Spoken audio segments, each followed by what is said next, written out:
over, we ain't backing down. We ain't giving up no mountains, we ain't giving up no tree, we ain't giving up no river that belongs to we. Not one blue sake, not one rice grain, not one caress, not a blade of grass. This land is all I know. We gonna make it somehow. We will bend like a bow and never break.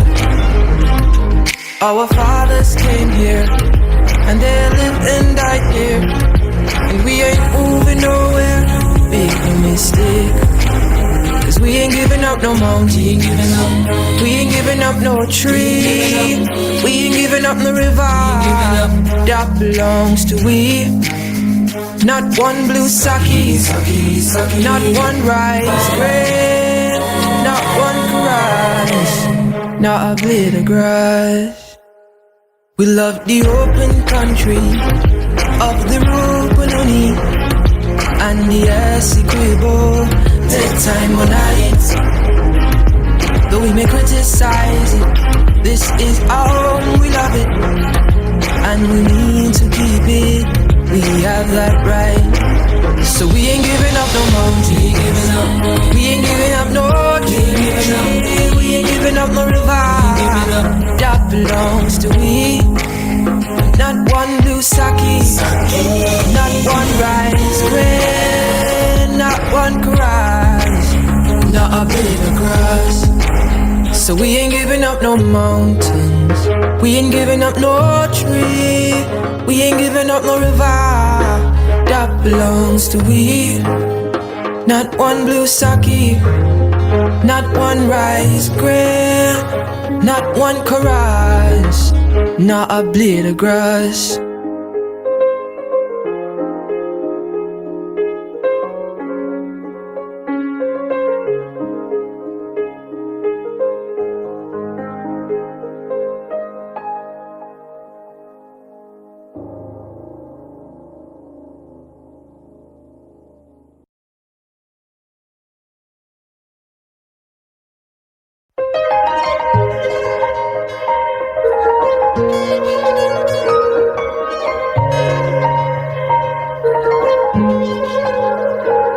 We are a peaceful people, struggle is we struggle, and we don't look for trouble, just ask around.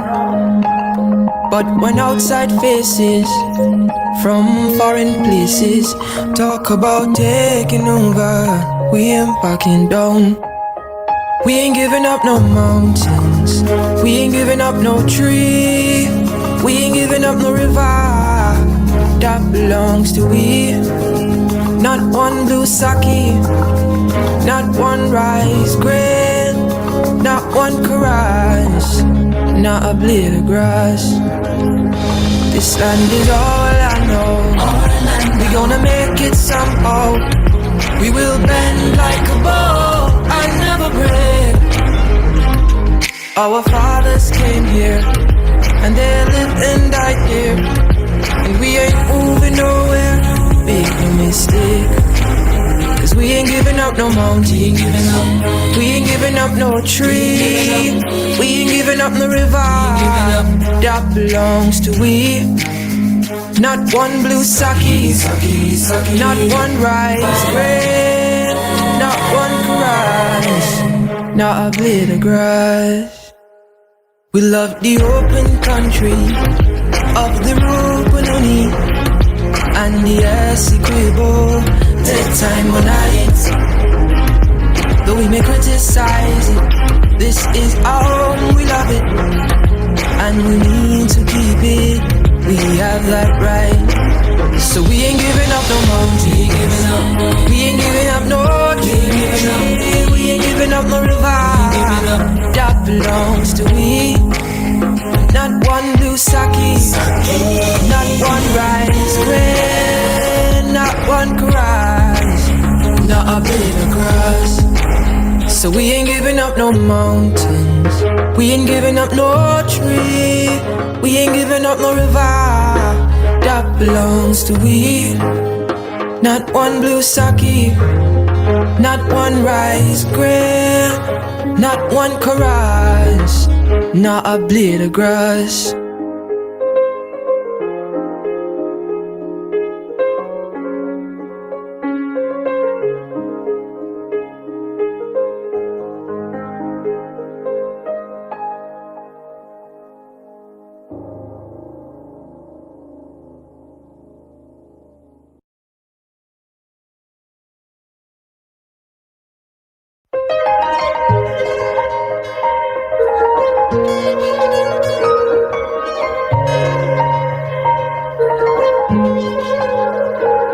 We are a peaceful people. Struggle is always struggle, and we don't look for trouble, just ask around. But when outside faces from foreign places talk about taking over, we ain't backing down. We ain't giving up no mountains, we ain't giving up no tree, we ain't giving up no river that belongs to we. Not one blue sake, not one rice grain, not one chorus, not a blade of grass. This land is all I know. We gonna make it somehow. We will bend like a bow and never break. Our fathers came here and they lived and died here, and we ain't moving nowhere. Make no mistake, cause we ain't giving up no mountain, we ain't giving up no tree, we ain't giving up no river that belongs to we. Not one blue sake, not one rice grain, not one chorus, not a blade of grass. We love the open country of the Rupununi and the Essequibo, take time on night. Though we may criticize it, this is our home, we love it, and we need to keep it, we have that right. So we ain't giving up no mountain, we ain't giving up no tree, we ain't giving up no river that belongs to we. Not one blue sake, not one rice grain, not one chorus, not a blade of grass. So we ain't giving up no mountains, we ain't giving up no tree, we ain't giving up no river that belongs to we. Not one blue sake, not one rice grain, not one chorus, not a blade of grass.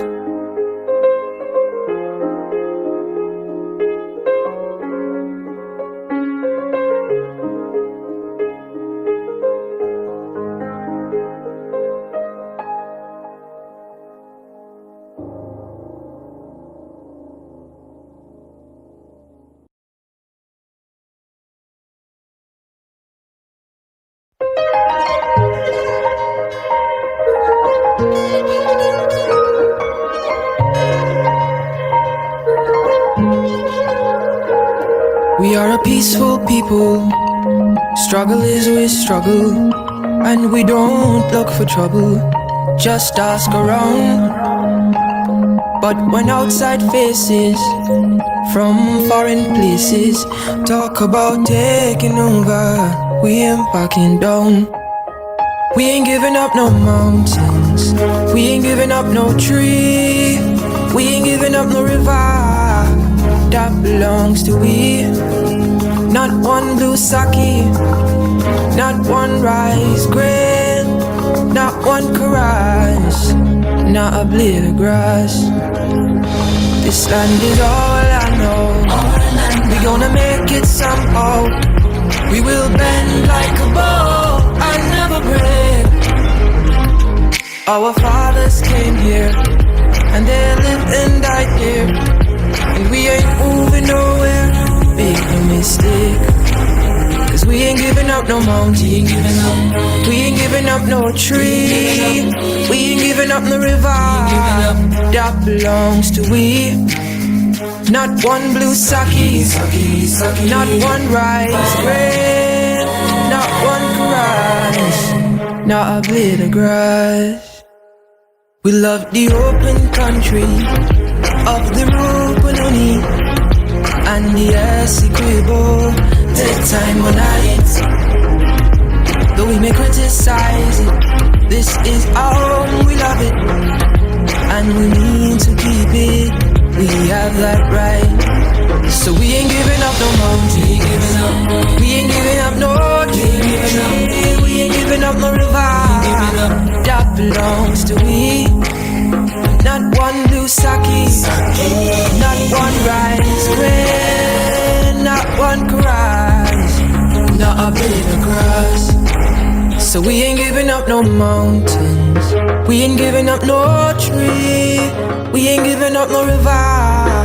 That belongs to we. Not one blue sake, not one rice grain, not one chorus, not a blade of grass.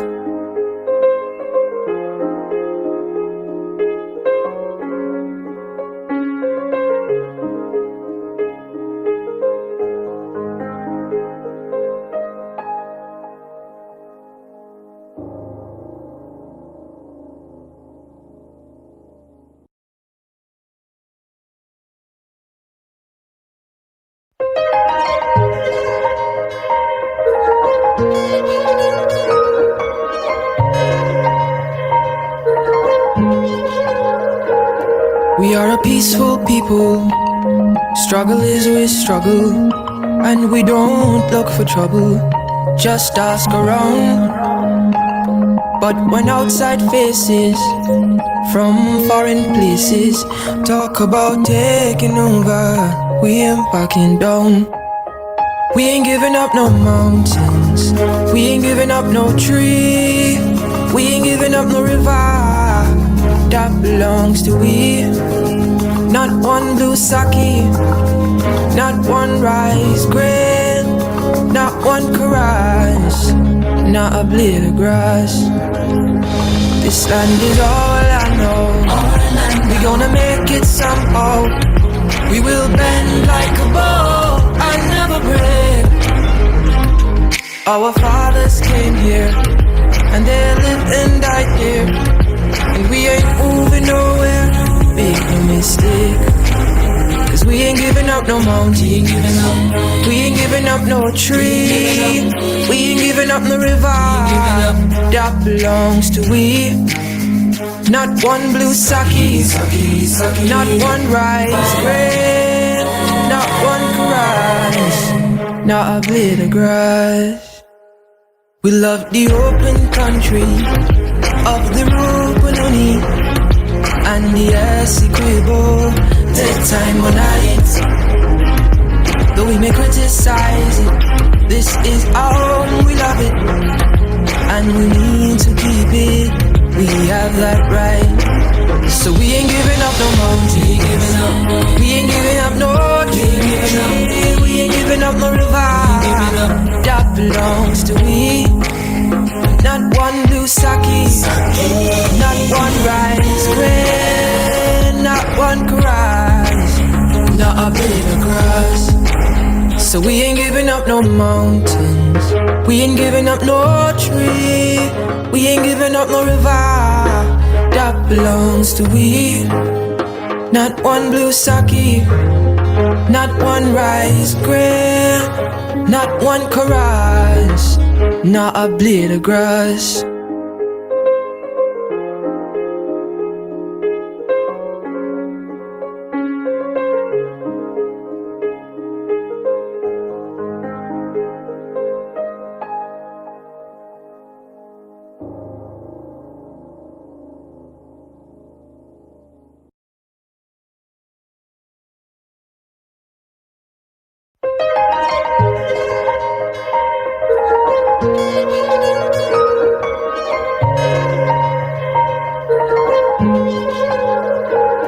We are a peaceful people.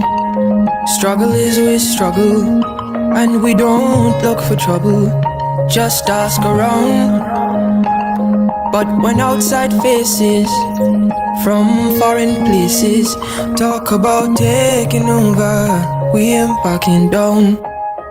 We ain't giving up no mountains, we ain't giving up no tree, we ain't giving up no river that belongs to we.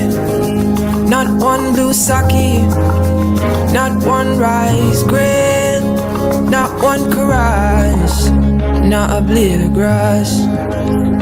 This land is all I know. We gonna make it somehow. We will bend like a bow and never break. Our fathers came here and they lived and died here, and we ain't moving nowhere. Make no mistake, 'cause we ain't giving up no mountain, we ain't giving up no tree, we ain't giving up no river that belongs to we.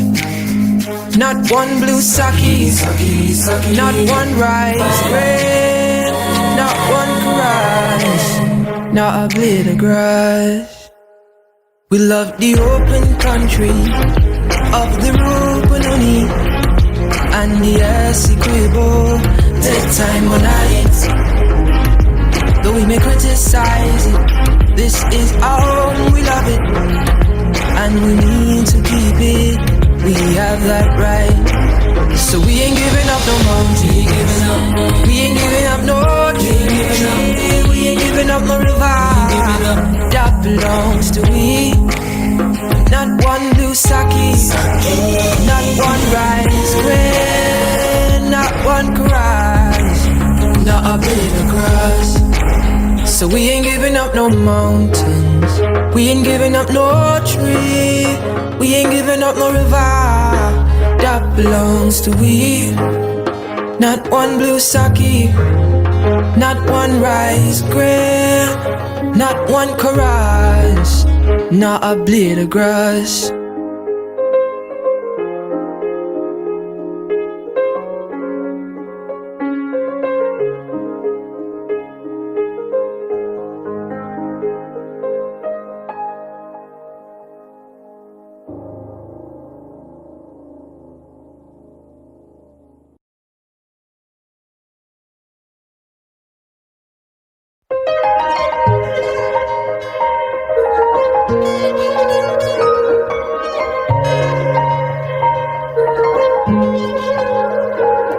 We are a peaceful people, struggle is we struggle, and we don't look for trouble, just ask around. But when outside faces from foreign places talk about taking over, we ain't backing down. We ain't giving up no mountains, we ain't giving up no tree, we ain't giving up no river that belongs to we. Not one blue sake, not one rice grain, not one caress, not a blade of grass. This land is all I know. We gonna make it somehow. We will bend like a bow and never break. Our fathers came here and they lived and died here, and we ain't moving nowhere. Make no mistake, 'cause we ain't giving up no mountain, we ain't giving up no tree, we ain't giving up no river that belongs to we. Not one blue sake, not one rice grain, not one caress, not a blade of grass. We love the open country of the Rupununi and the Essequibo, bedtime on night. Though we may criticize it, this is our own, we love it, and we need to keep it. We have that right. So we ain't giving up no mountain, we ain't giving up no tree, we ain't giving up no river that belongs to we. Not one blue sake, not one rice grain, not one caress, not a bit of grass. So we ain't giving up no mountains, we ain't giving up no tree, we ain't giving up no river that belongs to we. Not one blue sake, not one rice grain, not one chorus, not a blade of grass.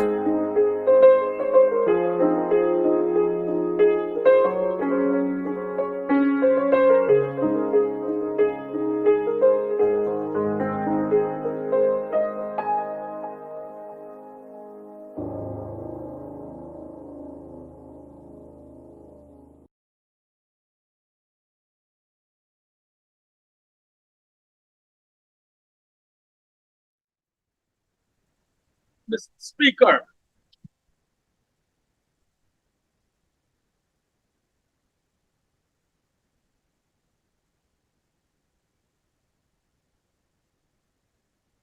Thank you, honorable members. Please be seated.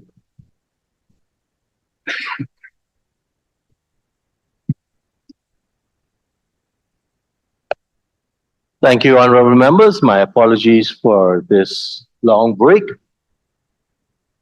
First, had a visit by Speaker Raphael Trotman. Just want to bring your attention to his latest book, Parliament in the Republic of Guyana, second edition. It's going to be in our library from Monday.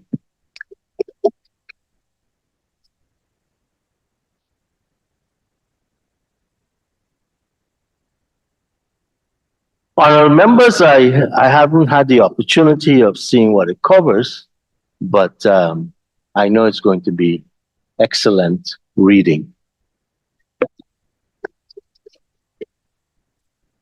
And he walked with another very good friend of mine, Justice Donald Trotman, who and I go back over 40 years, including fighting for human rights in Nicaragua in the 80s.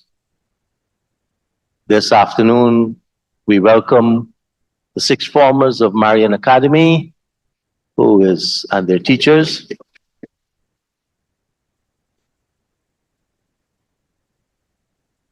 And we start this afternoon with our long-standing Member of Parliament, former Minister, Honorable Member, Ms.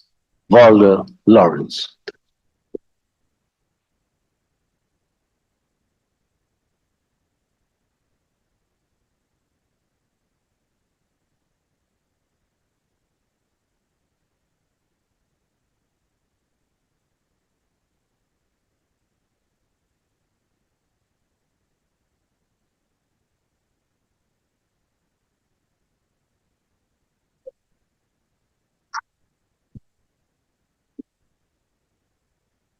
Seems to be an after lunch issue since yesterday. Turn on and turn off again.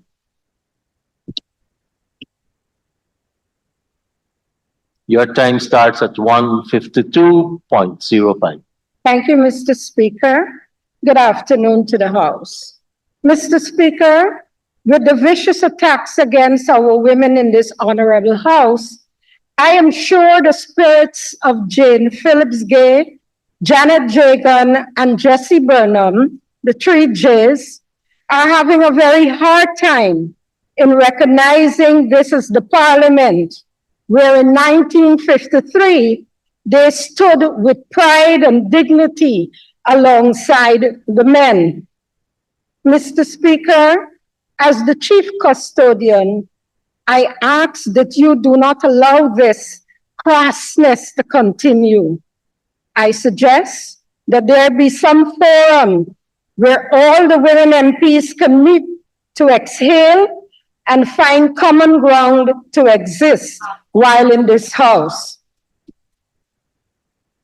Mr. Speaker, I have had the privilege to be in this noble House for a long time, and as such, have had the opportunity over time to listen to a number of budget speeches delivered by a range of ministers of finance, including the incumbent, whose long title Minister in the office of the President with responsibility for finance and public service does not negate the fact that he is performing the functions of a substantive Minister of Finance.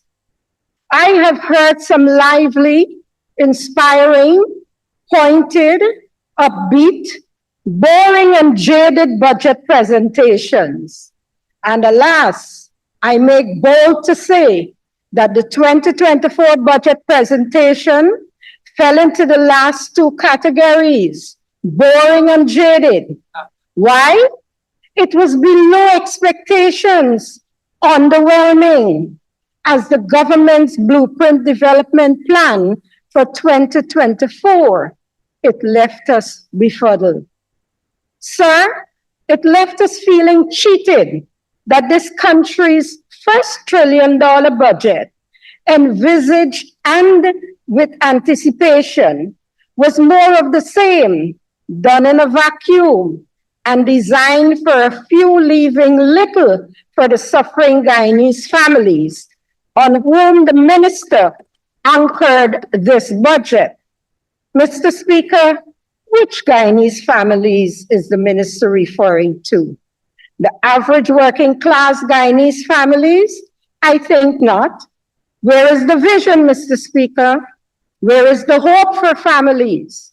For people teetering on the brink of a cost of living precipice, wondering whether a little of the largest being fed to friends, families, the contractor class, and favorites of the administration would trickle down to them.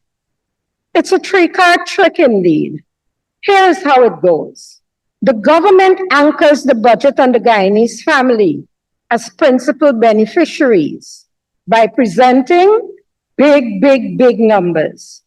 But when examined and analyzed carefully, you realize the benefits are earmarked not for the average working class family, but for the group referred to earlier. Mr. Speaker, the Guyanese family cannot survive and does not deserve trickles in an economy sloshed with lots of cash. The minister should certainly be ashamed to do this at the expense of Guyanese families. Mr. Speaker? Checking on one of the beep words. Ashe? I withdraw that, Mr. Speaker, and I will proffer the word should think twice to do so. Mr. Speaker, I have heard constant talk of Guyana becoming a little Dubai and Dubai of the Caribbean. But imagine my reaction when I received my copy of the 2024 $1 trillion budget speech. I was flabbergasted, taken aback by the cover of the 2024 budget, depicting a darkness not unfamiliar to our power company, GPL. Is this what our future prosperity looks like? Dismal darkness, except for what looks like a landing strip for small light aircraft? Yes, I'm aware of the admonition, don't judge a book by its cover. However, I must say, you don't get a second chance to make a first impression. Small wonder, Mr. Speaker, that the lines at the passport office and embassies have grown longer, as more of our citizens, or to use the minister's term, Guyanese families, try to exit in search of a better life elsewhere. Oh yes, Honorable Ben, you have those figures. The budget team staying the course, building prosperity for all, appears as nothing more than sloganeering, an attempt to hoodwink and mask the reality for most Guyanese. But it is also a recycled team, microwaved and served as a fresh dish to an unsuspecting population. In 2008 budget, it was staying the course, advancing the transformation agenda, while 2012 was remaining on course. Mr. Speaker, The words staying and remaining connote a sense of inertia. While unintended by the minister, one cannot help but feel that we are marking time, staying and remaining in the same place, as money is wasted on a hodgepodge of projects, skillfully being marketed as beneficial to the Guyanese family. Mr. Speaker, I iterate, which Guyanese family?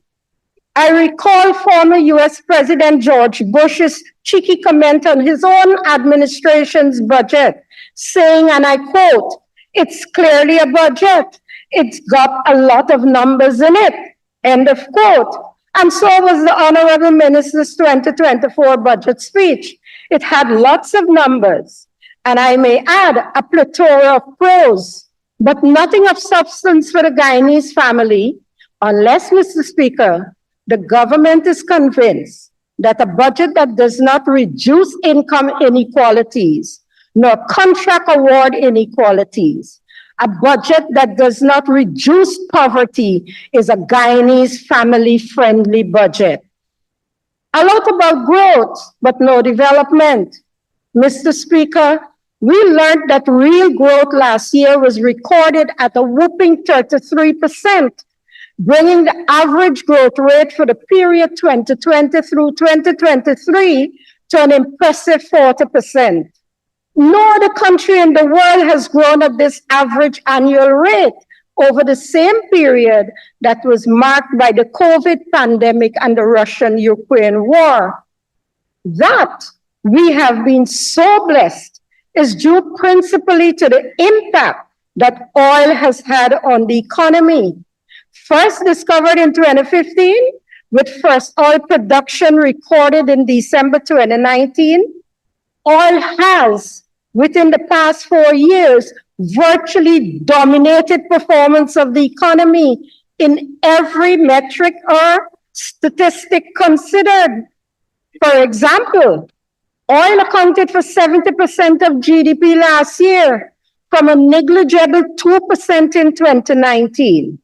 In terms of export earnings, oil accounted for 88% of merchandise exports, contrary to all the talk about the resilience of the economy. These two metrics prove otherwise. They expose the vulnerability of our economy to the vagaries of the finicky oil market.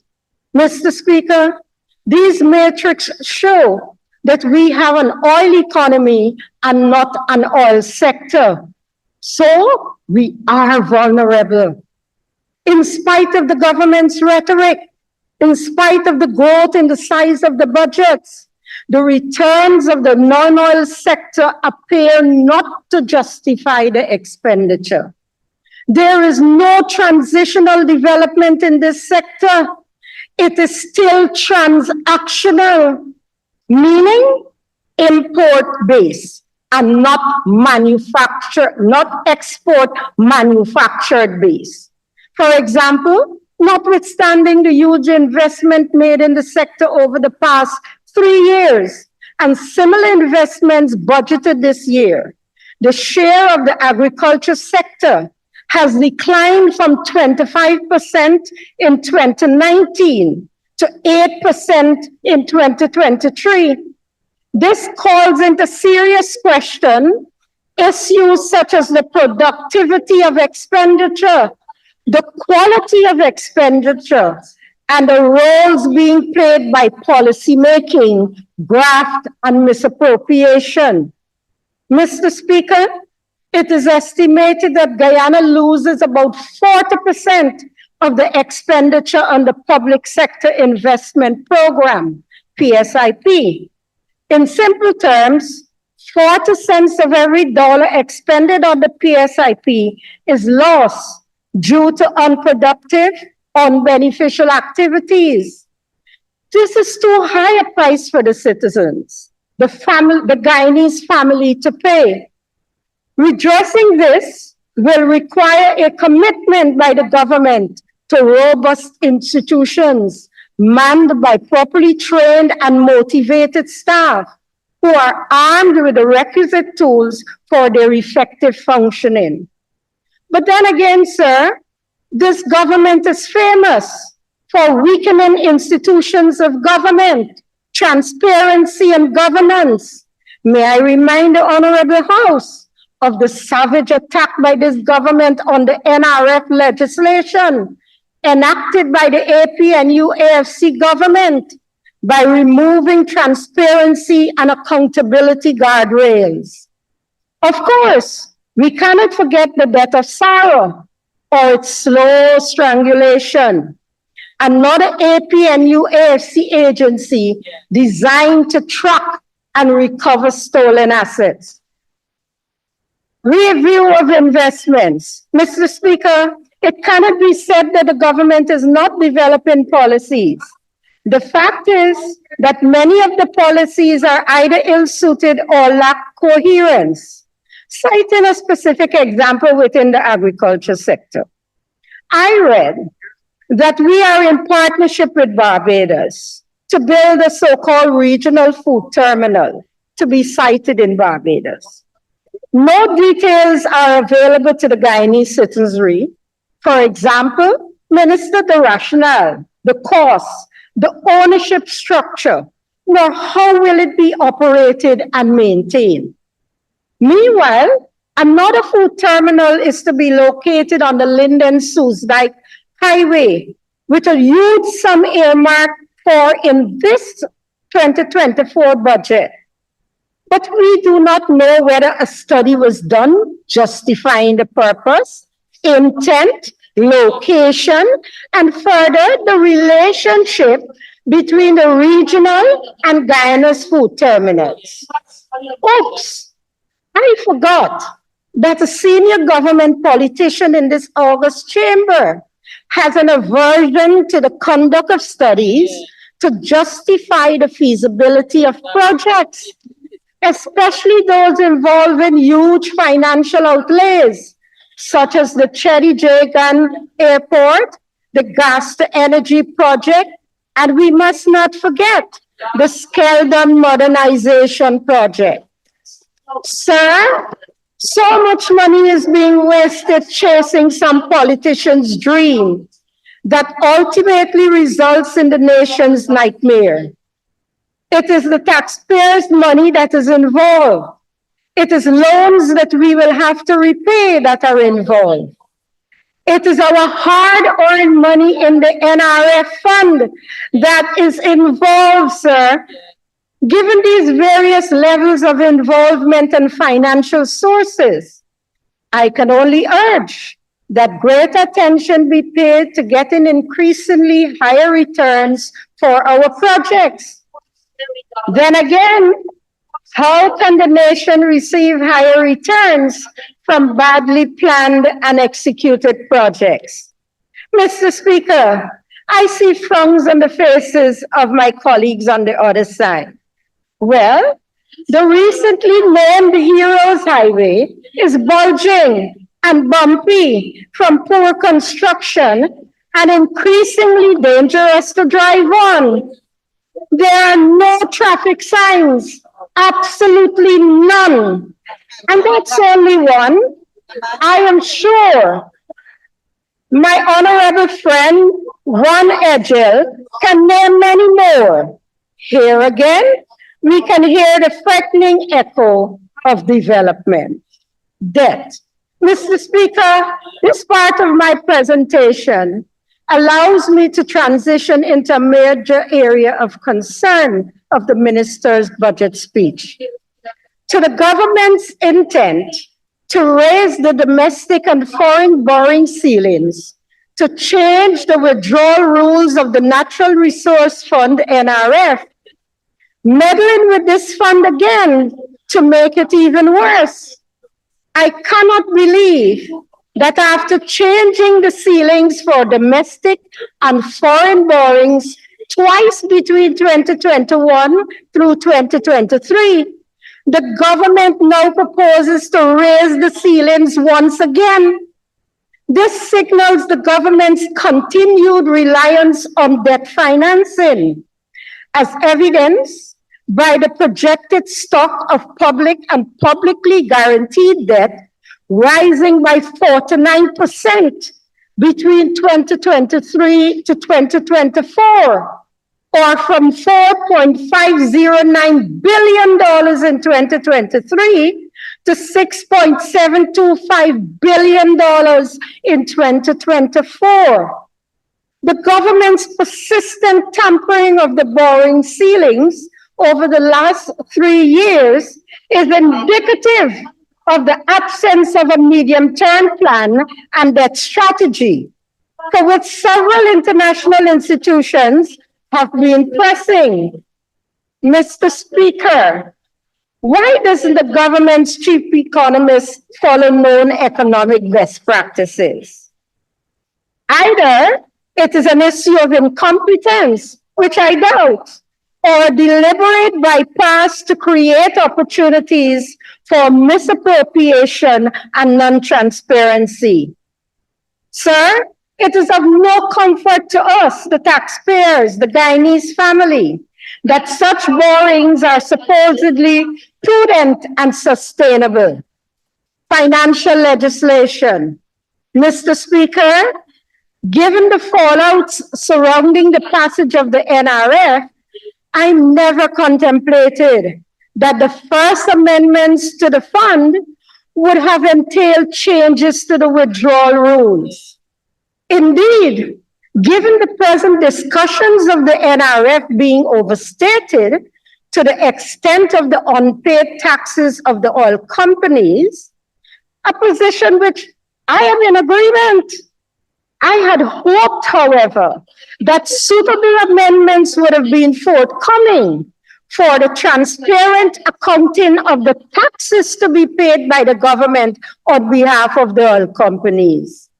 Instead, what we are witnessing is the government's further reach into the fund for the little intergenerational savings destined for the Guyanese family. This budget talks so much about. At this rate, we will end up with an empty NRF. Mr. Speaker, it will be recalled that the government has so far extracted approximately $1.7 billion US, the use of which has been hidden under an undefined, quote unquote, national development priorities. Given the existing formula, the government anticipates withdrawing another $1.1 billion US to finance this 2024 budget. All of these amounts are based on previous year inflows into the fund. Mr. Speaker, I believe we on this side of the House will resist any change to the withdrawal rules that would lessen the amount for intergenerational savings. As a matter of fact, sir, among the changes we would like to see are monies being set aside as a buffer to counter oil price volatility and detailed definition of the use, and accounting for monies withdrawn from the NRF. In addition, this House must now consider a minimum percentage value in the NRF that must remain as intergenerational savings. And this must be protected by a 2/3 majority of this House. Yes, that's one of many constitutional reform matters for this House, improving the lives of Guyanese. Mr. Speaker, the literature tells us that development, and I quote, is the process of improving the quality of all human lives and capabilities by raising people's level of living, self-esteem, and freedom, end of quote. The government's budget for the years 2020-2023 have focused heavily on infrastructure, roads, bridges, buildings, among others. The 2024 budget continues this trend.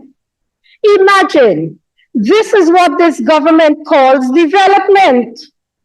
In the main, people have become the casualty. In his inimitable style, Kaichor News columnist J.H.K. Lau, my favorite columnist, in his column of 14 January 2024, captures the situation thus, and I quote, "The people have lost that battle for first consideration every time. Cement and steel have resoundingly whipped Callaloo and squash. For every dollar given to the people, another 10 or thereabouts was cleared for the products that have handsome returns for ruling politicos, their circles and cabals, and the contractor class." End of quote. Mr. Speaker, this is an accurate portrayal of the plight of the bulk of the people of all races in Guyana. They continue to be buffeted by high prices, spiraling cost of living, and declining living standards. Whereas, Mr. Speaker, development is underpinned and identified by reduced inequalities, increased income distribution, political and social polarization, reduced poverty, and increased equality. The opposite to the development is true in super-rich Guyana, as we witness rising inequalities, rising income inequalities, rising poverty, and increased political stratification. Can the poor man access masses' attractive array of goods? Sadly, the no entry sign is boldly displayed. At Border Market, deemed his haven, he's at his wit's end to stump up a minimum meal.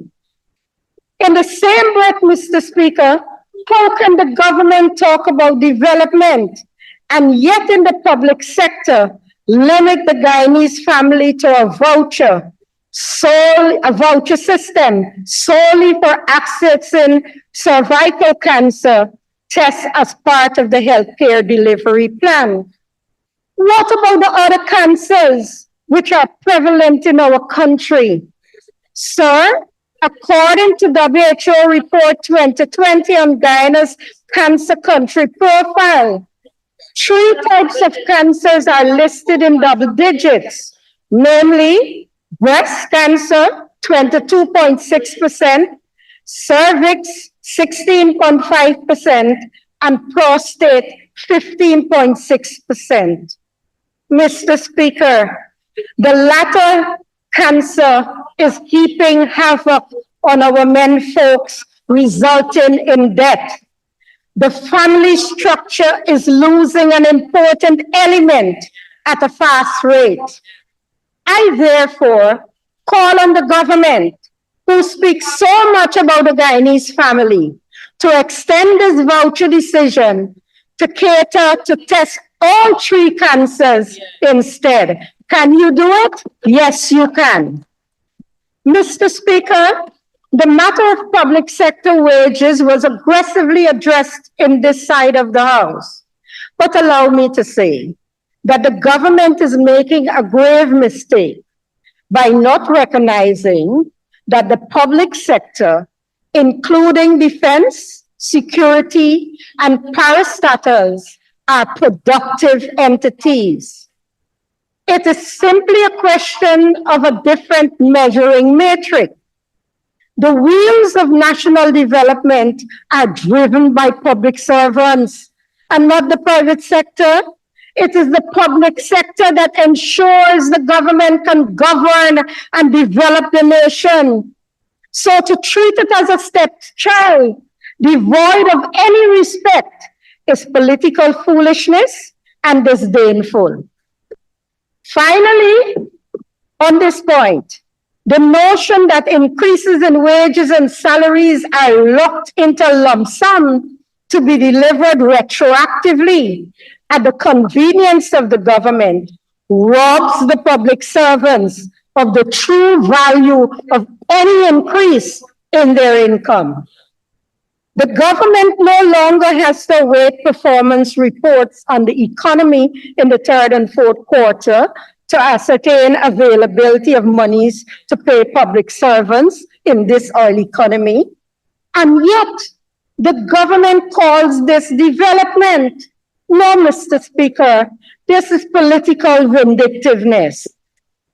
Mr. Speaker, Budget 2024 tells us that inflation was 2% last year and is projected to rise to 2.5% this year. Just by way of comparison, the Economic Survey of Latin America and the Caribbean 2023 puts inflation in the United States and the United Kingdom at 4.4% and 6.8% respectively in 2023, and projects that it will be 2.8% and 3% respectively in 2024. That Guyana can record a 2% inflation rate, given the open nature of its economy and given the high rates of inflation recorded by its main trading partners, is a remarkable feat, if that number was to be believed. But, Mr. Speaker, ask the Guyanese family, ask the consumer, whether the average or highfalutin, and he or she would scoff at the 2% inflation rate for last year because he or she feels it.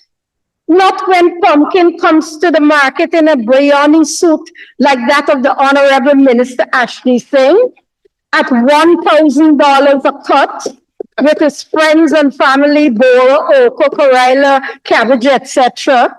Not when the prices of so many other basic food and essential items continue to spiral in 2023. Let us work with the official 2% for 2023 and the projected 2.5% for 2024. This would mean that the average inflation rate for the period 2021 through 2024 is 4.35%, compared to the average of 1% for the period 2015 through 2020 under the APNU-AFC government, 1%. Mr. Speaker, this simple comparison indicates that people's incomes are being systematically eroded, consequently worsening income inequalities and poverty. And the situation is worse for those on fixed incomes, such as pensioners, especially NIS pensioners. These pensioners' last increase was in 2020, when the pension was increased to $35,000, exactly half of the then minimum wage of $70,000. However, Mr. Speaker, while ministers were enjoying a 23% in their already hefty salaries between 2021 to 2023, NIS pensioners like myself suffered severely as our pensions remained static during that same period. Since we're dealing with percentages, you've used up 100% of your first allocation, and I'm going to ask the Honorable Member Jones to give you a 25% addition to complete. Thank you. Thank you very much, Comrade Speaker. Comrade Speaker, I do move that the Honorable Member be given 25% more to complete her presentation. Thank you. Thank you, Honorable Member. Honorable Member, you may continue to conclude. Thank you, Mr. Speaker. It took a letter to the Stablet News editor by my colleague, Honorable Annette Ferguson, who outlined the plight of these pensioners to prick the conscience of the government. This led to the enforcement of half the minimum wage of $86,150 and the grand announcement that the minimum pension of NIS pensioners has been increased to $43,075. Mr. Speaker, the government has not favored these pensioners. It was a right which they were denied for 3 years. I am urging government to pay the pensioners for lost income for 2021, 2022, and 2023, arising from the government's failure to implement the requirement. Equally, the government must announce adjustments to the pensions of those who are above the minimum pension, since those pensioners have not had an increase since 2020, and none was announced in the budget for 2024. Moreover, Mr. Speaker, the time has more than passed for this noble House to pass legislation to have pensioners and salaries indexed in order to always maintain a current value. That is a positive development matrix, and not the negative ones outlined in this budget. Mr. Speaker, may I ask both honorable ministers of health and finance to address the grave mistake committed on the senior nurses of the Georgetown Public Hospital Corporation in 2022, whereby they are receiving the same salary as the junior nurses and technicians. You promised over 1 year ago to fix it. Please do so, I beg of you. Data. Mr. Speaker, a number of other measures have been announced in the budget. As desperate and incoherent as they are, we cannot be thankful for the morsel that has been thrown our way. We are not satisfied, and we will never be satisfied that in a growing economy, flush with cash, that we must be content with scraps. We will not be satisfied that in $1 trillion budget, we the people are relegated to the bottom of the cement and steel pile. We love our families and friends in the diaspora, but we cannot continue to rely on them in the manner that we have done. It is shameful that in the midst of plenty, there is so much poverty. Not pockets of poverty as adverted to by Honorable Vice President Barajagio at one of his press conferences. According to Food for the Poor, the poverty rate, that is the share of the population living below the US equivalent of $5.50 a day, is above 38.8%. And among the highest in the Caribbean and Latin America. Another startling statistic is the intensity of deprivations in Guyana, which according to the UNDP is 30.3%. Mr. Speaker, what we are witnessing is growth, but no development. Essential features of an economy tanking towards resource course. So, I would like to end on this note and call on the government to develop more people-centered opportunities for the Guyanese family, to provide really empower them, not with vain promises, as in your 2020 manifestos. You have some 32 of them here. Let me just give you a few. You promised more jobs and less crime. You promised to reduce cost of living. You promised free education in 5 years. You promised to promote an agri-energy industry producing bioethanol through sugarcane, palm oil, cassava, and corn. I'm reminding you, you promised to establish an arm's-length sovereign wealth fund insulated from political interference. You promised to establish a regulatory framework which is independent of politicians.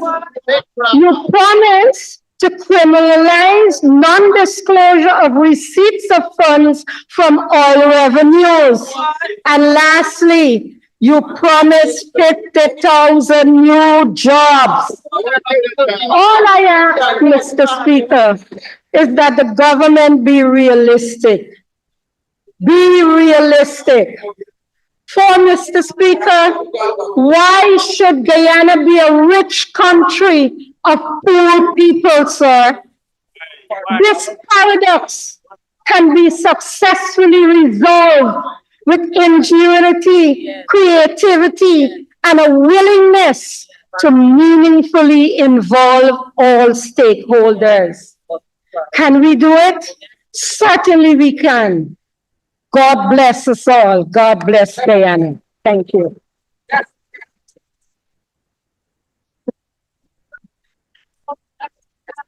Thank you very much, Honorable Member. Before I call on the Honorable Prime Minister, just let me recognize our youth parliamentarians from last year, many of them from the ancient county. They are on the top left of my hand.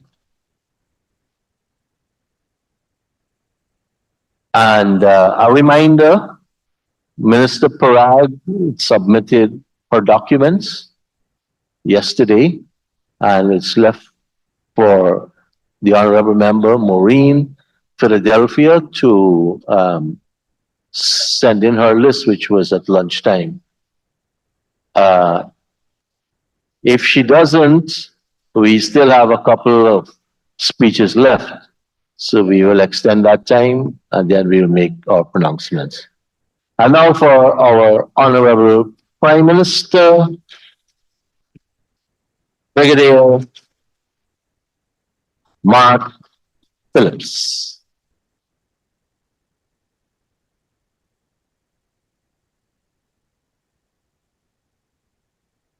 Floor is yours, Honorable Prime Minister.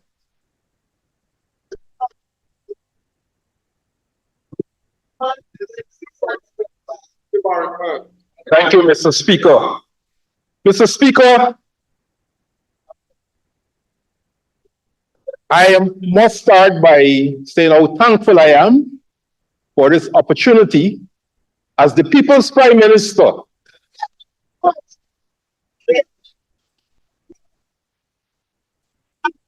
returning from representing Guyana in Africa and being given the opportunity to join the debate at this late stage. Mr. Speaker,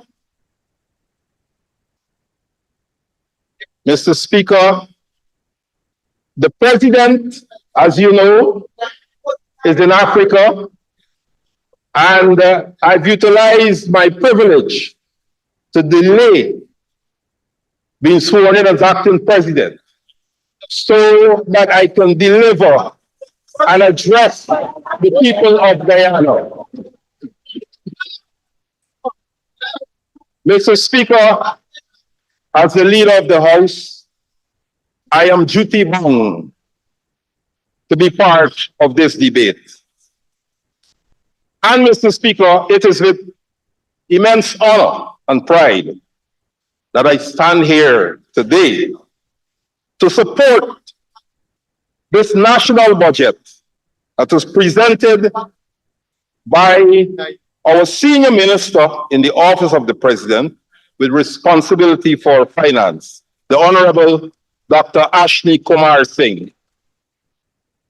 Mr. Speaker, 1 year ago, we implemented Budget 2023 with a focus on, and I quote, improving lives today, building prosperity for tomorrow, end of quote. Now we continue with our strategic and holistic vision for Guyana and for all people by, and I quote, staying the course, building prosperity for all, end of quote. With the groundbreaking, historic and again, Transformational Budget 2024, which totals 1.146 trillion Guyana dollars. Mr. Speaker, this is a figure entering the $1 trillion budget era that has sent shivers throughout the opposition. Shivers, they're still shivering. But, Mr. Speaker, there will be no turning back. This is just the first of many $1 trillion budgets to come. Mr. Speaker, as the biggest budget ever in our country's history, and the first to exceed $1 trillion, the allocations in this budget, all form, you'll hear shortly, all form part of the necessary and imperative plans of our government to continue to usher in a prosperous and positive future for all Guyana and all Guyanese.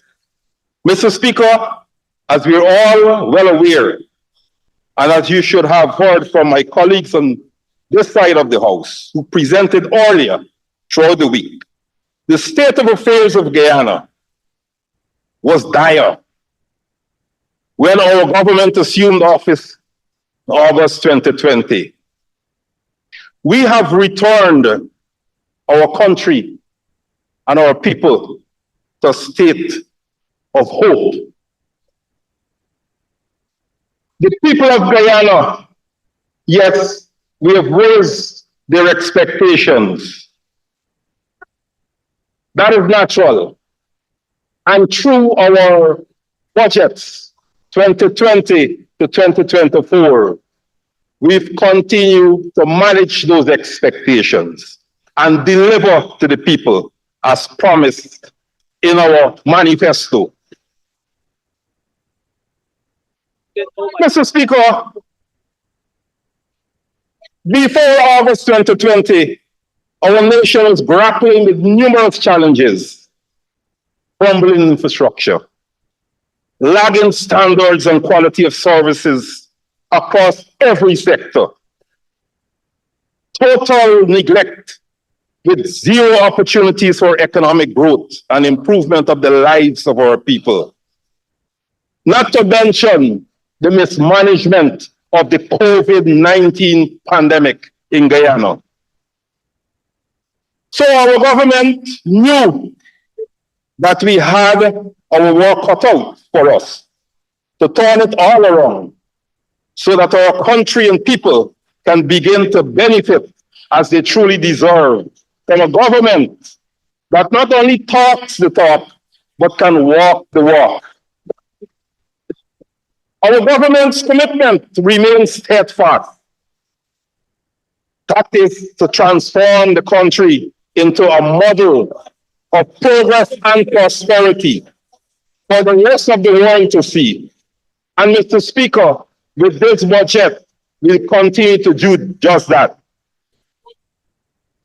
Mr. Speaker, our efforts from August 2020 to date have fast-tracked Guyana towards that goal.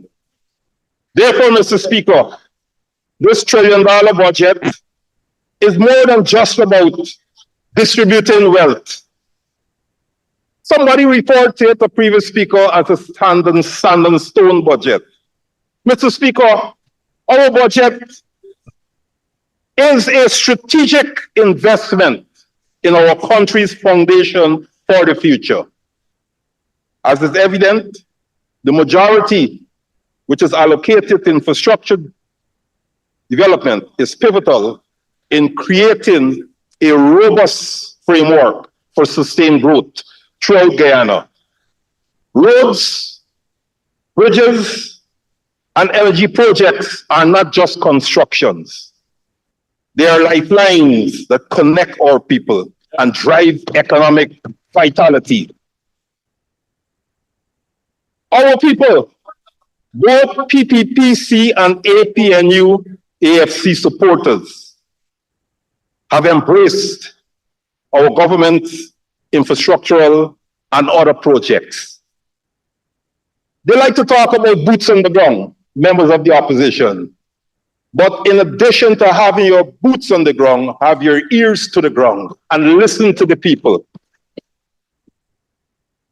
Mr. Speaker, we have moved Guyana to a stage where the citizens are participating in the development of their country and their communities.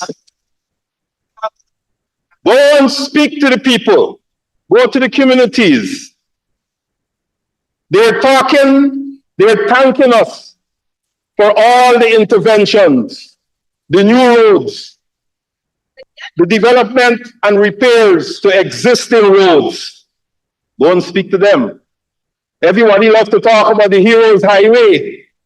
Go to Diamond and Grove and Craig and talk to the people, and they can tell you how it is easier now to get into Georgetown and to get back home after work in the afternoons. Go and speak to the people.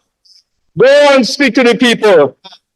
They can spend longer time with their family and still reach to work on time, and they can leave work, pick up a few things at the market, and get home to help their children with homework and to have family life as it should be here in Guyana.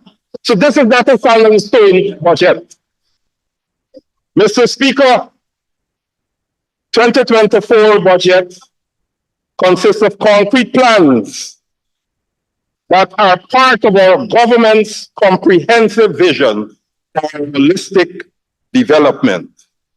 Beyond infrastructure, significant allocations are directed generously to all sectors to ensure that through our country's rapid development, every citizen will benefit from our newfound wealth. Every citizen. Mr. Speaker, I wish to highlight as well that the past 4 years have seen a consistent increase in our budget. This trajectory reflects our government's dedication to addressing the pressing needs of our citizens. Education and healthcare have seen substantial boosts, lifting our people out of poverty and empowering them with the tools to thrive in a rapidly evolving world. We have made substantial investments in agriculture and energy, bolstering the capability to better utilize the strength of our country's natural resources towards a sustainable future. Mr. Speaker, this is all part of a holistic vision of growth. Our responsibility is to manage the oil revenues wisely, ensuring that every sector thrives. As we continue to reiterate, we will not throw back and depend on oil and gas to move our country forward and achieve our vision of a prosperous future for our people and our country. We have repeatedly said that the oil and gas revenues must be carefully managed and used to enable the other sectors to expand so that the Guyanese from all walks of life can reap the benefits. Mr. Speaker, this budget is a testament to our commitment to building a nation that benefits from its natural resources and uses them strategically for sustainable growth. Therefore, Mr. Speaker, against this backdrop, I'm ordered to make my presentation on the 4 programmatic areas that fall under the auspices of the Prime Minister. As you know, Mr. Speaker, this is not a Prime Minister without a portfolio. This is the real Prime Minister, the people's Prime Minister. Mr. Speaker, I am proud to be overworked on behalf of the people as the Prime Minister of this country. Mr. Speaker, with regards to power generation, the allocation and utilization of our resources in this domain results from the recognition that power generation is the lifeblood of our development, impacting every facet of our daily lives and the prosperity of generations to come. The gas to energy project, Mr. Speaker, I begin my presentation by bringing your attention to the monumental strides made by the Gas to Energy Task Force in shaping the future of Guyana through the transformative gas to energy power generation project. Mr. Speaker, this project is significant for all Guyanese because of the positive impacts it will have, allowing for cheaper and more affordable electricity at approximately 50% less cost when it is completed. Every Guyanese will be paying 50% less than they're paying for electricity now. And Mr. Speaker, I must add that there has not been an increase in the charge for electricity since what they were paying pre-COVID-19. This is the government, the people-centered, people-caring government that provided the billions of dollars to ensure that every Guyanese continue to pay the same rate for electricity that they have been paying prior to our assumption of office. Just imagine if the PPPC was not in government. Just imagine. I know you don't want to imagine. Even the economics, I don't want to imagine that. Because they are benefiting from the same measures they're benefiting from. So they're happy that we're in government. They're happy that we are bursting our brains, the same four men around a small table with 20 papers, bursting the brains to ensure that the negative impact as to what is happening throughout the world is not passed on to the people of Guyana. At least you can say thank you, sir. You can say thank you, sir. Mr. Speaker, the Gas to Energy Task Force has made substantial progress in integrated power plant and NGL facilities, with 6.8% of balance of plant site preparation already completed. Significant progress has also been made in engineering and fabrication of gas turbines, steam turbines, and GSU transformers. Mr. Speaker, transmission lines and substation project is progressing nicely, including the completion of the land clearing and geotechnical works at substation locations and the scheduled white sand filling of Goodwatton that was completed in December. Mr. Speaker, in 2024, the Gas to Energy Task Force is poised to maintain its steadfast commitment to the seamless execution of activities across its supervised projects. Our government's focus on monetizing gas reserves is evident through the drafted and submitted discussion paper, seeking input from citizens to shape the national gas strategy.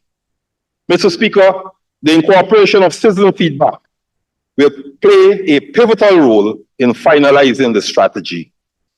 Mr. Speaker, building on the progress made in the previous year, the Gas to Energy project is on track for startup, supported by advancements in onshore and offshore pipeline installations.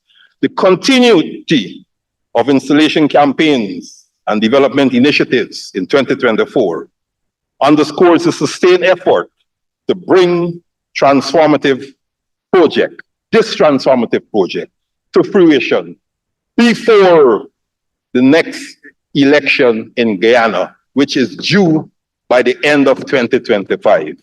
That itself is sending shivers again in the opposition. The fact that the gas to energy project will be completed and will be delivering electricity at 50% of what we paying for, all Guyanese are paying for. That itself is sending shivers, and it is very cold in here, but it's sending shivers.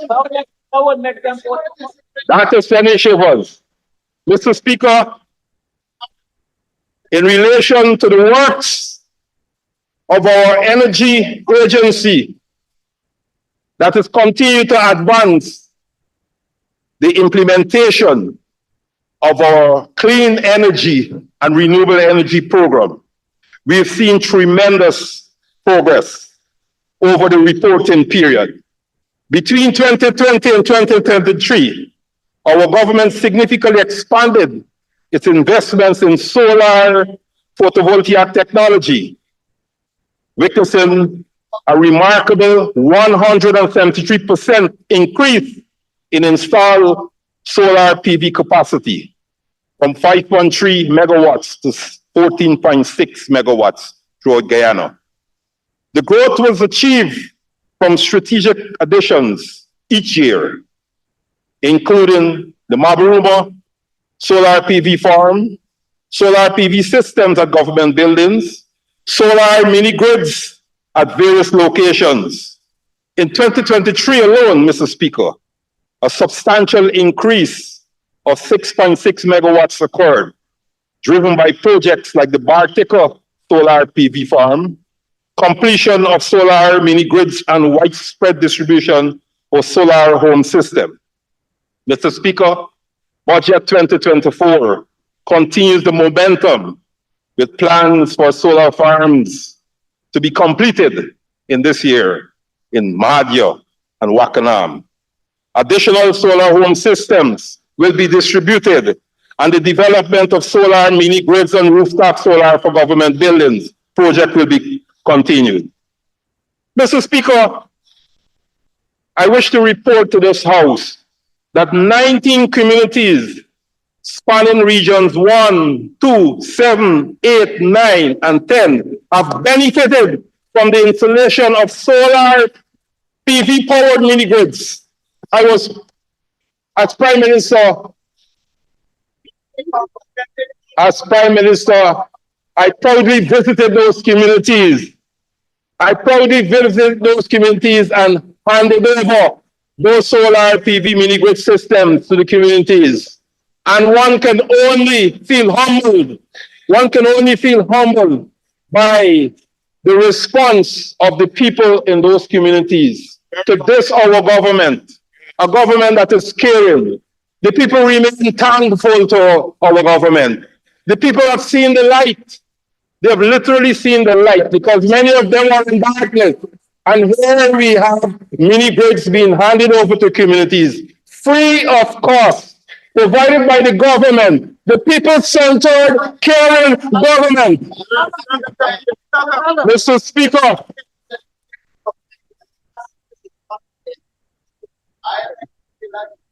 Mr. Speaker, these are projects that we will continue to deliver to the people.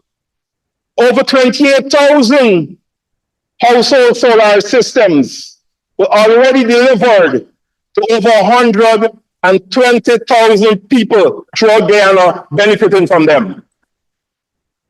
And more will be delivered in 2024 because the budget, the 1.146 trillion budget, caters for the continuation of these projects.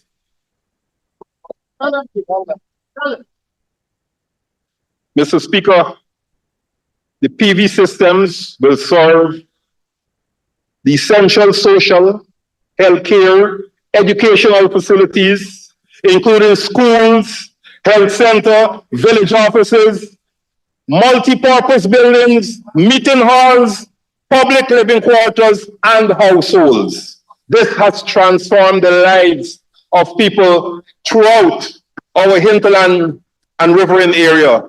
Just go and speak to the people, boots on the ground and ears to the ground. And the people are saying there's more they can do now with the light that is available. more hours of production for them, more hours of studies for their children to write their exams. Mr. Speaker, Mr. Speaker, Mr. Speaker, we will continue to deliver to the people. And there's so many projects I can keep going on and on about under this area. The 1.5 Kumo hydropower project and the 0.7 megawatt Mokomoko projects will come on stream in just over a year from now. And that will satisfy all the electrical needs in addition to the generators and the solar farm at Lethem. That is to satisfy all the electrical needs for that area, making it conducive for investment. Investment from the people who live there, investment from Georgia, and investment from across our frontiers. Mr. Speaker, we will continue to invest in renewable energy and greater use of renewable energy. We will continue in the sense that we've also find the time, money, and efforts to invest in the installation of electric vehicle charging stations in regions 3, 4, and 6. And that project will continue in 2024 and onwards. Mr. Speaker, we have just about 120 electrical vehicles in Guyana.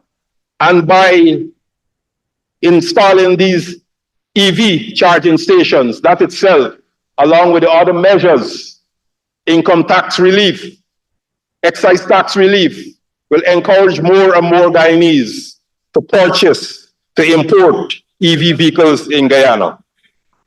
Mr. Speaker, in 2024, the budget allocations will allow us to construct an additional 5 solar mini grids throughout Region 9 at Kotoka, Moarinao, Yupukari, Napi, Awarinao, benefiting an additional 4,700 of our people. And this project, with an additional $150 million that is designated for renewable energy intervention in over 42 locations, will continue in regions 1, 2, 4, 6, 7, 8, and 9. Not to mention another important project, the 3 megawatt solar PV installation at Chedi Jagan International Airport, which will be operationalized this year.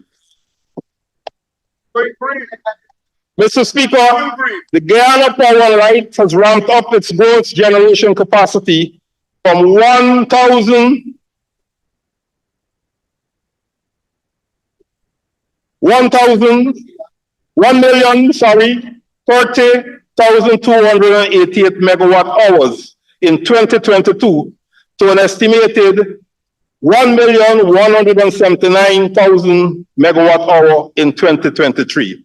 Mr. Speaker, we will continue to invest in GPL to improve in the short term its continued supply of stable electricity, which will get better with every day to the people of Guyana, and to bring into service areas that are underserved and unserved through 2024.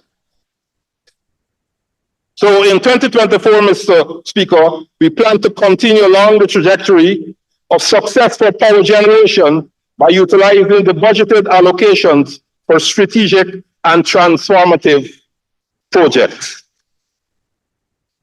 Mr. Speaker, might I remind the Honorable House that when the PPP took office in August 2020, we inherited a bankrupt GPL due to gross mismanagement of the company because, of course, a visionless bunch of elites who are too occupied and unbothered about the plights of our people All their work consisted of was that they could grab for themselves during their tenure, which included a blatant attempt to rig the elections in front of the entire world.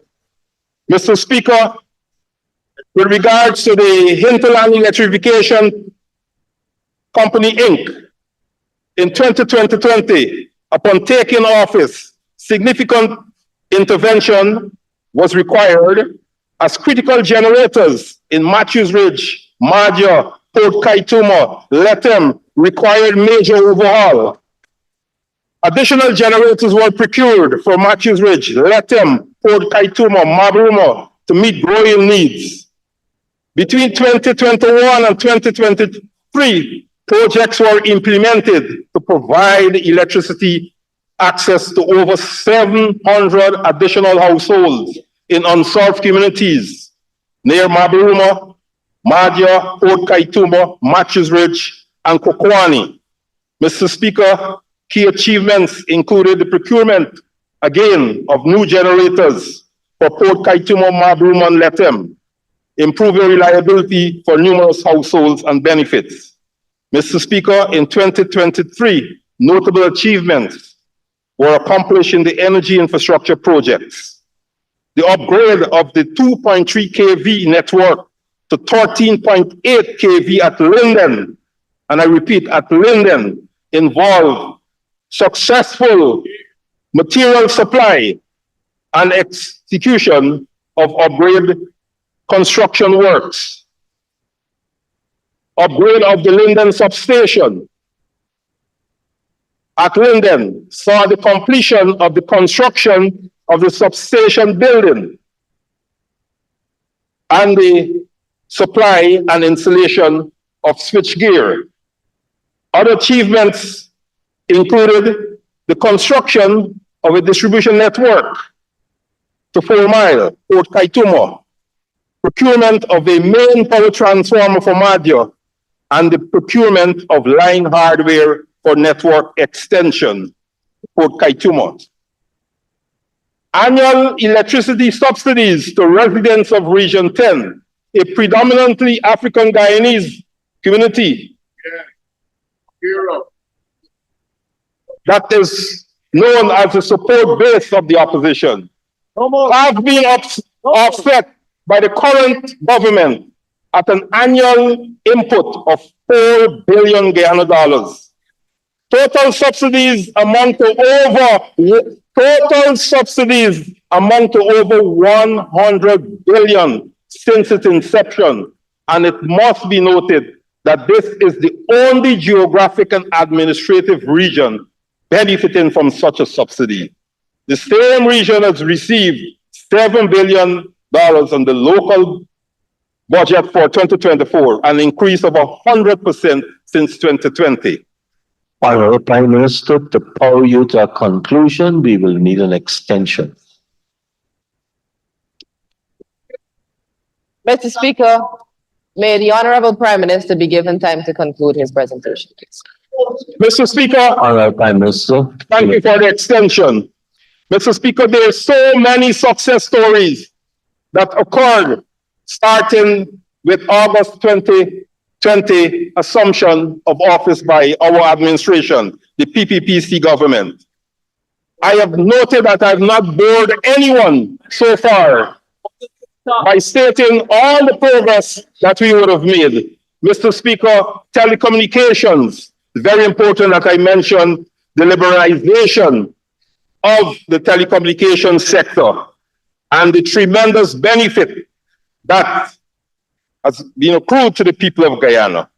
Private sector investment in the sector increased by 40% between 2020 and 2023 from 10.5 billion to 14.6 billion. Mobile subscription grew by 11% between 2020 and 2022 from 665,000 to 746,000. Broadband subscription overall grew by 15% over the period. Fixed broadband subscription grew by some 36% from 91,000 to 124,000. Mr. Speaker, these developments demonstrate the benefits accruing to Guyana from governments execution of this policy as operators step up their capacity and offerings to give the best value for the consumer's dollar. In 2021 and 2022, we have accelerated rollout of high-speed LTE networks as we release premium spectrum in the 700 megawatts to operators. Mr. Speaker, I had the privilege of witnessing and symbolically participating in the landing of Guyana's latest submarine fiber optic cable, Abound Marriott Hotel in Kingston. The latest landing brings to 3 the number of submarine fiber cable connecting Guyana to the internet, and the investor expects the cable to become operational this year. The benefits expected include reduction in data prices as operators further compete with each other that will benefit the people of Guyana. Increased resilience, since operators now have the opportunity to use each other's facilities as backup routes should their own cable become unavailable. The newest offering, Mr. Speaker, will add a minimum of 13 terabytes of capacity to our international internet capacity, something that we will not be able to utilize fully based on current growth over the next 25 years. Mr. Speaker, with regards to government's own national data management program, we continue to build out the national data management infrastructure to benefit the wider Guyanese community. When we took office in 2020, since the liberalization of the October 5th, 2020 Telecommunications Sector Act, there's been a significant positive impact here. Bandwidth has seen a remarkable reduction of over 90% in 2023, highlighting the benefits of breaking the monopoly. The National Data Management Center, the network uptime in 2020 was at 97%, and this continuous investment over the years has improved to over 98% to present. The upcoming investments in 2020 include restoring the secondary data center, which experienced failure in 2022. Mr. Speaker, interland connectivity has also witnessed significant improvements from 2020 to 2023. Bandwidth via the government-owned satellite system has increased from 1 megabit per second when we took office to 10 megabits per second and reaching as high as 50 megabits per second in some cases now. The unlimited and uncapped service provides residents in the hinterland and remote communities with access to basic messaging and online connectivity. Mr. Speaker, there's so many more success stories, but I'm conscious of the fact that my time is limited. The Industry and Innovation Unit has continued to educate the Guyanese public as to the digital age. Mr. Speaker, building capacity is integral to developing a knowledge-based digital society and a country that can compete in a global economy. This is why significant resources are allocated to providing ICT training to communities across Guyana. Mr. Speaker, our PPPC government took office in 2020, and insufficient number of persons were trained in ICT via coding camps and ICT trainers in selected communities. From 2020 to date, over 3,200 persons have been trained in communities across Guyana through several ICT training programs, including community-level basic ICT training, innovation camps, train the trainers, Guyanese Girls Code, and training for persons who are blind. Mr. Speaker, in 2024, the I&I unit will be training a further 1,500 persons in a variety of areas from basic to advanced level, covering topical areas such as basic IT, animation, coding programming, artificial intelligence, and IT for persons with disabilities, to name a few. Mr. Speaker, we will continue to invest in the I&I unit as it continues to bring ICT knowledge to Guyanese throughout the length and breadth of Guyana. Mr. Speaker, with regards to the Department of Public Affairs and associate agencies, we'll continue in what we started in August 2020 to provide opportunities for training and development and capitalization in a strategically positioned manner to ensure that the Department of Public Affairs and associated agencies continue to build and improve in its operations for 2024 and 2025 and beyond. Mr. Speaker, disaster preparedness has acquitted, the Civil Defense Commission has acquitted itself well in 2023, and with continued budgetary support, we see this agency will continue to expand its operations to ensure that at every regional administrative level, our officials that govern are better educated in disaster management related activities. Mr. Speaker, as I said before, there's so many things, so many success stories that I can share. But I would like to note that this, Mr. Speaker, this document is the most in-demand document from the people of Guyana right now. And Mr. Speaker, you know, they say perception is reality, but the beauty of being human being is that two of us could look at the same picture and see something totally different. Mr. Speaker, I don't see darkness here. I see a well-lit highway recently constructed. In the background, I see a well-lit housing scheme still developing. What appears to be darkness is the resolves that is awaiting the investment. The investment by the private sector, the same private sector that you claim not to like. This is a photograph not of darkness. This is a photograph of development. Oh, yeah. This is a photograph of progress. This is a photograph of the hope that all Guyanese hope for.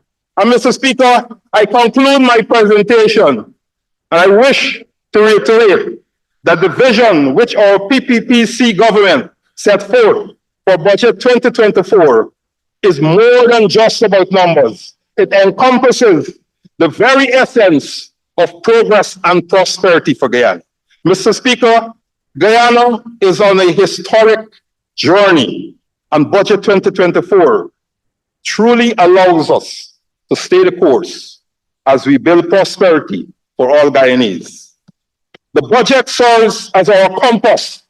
The budget serves as our compass, guiding us towards a brighter and more resilient Guyana. Mr. Speaker, it is important to reflect, to really be able to understand what we inherited and appreciate how far we have come. I've clearly outlined in my presentation the neglect and lack of resources in every sector under my purview when I became Prime Minister in August 2020.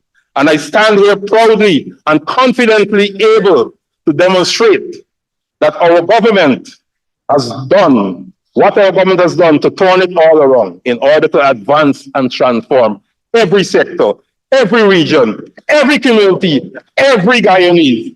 That is the PPPC's track record, and will continue to be how we push ahead and get things done. Only a person with no vision or lacking the attitude to understand what this budget, just like the other previous budgets from 2020 to 2023, will do to positively impact this country and our people. Thankfully, a larger percentage of our people are able to grasp the vision and share the same, while, of course, just a smaller percentage will never be able to wrap their heads around something this major. The figure is too big for them, Mr. Speaker.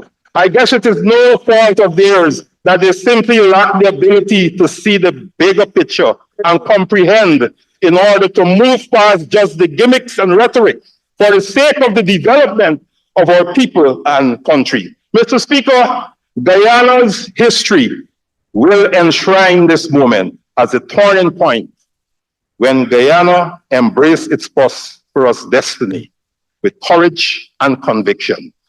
The 1.146 trillion budget is a manifestation of the PPPC's vision for setting Guyana on the global stage. Mr. Speaker, today Guyana prepares itself for a prosperous tomorrow, and I'm confident that under the leadership of our PPPC government, and united as one people and one Guyana, we shall reap a harvest of unparalleled success for Guyana and every one of our citizens. I call on my honorable friends on the other side of the house to join us and support this budget for all of Guyana to move forward with a prosperous future ahead of every single Guyanese, with no one left behind. Get on board, my friends. It is time for you to put politics aside and put our people first, because we must be reminded that each and every one of us is privileged to sit in this honorable house because the people of this country has put their trust in us and elected us to serve, not ourselves, but to serve them.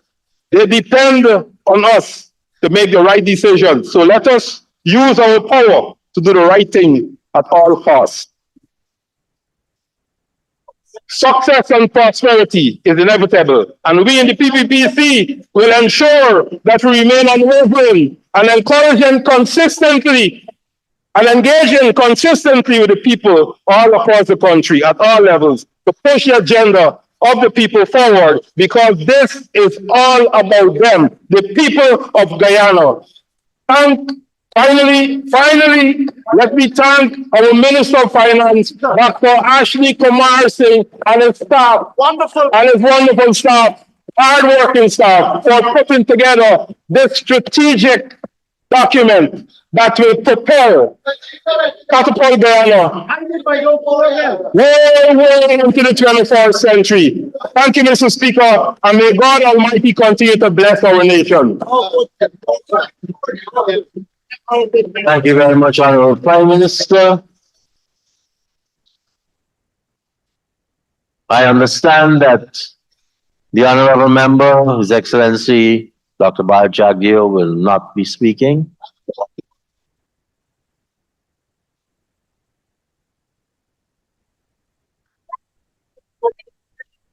And now I'd like to call on the Honorable Leader of the Opposition, the Honorable Member Aubrey Norton, to make his presentation.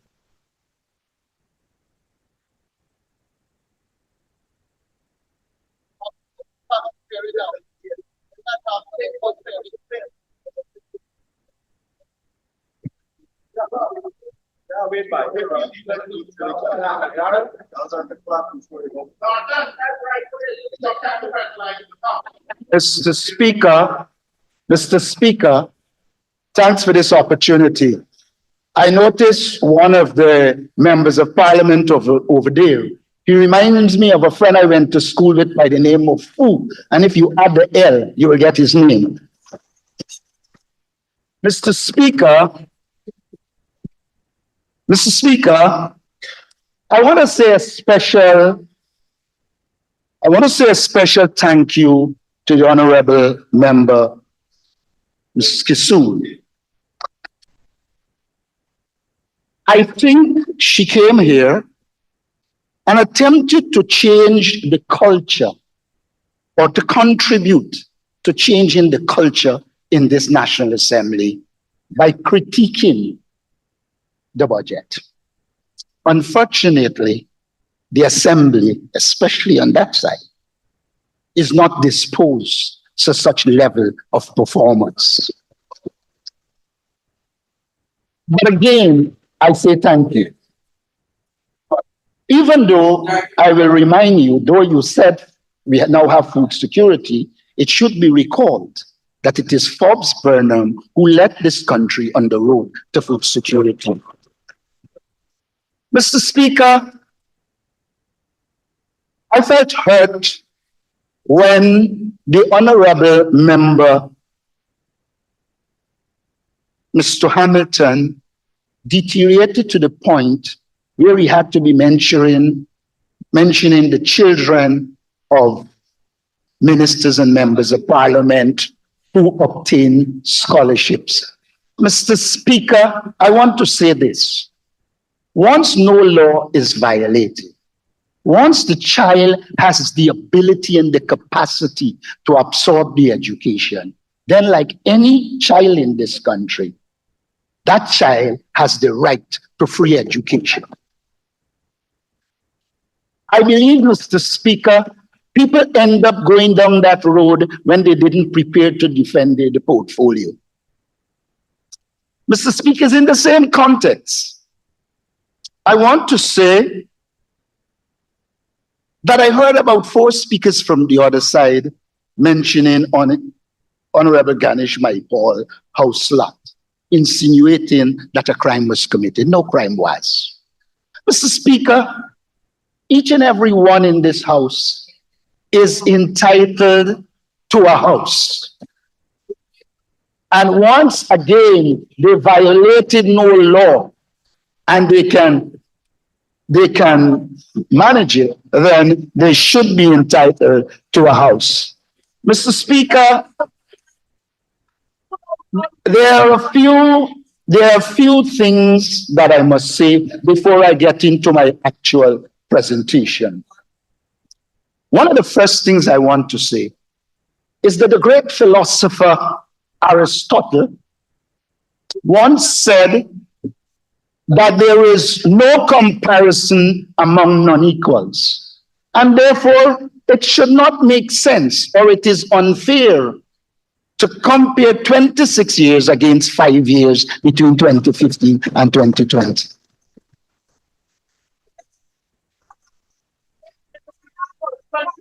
Mr. Speaker, nobody on that side of the house, Sonia, my dear, let me say this to you. I have no doubt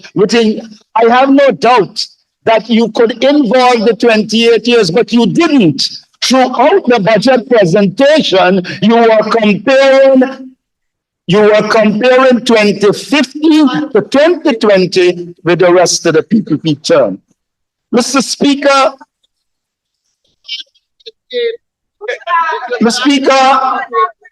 unfortunately, Mr. Speaker, this budget and the people who spoke on its behalf appear to be judging progress based on what the wealthy gets. That's unfortunate. I want to make it very clear. We are not critical of the private sector. We are critical of crony capitalism that is developing in this society. And so we want to make that very clear. Even if you were a capitalist society, free enterprise, there would have been competition and the resources would have been allocated based on competition. What is happening in government today is the government is using the power at its disposal to distribute our resources in an unfair way. I must say to the honorable member,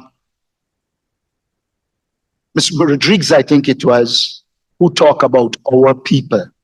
I hope you are convinced that our people mean all Guyanese, because all of those that spoke after you said our people. And I want to make it very clear to you, when I say our people, I mean the people of Guyana.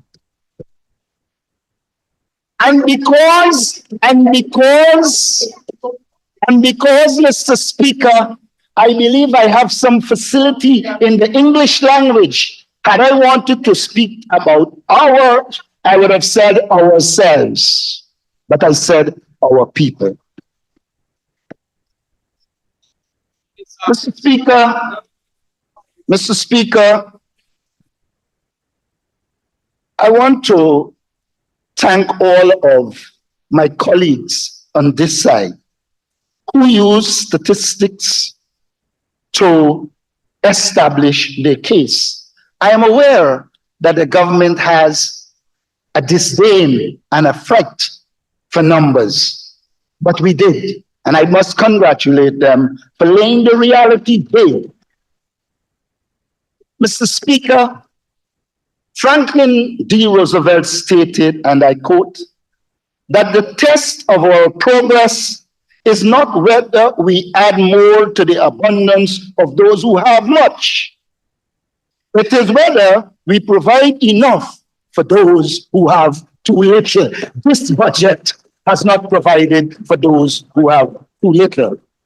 Mr. Speaker, this aptly describes our arguments in this budget. We are not against the private sector. We are not against legitimate businesses receiving contracts. We are against the manipulation of the system to provide PPP crony contractors who are ill-equipped and incompetent with contracts that results in wanton waste and facilitating a slush fund for the PPP elite, friends, families, and favorites. Rich to the rich at the expense of those who have little and deserve more.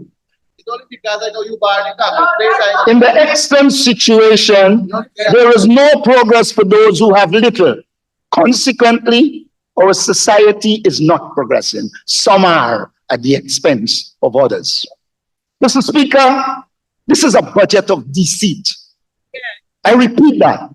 This is a budget of deceit. It scores high on the art of deceit. It sets out to deceive the people of Guyana. It seeks to make the average Guyanese believe there is something in it for them. There is nothing. It is presented as if there are successes in the non-oil sector. There is little or none for those not benefiting directly from the oil and gas sector. The budget identifies many projects, but the reality is they cannot complete many of those projects. I want to remind this House that throughout the years, we were told, oh, our projects are transformative. Let me remind the Honorable Prime Minister, Skeldon's sugar factory and generating component was to light up Guyana, was to make energy cheaper. It never did. Let me remind this House, Mr. Speaker, that there was to be a fiber optic cable that will give these children cheap internet wherever they are. It did not. Let me remind this House, Mr. Speaker. Let me remind this House, Mr. Speaker, that we were to have packaging factories packaging the most beautiful packages. I heard to change the sentence to some other building now. Mr. Speaker, if we judge from the history of this government, the gas to shore will experience the same failure. And so those projects are deceit again. This budget uses figure to paint a picture of progress when there is little or no progress apart from the oil sector and its attendant services. It uses jargons to deceive the people. It speaks in percentage to deceive the people. The Honorable Minister sat here and trying to tell us about election and said, we increase our votes in Region 10 in Linden by 100%. Any child would know, if you had 1 and you increase to 2 is 100%. Who are you deceiving? You are deceiving yourself. When you go to the actual figures, people are worse off under this PPP administration. It sets out to make people feel they are being empowered when they are not. This budget deceives. The government has no plan for this nation. Mr. Speaker, last year I argued that the PPP has no plan for Guyana. And our opponents on the other side, I prefer to say friends, but sometimes they behave as opponents. Our friends on the other side were furious when I said that. I hope my colleagues on the other side will accept the argument this year. Since no better a person has stated that the government does not have a plan than the head of state in this country, who in an interview with Jose Enrique Arrijo of the America's Quarterly World Political Review stated in his 23rd January 2024 article entitled, "Can Guyana Beat the Resource Curse?" He stated that, and I quote, "When I asked President Ali if his government's present and future ambitions were consolidated in some plan," unquote, the president responded, and I quote, "I've been writing a plan as we go along because we don't have the time to have a plan and then implement it," unquote. Mr. Speaker, imagine. Honorable Leader of the Opposition. Yeah. The references to His Excellency and your For heaven's sake. please. No, you know. And again, I don't want to quote the legal principle, but please. But let us respect ourselves. Mr. Speaker, is it not true that if I can lay over to you this article that I've committed no offense? So I can't talk about the president at all in this place? No. I have never seen that rule, but I will live with it for now. Okay, if you want, we can suspend and you can check for the 107. Live with it for now. Thank you. And I promise you, he would not be mentioned because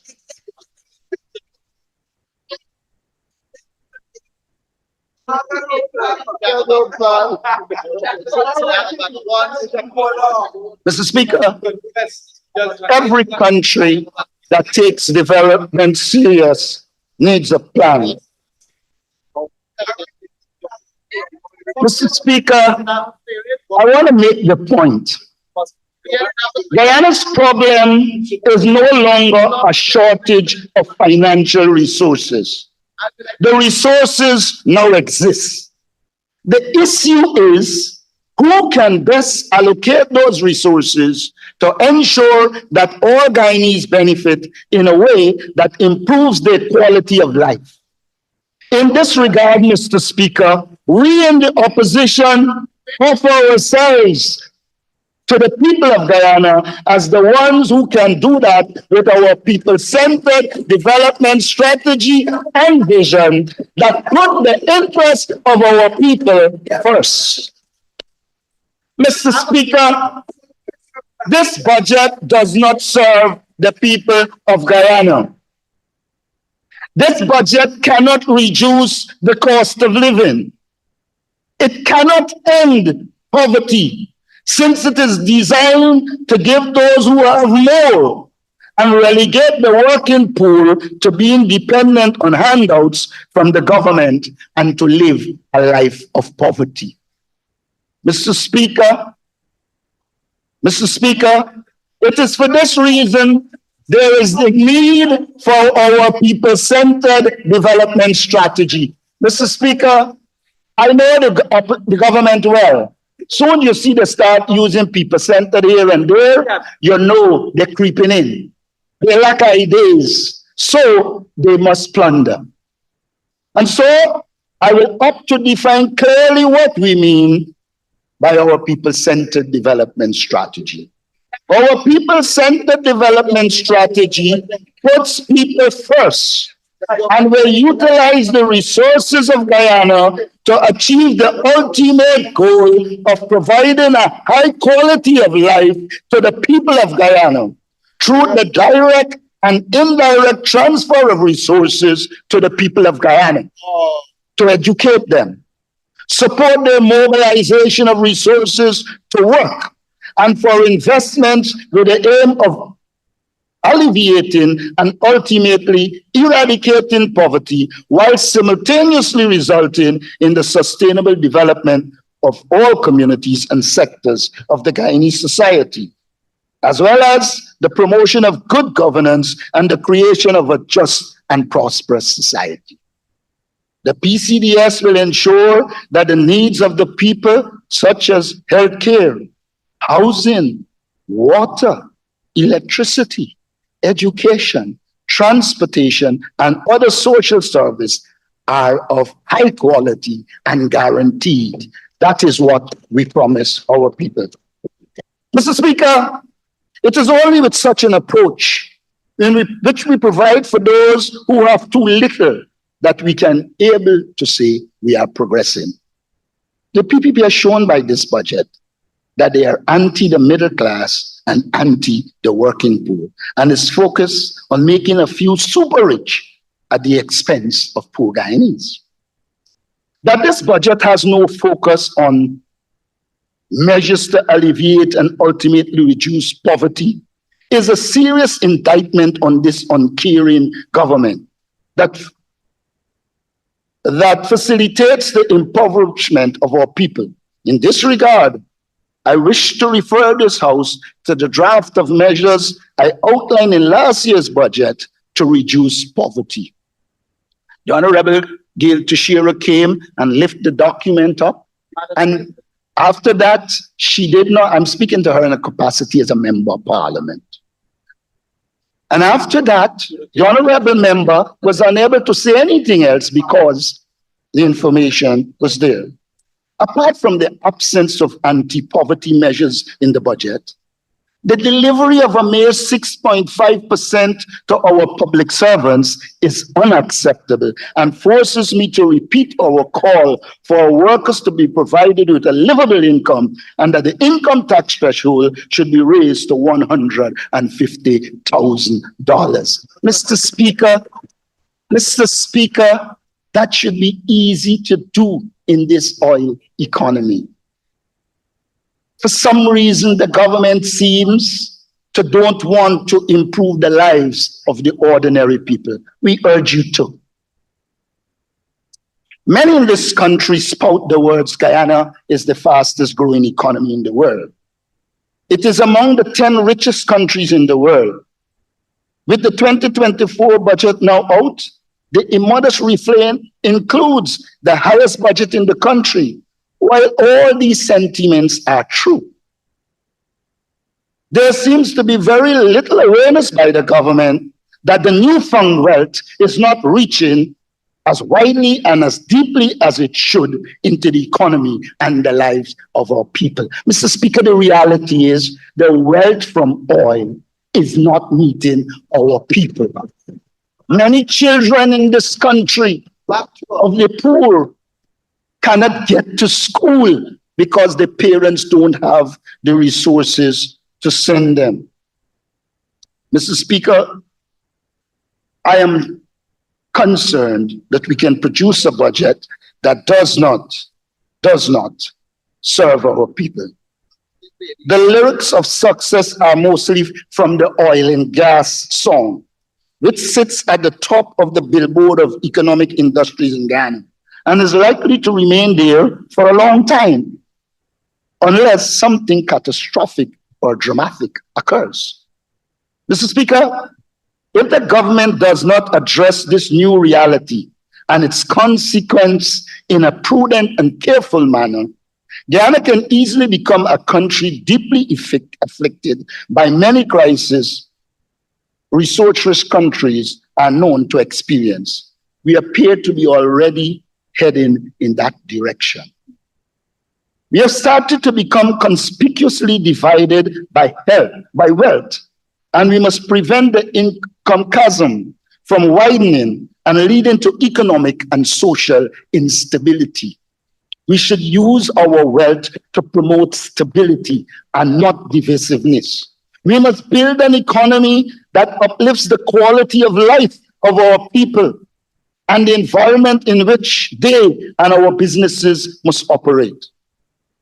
We must make true the maxim, Mr. Speaker, that a rising tide lifts all boats. We cannot afford to leave the powerless behind. We cannot afford to leave the poor behind.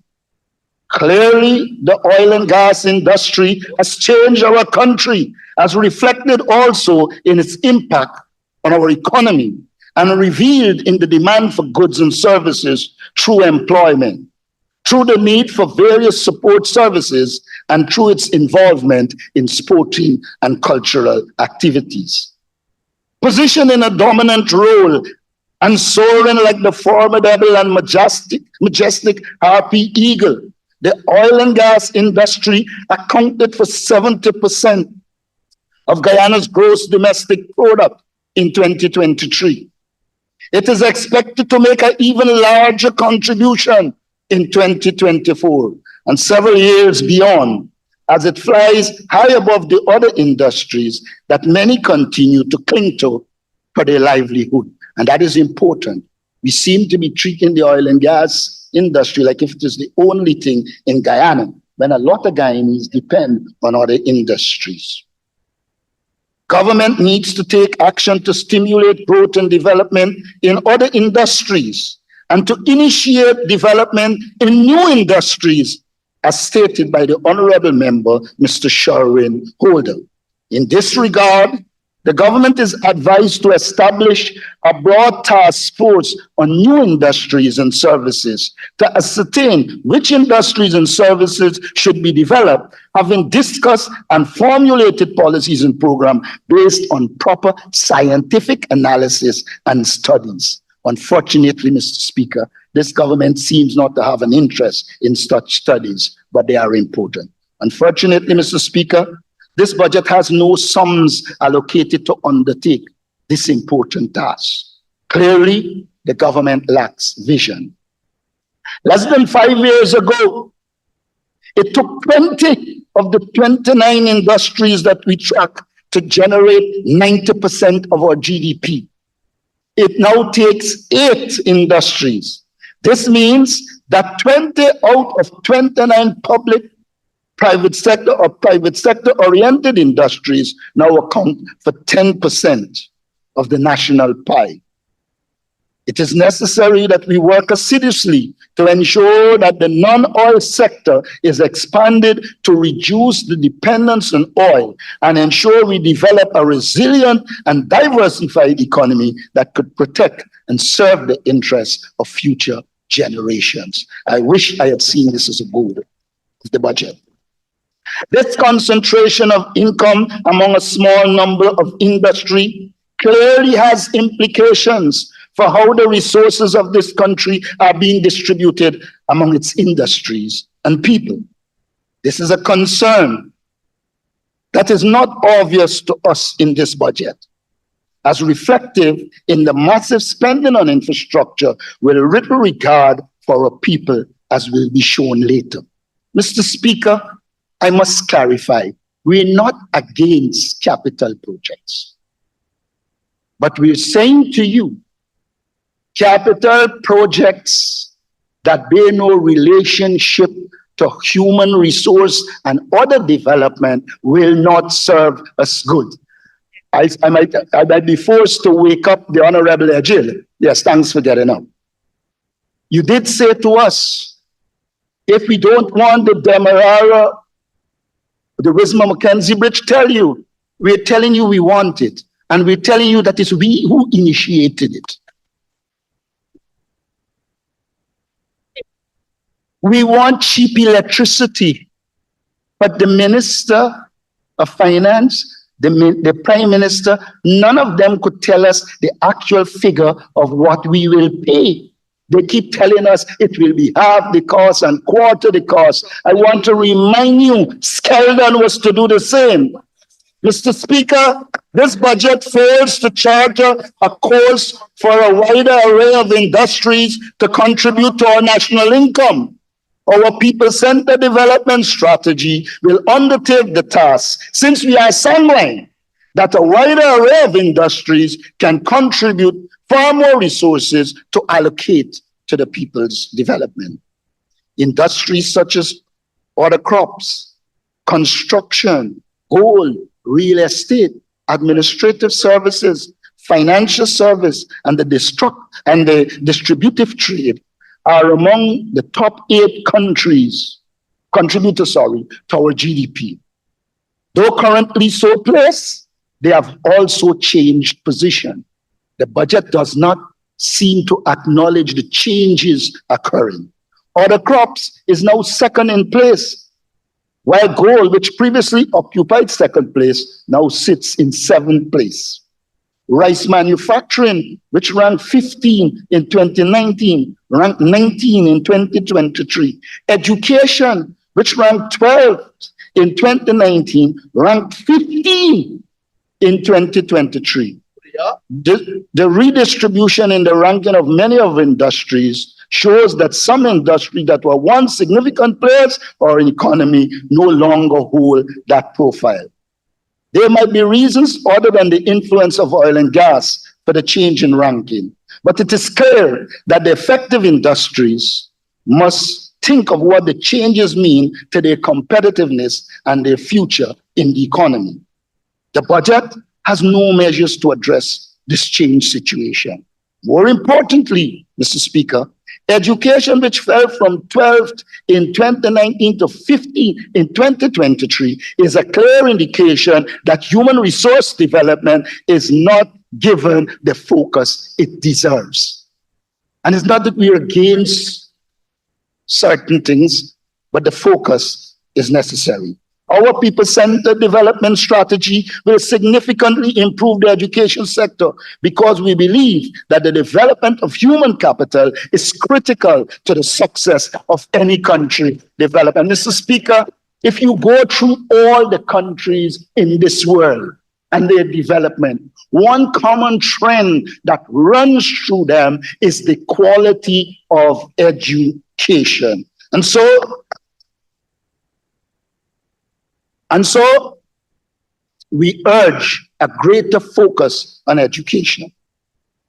A major lifeblood of our economy is international trade. As a country that relies heavily on foreign trade, we must be concerned as to what the changes in our economy mean for the acquisition and distribution of foreign currency. The new concentration of our economy reveals that 2 industries, oil and gold, generated 94% of foreign exchange earnings in 2023. According to existing data, one can envisage oil exceeding the 90% share of foreign earnings that it was responsible for in 2023 in the not too distant future. While we bask as a country in the financial glow of the oil industry, one must wonder what role the current policy on the management and use of foreign generated earnings might be playing in determining access to foreign currency for the business community and the wider society. This is another issue not addressed in the budget. We believe it is important and incumbent on the government to manage the situation properly so that our local private sector can access foreign exchange to grow their businesses. If you like the local private sector, then you need to manage our foreign exchange sector so that they don't cry out. Shortage of foreign currency should not abound in a country where export revenues have grown by over 700% in less than 4 years. And its trade balance has shifted from a deficit in 2019 to a surplus of over US $6.5 billion in 2023. It hurts when the private sector keeps crying out that they don't have adequate resources.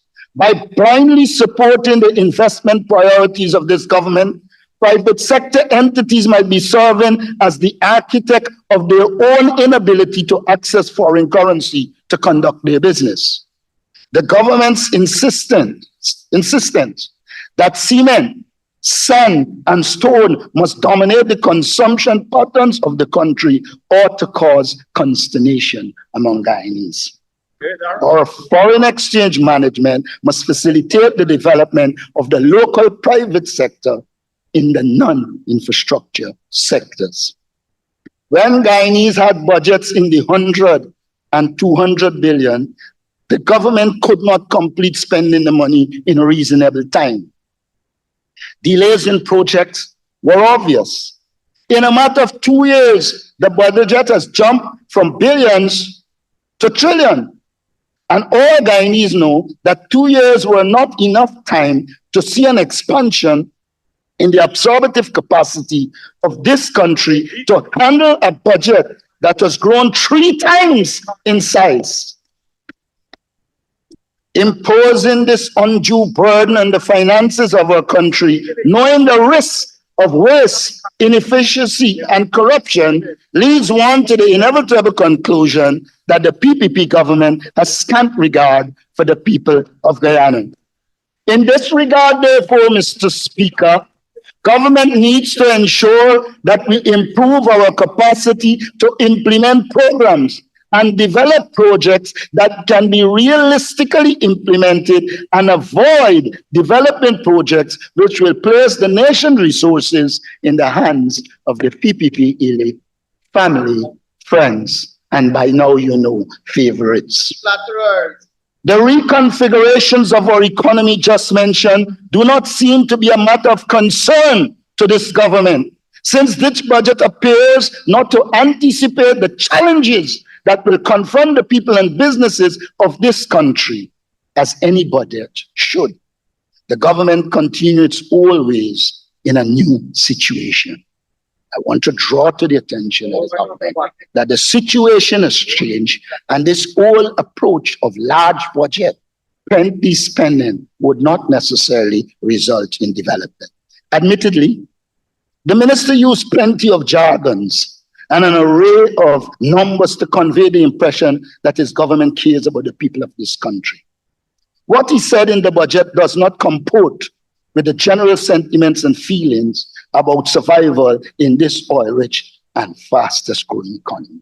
Mr. Speaker, I want to urge those on that side to be on the road and understand what people are facing. Mr. Prime Minister, as you fly past with outriders, which you're entitled to, remember, you're missing the opportunity to know the reality of our people. And I want to say this to you, Mr. Prime Minister, I want to say this to you, Mr. Prime Minister, while you talk of being on the ground and listening, when we see the videos of the Vice President and company, they tend to ill-treat the people, not listen to them.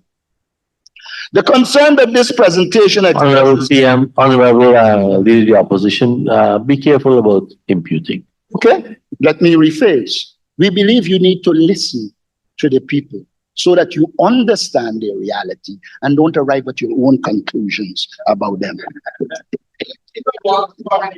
The concern that this presentation expresses here can be understood in the situation of the public servants who endure all sorts of inconveniences and hardship, from inadequate wages, high prices, blackouts, water shortages, poor health services, and transport fatigue to keep the government functioning. These should not be the hallmark of the fastest growing economy in the world. Unfortunately, they are. Mr. Speaker, when the Prime Minister was speaking, I know his house has generator, but blackouts are many. Amidst the daily stresses of life, their patriotism, this is the public service, and commitment to work continue to be abused by the government. One theme that has been emerging constantly, as if intended as therapy for the workers, is the reduction or removal of VAT from certain commodities and the gaining of special treatment for the private sector. The impression that one gets is that the government has been trying to focus the attention of people on imaginary taxes and tax benefits while spending their money on goods and services. We see this as an attempt to distract consumers from the relatively meager incomes that they are receiving and the economic plight in which they place themselves. Another case of deceit, I contend. That gimmick is not working because public servants know what they can afford and what they cannot afford. They are the ones living and feeling it. They are the ones know if they can feed their children 7 days a week or only 2. We are fortunate over the years to have benefited from the wisdom of Professor Clive Thomas, a distinguished Guyanese economist and a champion of workers' rights in this country. He has contributed extensively to economic thought regionally and around the world as well. His work makes it easy for us to dispel the illusion that Guyanese are benefiting from the oil wealth of this country. Professor Clive Thomas, in a series of articles in 2012, drew our attention to a simple technique referred to as the tax level that can be used to determine how the income in an economy is allocated between the government and the rest of us. It is very important for Guyanese to be aware of this because this government, in its budget presentations, has perfected the art of deceit and tries to tell us that the reduction of tax here and the removal of tax there ought to be making our lives better. Nothing could be further from the truth. Professor Thomas pointed out that the tax level indicates the amount of money that the government takes from us and the amount that it leaves us with. Because this tool considers the impact of all taxes on our income, no harm is done in ignoring the constant referrals by the government to the removal of VAT here and there. Whatever taxes will impact us would show up in the tax level analysis. The 2024 budget will leave Guyanese with 88% of their income, while the government will take 12%. Withdrawals from the Natural Resource Fund are included here, since royalties and taxes paid by Exxon and its partners are paid into the fund. The high percentage of disposable income, 88%, belies the reality of public servants in this country. In 2024, the public servants will receive 2% of all the income Guyana earns. This means that the public servants will keep 1.92% of that money. The minister told this assembly that inflation will be 2.5 in 2024. What it means then is that the public servants in this oil-rich country will get the benefit of 1.88% of the money earned. With that share of income, the public servant can hardly believe that the government is grateful for their service.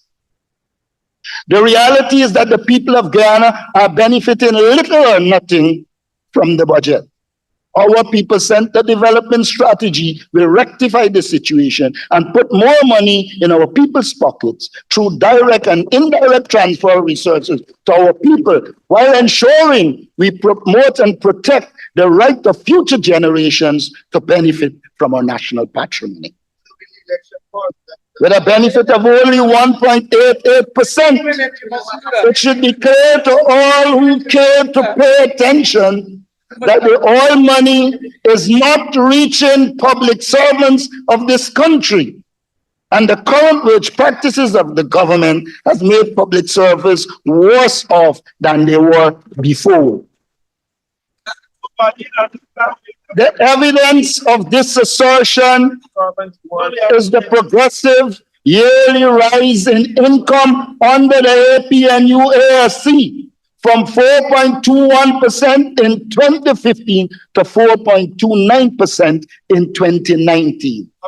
The finance minister will tell you that that is true. In contrast, every year from 2021 under the PPP, the real income of workers went down. An important revelation here is that all the exemptions and removal of taxes are of no real benefit to the public servants of this country in the face of this reality. Our comparative performances show that between 2015 and 2020, people were our priority, and we attempted to ready the nation for oil, first oil. Our PCD will continue this trajectory. To make this point clearer, it is useful to examine the transfer that Guyanese, including public servants, receive under the various handout packages of the government. In 2024, the government plans to give Guyanese 1.44% of the country's oil wealth to implement their income, to supplement their income. These monies will go directly to support school children, teachers, youths, pensioners, and those depending on public assistance. Some will also be used to support business ventures. This is money that will go directly to the beneficiaries, whether through cash vouchers or other forms of transfer. I want you to see that I am acknowledging that people are getting money. The problem is they are not getting enough. When public service incomes are combined with the supposed generosity of the government, they would have gained access to a mere 3% of the 2024 income of this country. It is not surprising, therefore, to see that the people of this country place more emphasis on remittances, which at 5% of the 2024 GDP exceeds the entire earning and grants public servants receive from the government.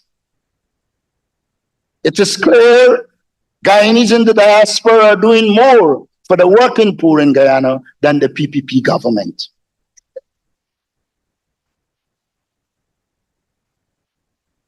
I wish to thank our patriotic Guyanese in the diaspora and reject Minister Ramson Jr.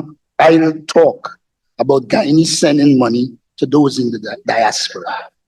And even if that is true, it is only the PPP elite which has such capacity. The average Guyanese cannot afford to live, not just to send money to friends in the diaspora. He walks with his head in the air and knows not what happens on the ground. This government might have people on their minds, but not at the center of the country's development. Consequently, it is not surprising to learn through the media, including social media, of how desperate poor Guyanese have become, that they have resorted to improper financial practices. When I saw a young man going to jail recently, it was heart-wrenching. The government cannot find the solution for these problems because they are part of the problem. However, what is interesting is the reluctance of this administration to pursue the allegations of wrongdoings at high levels in this society. They are well prepared to go after the small man, but the machinery protects he who can damage us. It is against this dismal background that the government and its acolytes are going around selling illusions to the people of this country that owning a home automatically enables them to be a business investor. I was surprised when I heard the finance minister saying that. The people of this country are advised to understand that the doubling of the value of a home does not mean that one is capable of servicing a loan. This grandiose notion about home ownership and business investing can lure people into losing their homes to a bank or some other creditor if the business is a failure. Potential borrowers could be sent into depression if rejected by a bank for inadequate cash flows. The advice from this side of the house is to get advice from experts and not any politician or fly-by-night business promoter. Always keep in mind the old adage, look before you leap. Mr. Speaker, there is hope. Our PCDS will provide homes on a rent-to-own basis, and we will replicate the successes the PNC had when it produced homes in South Rundle and other areas without putting the house owner at the risk of losing the house. The government's admission that they will have to change the withdrawal rules of the Natural Resource Fund to finance the profligate spending demonstrated to the nation what we have been saying all along. There is no plan whatsoever or method to the PPP madness, save enriching themselves, their friends, families, and favoring. This is especially clear given that it is only a short while ago that the PPP passed the law hurriedly amidst widespread public condemnation at the lack of consultation.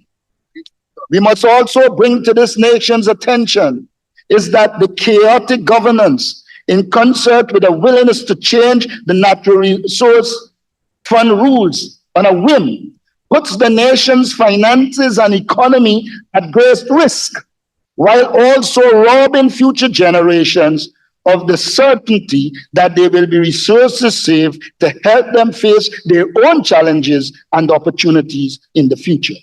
The PPP is not accounting for a possibility of a prolonged price crisis, such as we saw during the 2014-2016 oil price crash, or even the COVID-19 pandemic.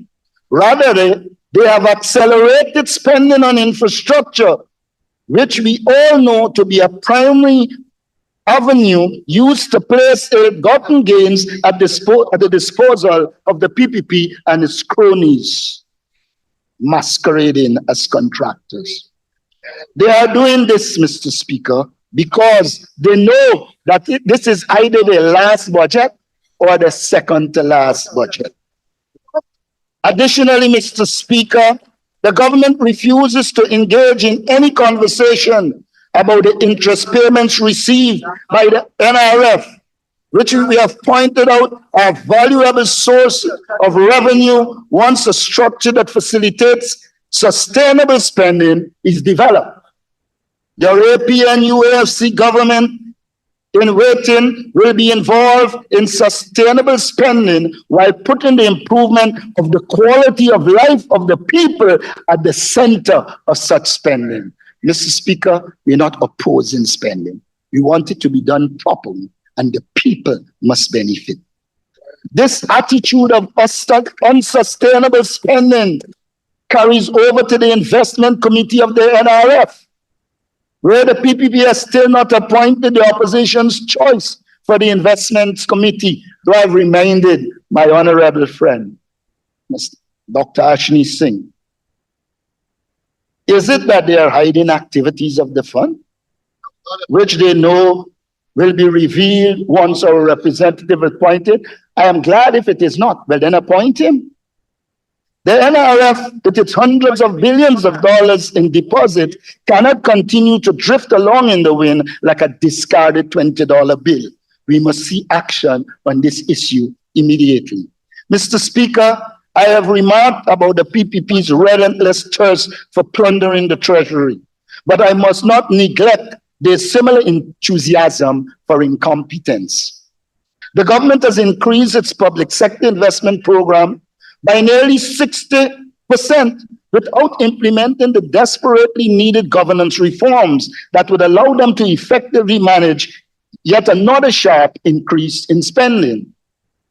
Every day we traverse the streets, there are more potholes than road, or witness some fresh calamity. How many more times will the government have to rebuild the Grove Road before it is even? Half of the road is always higher than the other half. And the Minister of Works has the audacity to say the road is being affected because of large trucks traversing it. Mr. Minister, obviously, a road which serves sand trucks has to be built to the specifications, Mr. Minister, that will allow them to operate, unless the intention of is to have the road deteriorate so that another contract can be awarded. Mr. Speaker, the Honorable Minister of Public Works should take note that a lot of the roads we are still building them on the specification of the days when we had 2-ton trucks as maximum. But tell us, so why those same big trucks in the United States, etc., don't damage the road? We in the opposition are committed to the good governance of Guyana and will dedicate resources to hiring experts, consultants, and thousands of Guyana's young people to conduct analysis and gather data. Right now, even the minister with responsibility for finance must surely be in the dark as to the unemployment rate or the rate of wage growth or contraction last year, since no official statistics are being regularly published. Mr. Speaker, I try my best to get the unemployment rate, and I cannot. If they have it and they're hiding it, then that's also sad. This is unacceptable, and we need to see a renewed focus on gathering data and conducting analysis. There is a saying that you cannot manage what you cannot measure. And that certainly is the case in Guyana today. When I saw the vice president saying, all we know to do is studies, etc., I was glad, because if the studies we did make, they could implement bridge and a number of other things. But the things they are doing now have no studies. What we can measure, however, Mr. Speaker, is the epic scale of the waste and squandermania. The PPP has refused to engage with IMF estimates that out of every dollar spent in the public sector investment program, 41 cents are lost. And the IMF consistently urged governance reform. Last year, ignoring these necessary reforms resulted in $172 billion in waste. And this year, the total will climb to over $250 billion Guyana dollars. In fact, the PPP is borrowing approximately as much money as it is wasting. This squandering of a nation's patrimony must not continue. Mr. Speaker, this casual approach to enormous sums is reflected in the government's handling of the audit of oil resources. The government must commit to funding auditors, training auditors, and hiring first-class audit firms to examine offshore oil expenses. We saw Guyana nearly miss out on more than 100 million that could be recovered, and the government has demonstrated little interest in furthering the arbitration process that will reclaim these funds. Mr. Speaker, any patriotic government would have wanted to get those funds to put it at the service of the people of Guyana. On the other hand, the government has again demonstrated its disinterest in the working people, that they could present a budget in excess of $1 trillion while offering a minimal increase in the tax threshold is disgraceful. And they should, sorry, I can't use be ashamed, they should review it. Low to middle income Guyanese are paying tens of billions of dollars in taxes while government wastes money rebuilding roads over and over again. We reiterate our call for the tax threshold to be raised to $150,000 immediately, and for further large wages and salary increases given the oil industry's continued growth. Low to middle income Guyanese should not be paying taxes in a country that, adjusting for prices, has the 10th highest GDP in the world, GDP per capita in the world. We must all bear as a warning the historic example of Equatorial Guinea, which once boasted both of a 75% poverty rate and a per capita GDP higher than Spain. The PPP does not like to think about poverty, hardship, or the day-to-day struggle of Guyanese. So the idea of a large tax threshold increase would never occur to them. A reduction in the rate of VAT to 8% is also feasible, given the expected tens of billions of additional tax revenue for 2024. If this is done, Mr. Speaker, it will also put billions in the pocket of everyday Guyanese, directly combating the cost of living crisis. Guyanese can look forward to a significant reduction in tax under the next APNU-AFC government. Mr. Speaker, we believe that our country needs to democratize finance. That means increasing access to banking across Guyana, improving financial literacy, and developing our local stock market. I spoke with an economist at length who is not PNC on this issue. Industries in our hinterland regions made a significant contribution to the non-oil economy, but most banking requires gold miners, loggers, and others to come all the way to the coast to deposit savings. This not only discourages savings, but it also hinders those local economies that could benefit from access to credit, which can only materialize if they are savings institutions. These should be complemented by mobile money and online banking services. Of course, you will have to extend the internet properly and don't hide it from people. To facilitate such development, we can offer investment concessions to banks which open branches in hinterland region. And these tax concessions will quickly pay for themselves in the form of increased growth and tax revenue across these regions.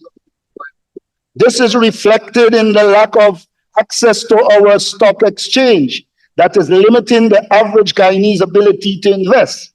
Mr. Speaker, the few brokers that allow citizens to purchase stocks are concentrated in Georgetown, and they are hindered by a stock market that only trades once a week. These brokers should similarly benefit from tax concessions for establishing more branches across Guyana, but also be encouraged to develop financial products that serve the investing needs of average Guyanese. At this point, it would be remiss of me not to emphasize the need for financial literacy and a more focused thinking government attitude towards finance in general. Financial institutions have expressed distress at the fact that regulators are extremely slow to consider and approve new financial products, even where those products have clear benefits to the average Guyanese. Retirement investments vehicles such as target date funds should be encouraged so that Guyanese can better plan for their futures. Mr. Speaker, this is a critical issue. And I do believe the government needs to revisit the pension that retired government workers are getting. They are nowhere close to livable incomes. Our citizens must also be educated about the benefits of investing, planning ahead for expected life expenses, and the general advantage of making use of the financial system. This must be introduced at high school level, but also at the University of Guyana and other high learning institutions through a deliberate government outreach program. Mr. Speaker, as this economy changes, if our people are to benefit, their level of financial literacy has to increase, and it is incumbent on the government to do that. The US Federal Reserve highlights that 58% of Americans own stock, often through varied financial products, where sadly, many Guyanese are not even aware that Guyana has a stock exchange. Mr. Speaker, these policies and interventions will benefit Guyanese considerably, with the Federal Reserve indicating that US households added $2.6 trillion in wealth in just one quarter last year due to the ownership of stocks. On the other hand, firms will no doubt be encouraged to list on a more developed stock exchange, as well as those currently on the exchange benefit. Similarly, according to the UNDP, The expansion of banking and finance to those who lack such access can contribute to growth more than 1% of the non-oil GDP annually. This is surely a low-hanging fruit that the government can pick. Even further, Mr. Speaker, improving access to banking and financial markets will also provide an opportunity for Guyanese to increase domestic competition in the private sector. This is vital to help bring prices down during this cost of living crisis. We believe the government should encourage this by, in addition to the above measures, providing the Small Business Bureau far more resources for loans and grants. The minimal increases in loans and grants provided to small businesses demonstrate that the government sadly has little interest in small businesses. We have also advocated the establishment of a national productivity bank, which should aim to finance productivity enhancing efforts by medium to large-scale businesses. Mr. Speaker, it goes without saying that the government must support the work of the Competition and Consumer Affairs Commission, but we believe much more must be done in this regard. A deliberate effort to educate the public about the Commission as well as the dangers of anti-competitive business practices must be made. This should include reaching out to high schools, the University of Guyana, and the other institutions of higher learning, as mentioned above, with the goal of ensuring citizens can recognize anti-competitive behavior and are aware of how to report these practices. We recognize that protecting consumers is an important element of this Commission responsibility. But it is also critical that we address the anti-competitive behavior that consumers and businesses are complaining has kept prices elevated, even as some elements of imported inflation cooled. Promoting an environment in which there is free and open competition is in the interest of business, citizens, and our country as a whole.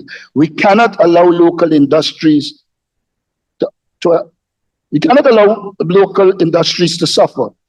Rather, we must develop a culture of innovation and dynamism. Mr. Speaker, I know that the government is running from competition because competition tends to remove your power to allocate resources arbitrarily, but you should move in that direction. Mr. Speaker, it will be remiss of me if I do not point out that the national priorities in this budget are misplaced, and in some cases, non-existent. The fact that Budget 2024, like those since 2020, is not guided by an integrated development strategy and plan is starkly evident. Had it been, it would have contained national budget priorities, but the minister identified none. Every expenditure was treated as equal in importance and necessity. Mr. Speaker, as I move to conclude, the next APNU AFC government will have the following national priorities: alleviating and ending poverty and a guaranteed livable income. As a priority, not much needs to be explained here. Mr. Speaker, the PPP ducks and ignores this critical national goal and instead hides behind the smoke screen of increased disposable income. But as every Guyanese knows, higher disposable income is a myth against the reality of high cost of living, increasing inflation, and rising household debt.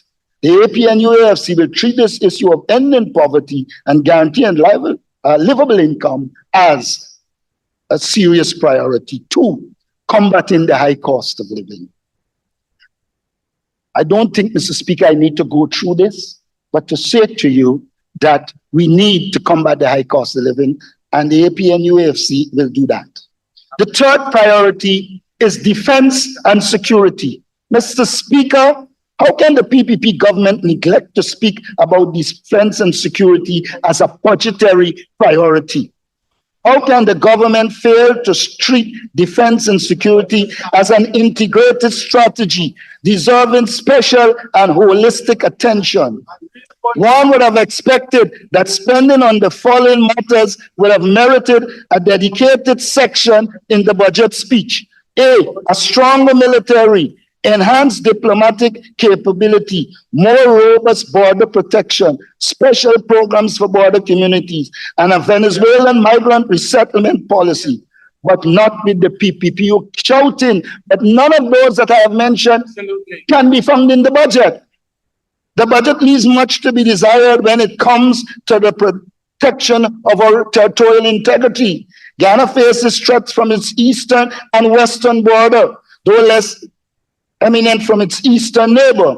Inattentiveness to our foreign policy has led to the downplay of diplomacy as our first line of defense. This short-sightedness was evident from the delay in appointing ambassador to two of our important border countries, Brazil and Venezuela. It also appeared in the lack of diligence by our foreign service to remain unaware for more than 1 year that a sister CARICOM nation had accepted a gift that degraded Guyana's ownership of the Essequibo. The future of this CARICOM country, the failure of this CARICOM country to alert us to this occurrence in a timely manner raises questions about the suitability of that person to remain fairly engaged in a neutral way in the follow-up to the Argyle Declaration. We wish to inform this House that we do not have confidence in his leadership. It is not in the interest of Guyana for that particular Prime Minister to be involved in the follow-up to the Argyle Declaration. Thank him for the service given before, but let him move on. Our confidence that the seriousness of the Essequibo is fully understood by this government is very low. This is a point of concern because the budget does not give clear enough signals that all appropriate actions will be taken to place our citizens in a stronger position to invest and enjoy life in the Cinderella County. An appreciation of the potential of Essequibo as the largest region of our country must be in priority being given its development and that of its residents. Where in this budget is this priority reflected? Nowhere. Mr. Speaker, there is need for a clear strategy to engage Guyanese communities bordering Venezuela so that they are engaged, conscious, secured, trained, and committed to ensuring Essequibo continues to be part of Guyana. We cannot just hope. We must use the resources of this country to achieve these noble objectives. Merely saying Guyana is we own will not allow us to achieve those objectives. We need a plan to ensure Essequibo continues to be we own. Mr. Speaker, there is need for a well-designed and articulated economic diplomatic strategy aimed at promoting and protecting our territorial integrity and for the enhancement of the capabilities of the Ministry of Foreign Affairs to implement such a strategy. We cannot sit idly by and allow Venezuela to use Petro-Caribbean dollars to undermine individual Caribbean countries' solidarity and support for Guyana against Venezuela. We are sleeping at the wheel. We must be of assistance to sister Caribbean nations in our time of plenty, as Trinidad and Tobago did in their time of plenty. Mr. Speaker, to do that demands the careful management of our resources so we can have an oil diplomatic strategy. Unfortunately, our oil resources are being mismanaged. Skill development and job placement, our next priority. Mr. Speaker, while Budget 2024 highlights the problem of labor shortage, temporary employment, and the mismatch between jobs and skills, and while the minister does not mention GOAL and other government training programs, what is missing is the treatment of this issue as a national priority. One would have expected a cohesive and coherent plan that includes a national coordinating agency to achieve such objectives as skills upgrading, matching skills to job, measures to increase retention of workers, measures to increase women participation in the workforce, measures to expand apprenticeship scheme, and programs to teach fundamental numeracy and literacy. Plenty ideas for you to work on. Mr. Speaker, 5, increasing Guyana's share of oil revenue. The government has made it clear that its position is to depend on the addition of new FPSOs as the sole means of increasing oil revenue for the country. Mr. Speaker, we on this side of the House view it as a national priority to increase oil income through tighter audits and monitoring to prevent financial leakages, building our human capacity to monitor oil operation, and the employment of expert firms to advise this government. 5, national teachers and workers. Mr. Speaker, many who sit in the government benches are promoting the building of schools and hospitals as if it is the solution to the crisis in education and health. We on this side of the House believe, I want you to listen to this, Honorable Manik Chan. We on this side of the House believe there is a need for schools and hospitals. However, we believe the mere building of schools and hospitals and training of teachers and nurses will not solve the problem. We need to train. We need to retrain existing teachers and nurses through the provision of greater benefits, higher status, and the creation of a teaching environment propitious to children learning and teachers and other supportive staff in education being comfortable. That is what is needed. The same is equality for nurses. In this regard, therefore, the next APNUC government will establish a national task force for the training and retaining of teachers and nurses. Having studied the problems, the task force will be responsible for developing policies, programs, and projects to ensure we have trained teachers and nurses who the system can retain. There is no sense in training for export. Youth development. This budget fails to adequately address the youth question. Our youth need to be prepared to take the opportunities that are emerging. Unfortunately, the youth is faced with many challenges, among which are high levels of illiteracy. Many do not matriculate, making it difficult to obtain a job, and they lack both the resources and access to the resources to invest and develop business. Mr. Speaker, those issues will be addressed as part of our people-centered development strategy. There will be an effective literacy and numeracy program both in school and for those who would have dropped out of school.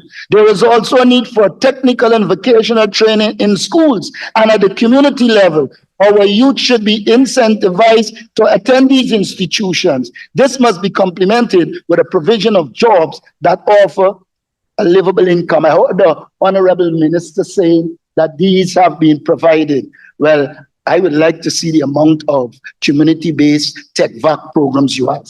There might be some in the school. What I'm trying to say to you on the other side of the House, this issue cannot be addressed solely in the school because there are a large percentage of children who would have already dropped out of school, and therefore we need programs outside of GTI at the community level to deal with these issues. Mr. Speaker, these issues will be addressed as part of our people-centered strategy for development. In addition, there is need for a network of nights. Mr. Speaker, in addition, there is need for a network of night schools across Guyana that will allow the youth to return to school. And for those who would have completed school but failed to obtain math and English at CXC, to be able to obtain those subjects, permitting them to matriculate. Mr. Speaker, we must not sit here and just be idle. We have students out there with less than 5 CXC without maths and English and can't get a job. You need, therefore, to set a needs you're failing. Sorry. There will be an effective Additionally, we develop a youth in micro and small business program to ensure that the youth can access the resources they need to venture into business. This program will have a component to train the youth in financial literacy and small business management to prepare them to utilize the opportunity. We will create for them to venture into micro and small business. I must point out that these programs existed when the APNU was in government. Unfortunately, a certain minister who is form and no content ended those programs that were delivering significant benefit to the youth of Guyana. Expansion of the productive capacity of the economy.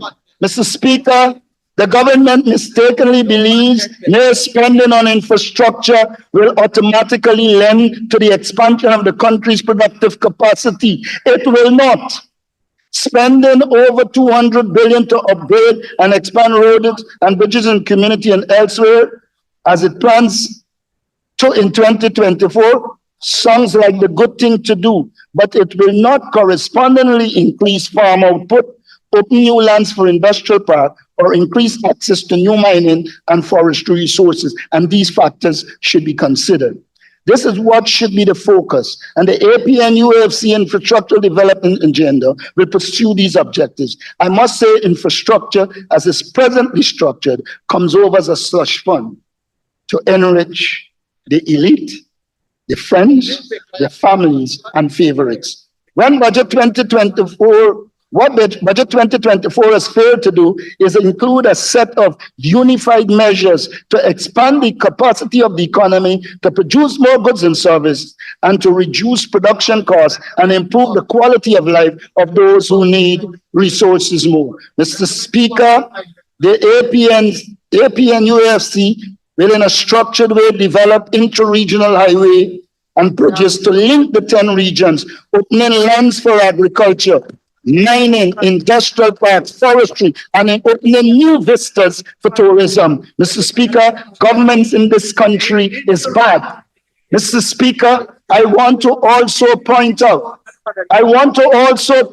Mr. Speaker, that the Honorable Minister of Agriculture, in dealing with the contentions of Honorable Member Jordan, gave us a set of projects that they're doing all over. We never said you weren't doing projects. We said your projects were not structured to create sustainable agriculture in the regions. And that is what is needed. You can do the world of projects all around. If they are not geared towards the sustainable development of the region, of the community, and of the people, it is a waste of time. I don't want to go into the comparative analysis between what was done in 2015, etc. Mr. Speaker, I want to urge this House to begin to look forward. I want to urge this House to begin to look forward. And look forward means progressing, not coming with retrogressive legislation, not coming with legislation to kill accountability and transparency as you did with the PAC. We need legislation that promotes democracy. We need legislation that promotes good governance. It is that will carry us forward. The Honorable Attorney General himself said that a country cannot progress if it doesn't have good governance. You have condemned this country not to progress because there is no good governance. Mr. Speaker, governance in this country is bad. The opposition is consulted only when the government back is against the wall, as recently occurred in the crisis with Venezuela. The opposition has no access to the state media, except when it is used by government to vilify us. Our police have been politicized, misused to institute Trump-up charges against prominent political opponents, while refusing to investigate credible allegations of bribery against a sitting vice president. constitutional bodies are being brought under the control of the executive. Institutions that should be independent are being brought under the control of the executive. If you talk about democracy, you have to speak about independent institutions. This government has eroded the independence of every institution that it puts its hands on. And so, Mr. Speaker, let us stop this nonsense. Fear, Mr. Speaker, is instilled at all levels of our society, just depriving people of their freedom of speech and association. Democracy is being eroded, and we are hurtling from an authoritarian society into a dictatorial one. Mr. Speaker, good governance is needed if our society is to develop. Mr. Speaker, I didn't come here to criticize the government. I came here to say to the government, a lot of your priorities are misplaced. I came here to say to the government that the average man out there isn't benefiting from the billions we are having. I came here to say to this government that we can put resources to ensure our children get to school. What is the sense of having schools and the children cannot afford to go? Mr. Speaker, I come here to say to you, implement a much better hot meal program that gives our children at least 2 hot meals.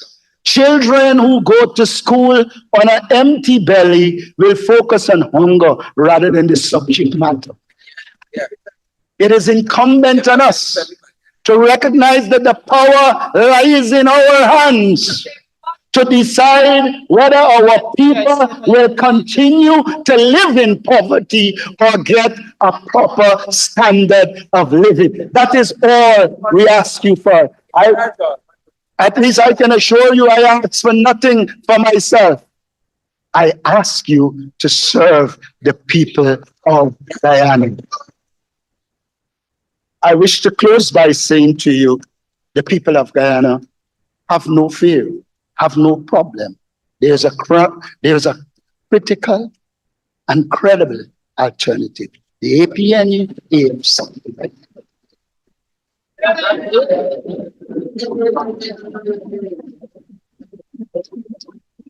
Thank you very much, Honorable Leader of the Opposition. Before I call the next speaker, let me recognize Georgetown's first citizen, His Worship the Mayor, who has been with us this afternoon, and also another Marian, but this time a primary school student, Mr. Manivir Sharma. Honorable members, we now call on the Honorable Senior Minister in the Office of the President with responsibility for finance and the public service, the Honorable Dr. Ashni Kumar Singh, to close the debate.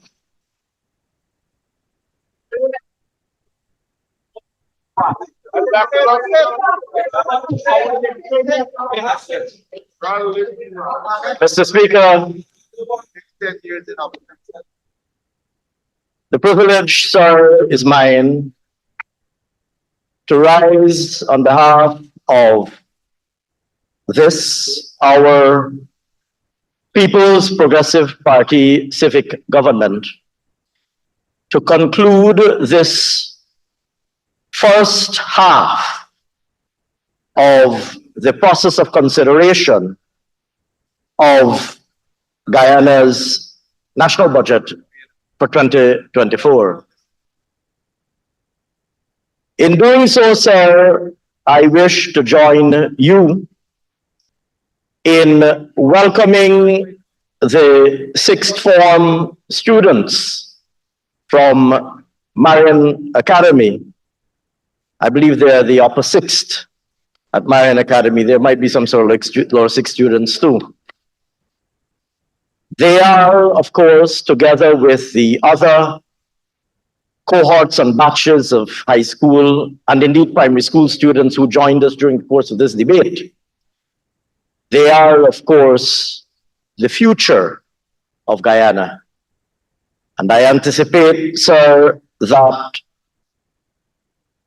there will inevitably come a time when one or more of them, and I expect more rather than one of them, will be sitting in these very seats that we of today's generation have the privilege so to do.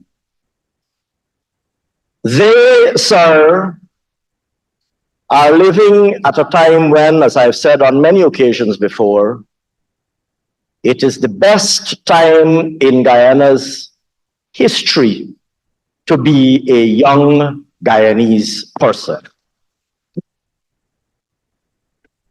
And they are living, sir, in a time when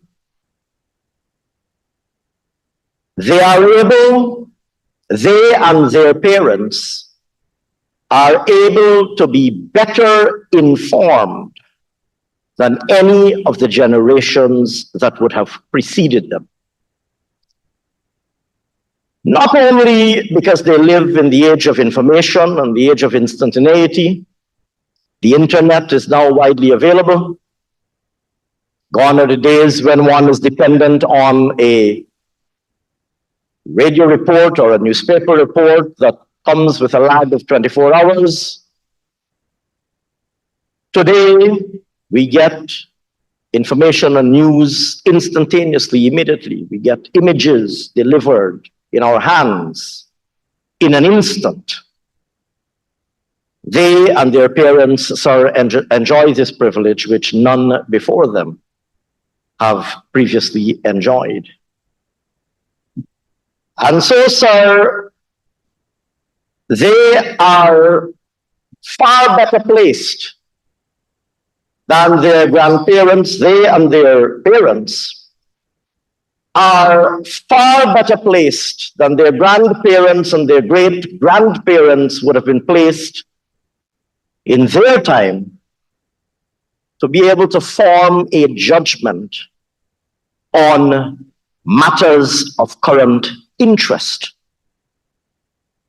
So these young people and the rest of Guyana and the rest of the world just heard the leader of the opposition, Mr. Aubrey Norton, regale us on the virtues of democracy, good governance, accountability, and transparency.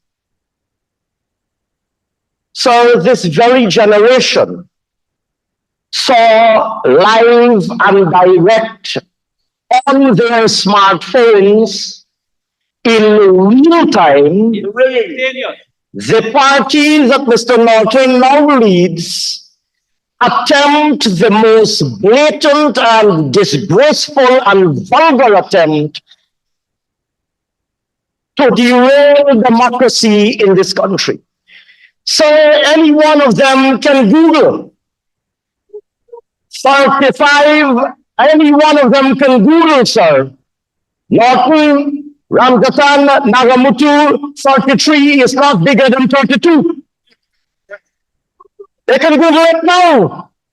And they will see the videos of, I don't want to mention eminent legal counsel associated with an honorable member. He's not in the House and he's not a member of the House, but his name is well known and his surname is well represented on a nameplate staring me in the face directly opposite. Google the name. 33 is not big. An elaborate intellectual explanation. That 33 is not bigger than 32. I think the British. I don't want to trouble people about their accent and so on. That's a whole different discussion. So, there's a There are a couple of very interesting and indeed entertaining videos on YouTube of the then Prime Minister, Mr. Moses Nagumbutu, adopting, he has a particular tone of voice that he adopts, adopting a particular tone of voice and explaining why you don't have a half of an MP. You remember him, sir, explaining to the world, you don't have a half of an MP. And so that is why 33 can't be bigger than 32. Sir, the sixth formers of Marian Academy are capable, more than capable, of judging for themselves. They and their parents. So when Mr. Norton comes here, the honorable member, Mr. Norton, comes here and adopts his accustomed stance of a lot of lofty sounding words, beautiful sounding words and sound bites, lecturing the nation about the importance of good governance and accountability. Sir, the people of Guyana are more than capable of judging for themselves. Mr. Speaker, when I presented the budget last on the 15th of January, I allowed myself, sir, and I'm still wrestling in my mind whether I should have or should not have, but I allowed myself to be distracted momentarily by some of the heckles that came from the other side. And heckling is a well-established tradition as part of parliamentary life. Well-established part of parliamentary life. And I allowed myself for my attention to be caught by it, and I responded to some of it. And one of the statements that I made when I responded to the heckle that came from the other side was that when my mother sent me to school, I went to school. I want to return to that note, sir, because amongst the school books that my mother made me read, and all of us in this house will recognize these books immediately, and we are now providing books in schools. And I wasn't necessarily going to say cheating donkey don't win. I mean, loser doesn't win, if you want to anglicize it a little bit. But sir, we would all be familiar with books like The First Aid in English, Junior English Revised, Student's Companion. Sir, I think generations before me, and even those after me, I see some of the young Marian students smiling with recognition. I believe Student's Companion is still in popular use. And Junior English Revised, I'm advised. Sir, in one of those books, I believe it is Student's Companion, there's a list. So they have all sorts of things, antonyms, synonyms, homonyms. There is a page and a section devoted to Proverbs. You read my mind. You read my mind. With your customary perspicacity, you read my mind. So, there is a page in the Student's Companion that lists Proverbs that we all learned. A few stand out in my mind and came back to me during, and I did write it down. A few came back to my mind and I made a mental note of them during the course of this debate. I will mention just 3 of them, and you will all recognize them. The proof of the pudding is in the eating. Doesn't matter how the pudding looks. Doesn't matter how the pudding might smell. It doesn't matter what you tell people went into the recipe of the pudding. The proof of the pudding, sir, is in the eating. Sir, another proverb that came to my mind and that my mother ensured that I learned and committed to heart is the following. Action speaks louder, or actions rather speak louder than words. No matter the fancy words that are uttered and the promises that are made, what really matters are the actions that are taken, the actions that are implemented, or indeed the lack thereof. And the third, sir, that came to my mind is a slightly shorter but no less appropriate one, and that is as follows. Talk is cheap.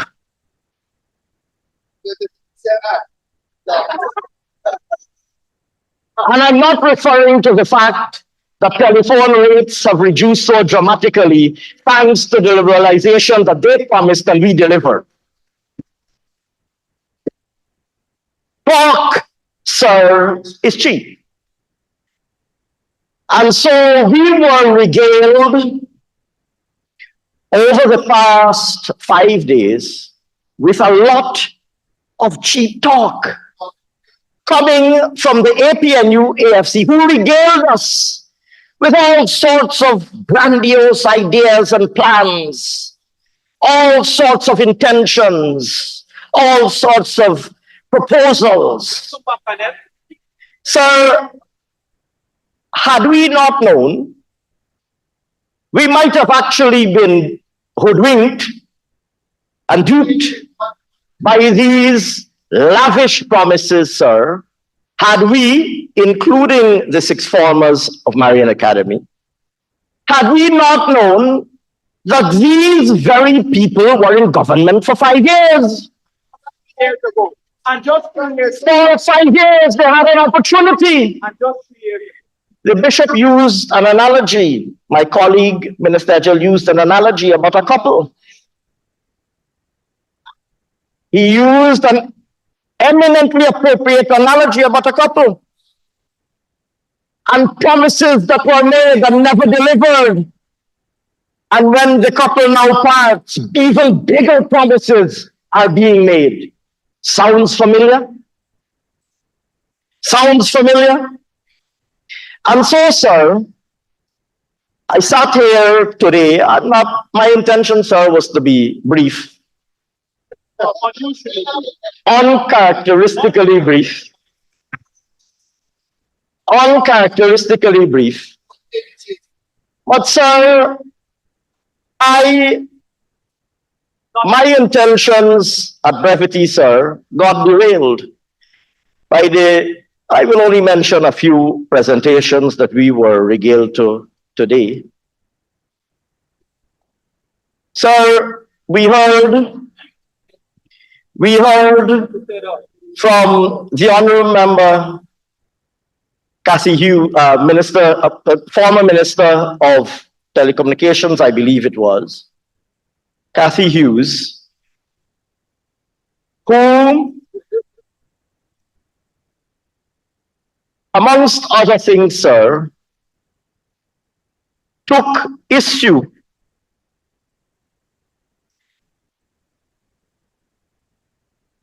the Honourable Member Cathy Hughes regaled us with the standard menu of arguments that they've offered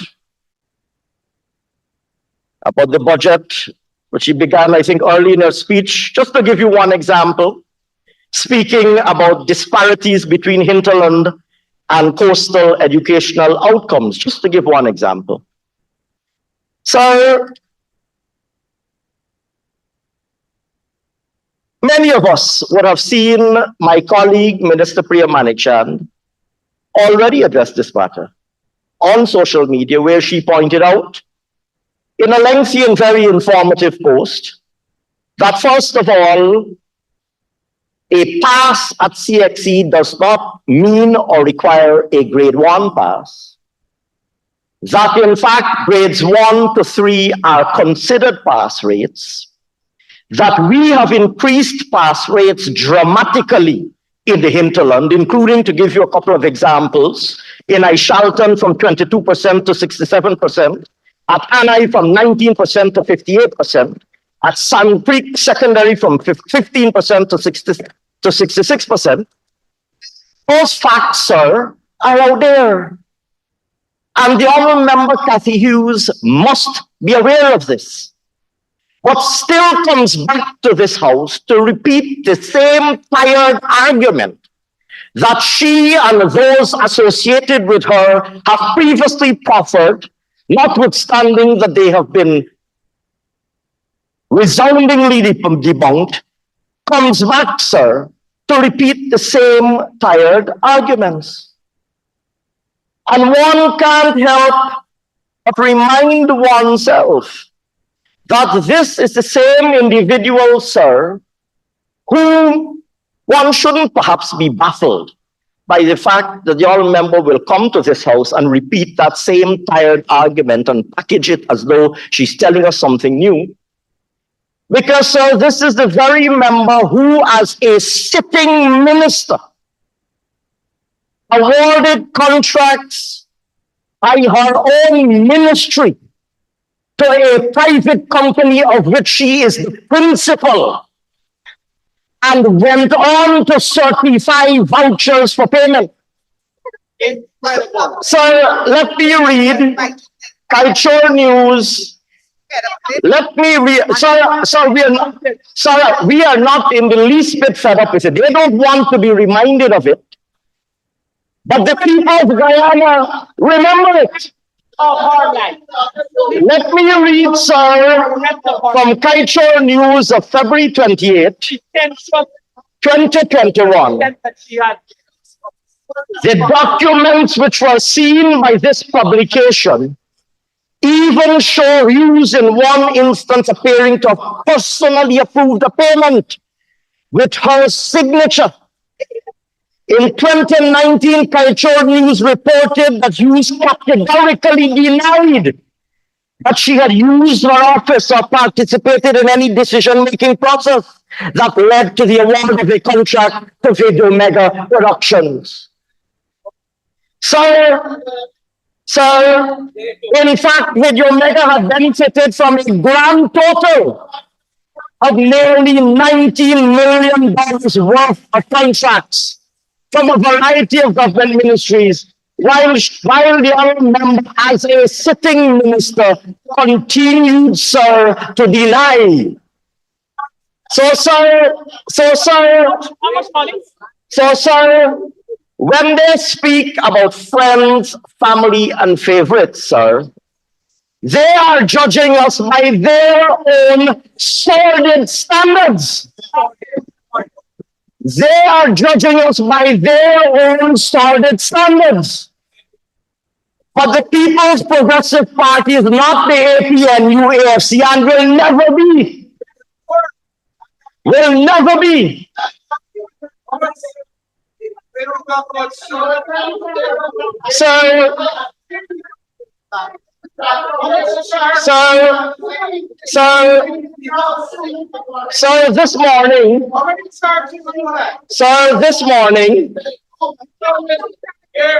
So this morning, We never let him do that. We never let him do that.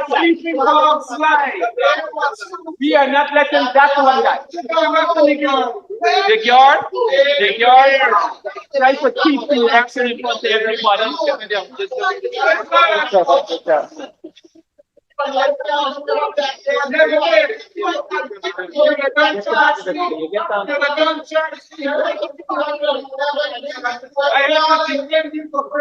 Honourable members, please. Even talk about the 90 million you put into the account in 3 months. Dr. Singh, Honourable Minister.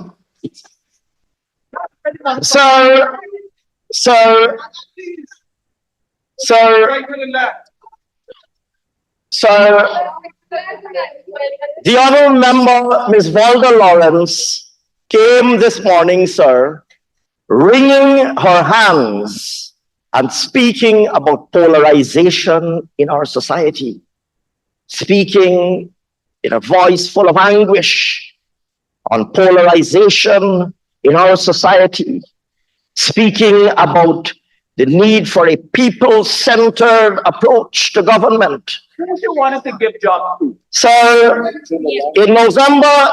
on November 30th, 2018, the Honorable Member, Ms. Lawrence, then, I believe, Minister of Public Health, and no less than Chairwoman of the People's National Congress, not a regular member, sir, not a regular member, the incumbent chairperson of the People's National Congress, said, and I quote, sir, the only friends I got is PNC. So the only people I gonna give water is PNC. And right now I'm looking for a doctor who can speak Spanish or Portuguese, and I want one that is PNC. So she's looking for a doctor who could talk Spanish or Portuguese, but more importantly, it got to be PNC. Get a Venn diagram. No one get a Venn diagram. Culture News, November 30th, 2018. Young people of Marion Academy, all of whom would have your smartphones in your hands, Google Valda Lawrence Jobs PNC. And you will find November 30th, among several others. I put the rest several others. This was widely reported, sir. But what is more, sir? What is more, sir, is that when confronted with this statement, which incidentally was recorded, so there's a video.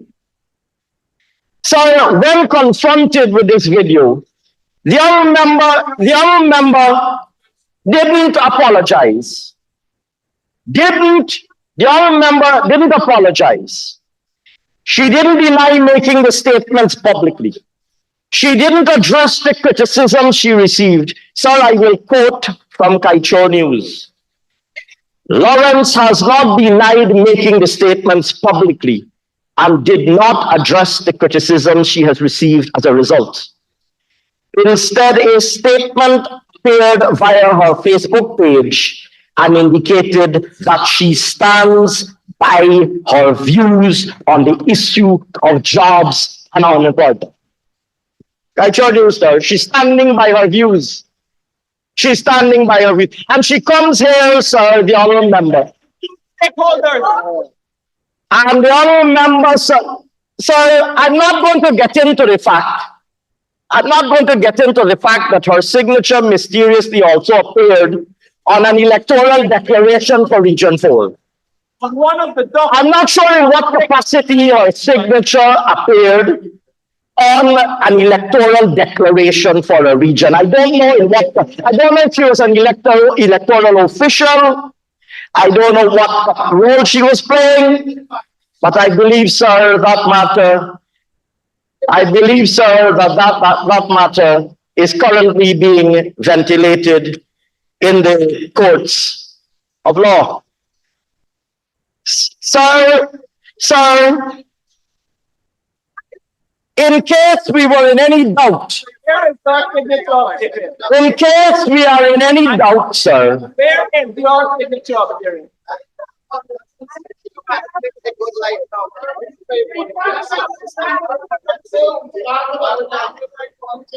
sir, in case there's any doubt,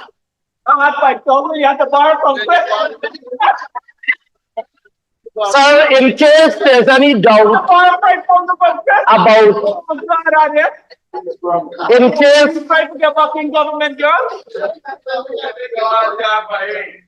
sir, in case there's any doubt about how intellectually bankrupt the APNU AFC continues to be in opposition as they were in government, I want to share, and I'm not going to get into complex arguments. I'm sharing simple examples that all of the people of Guyana can relate to.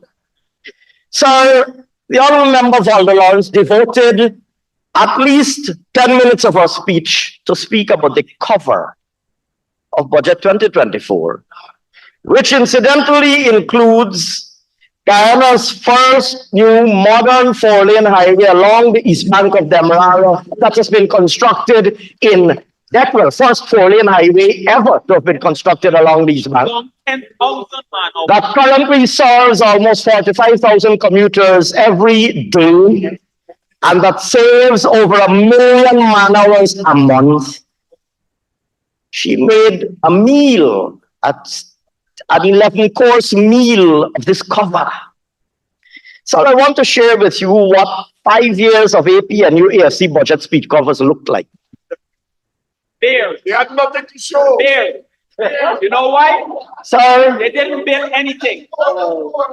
I want to share with you, they all look like that. So they made a meal, another 11-course meal about the theme. So in 2015, they had a fresh approach to the good life in a green economy. In 2016, they had stimulating growth, restoring confidence. The good life beckons. So in 2016, this would have been for 2017, delivering the good life to all Guyanese. So in 2018, they were still transforming the economy, empowering people, building sustainable communities for the good life. So I will not tarry for too long on this matter, as the Honourable Member did, because I cite it only to illustrate that they, unable to find any substantive argument against the budget, resorted to trivialities. But I'm coming to you, Honourable Leader of the Opposition. Don't be anxious. You're not going to be left out. You're not going to be left out, sir. We know you want Mr. Speaker, there was a particular gem. It really is a small matter, but I can't resist highlighting it. There was a particular gem, sir. As the Honourable Prime Minister, a man for whom I have and we have infinite respect. So, as the Honourable Prime Minister approached the podium to deliver his speech, so there was all sorts of heckling about all sorts of things. And several members on that side of the House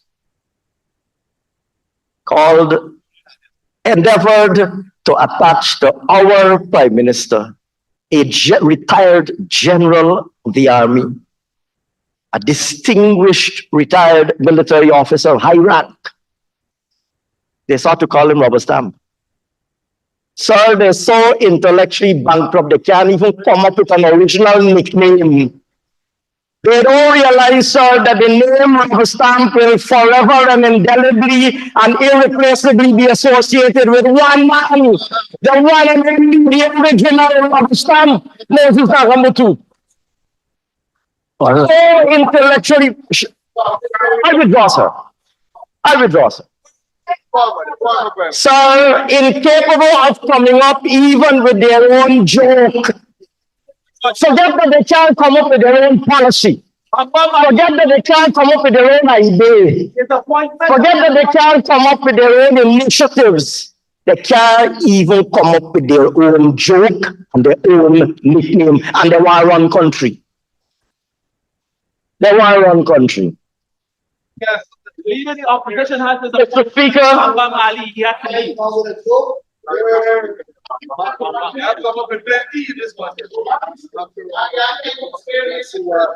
Mr. Speaker,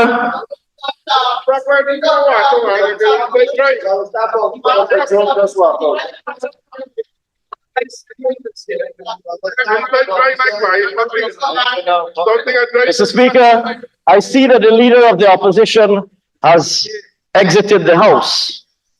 That's an important appointment at Bambam Ali. Sir, You cannot miss it.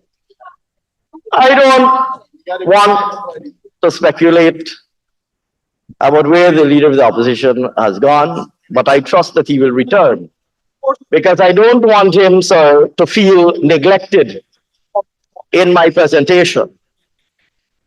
Mr. Speaker,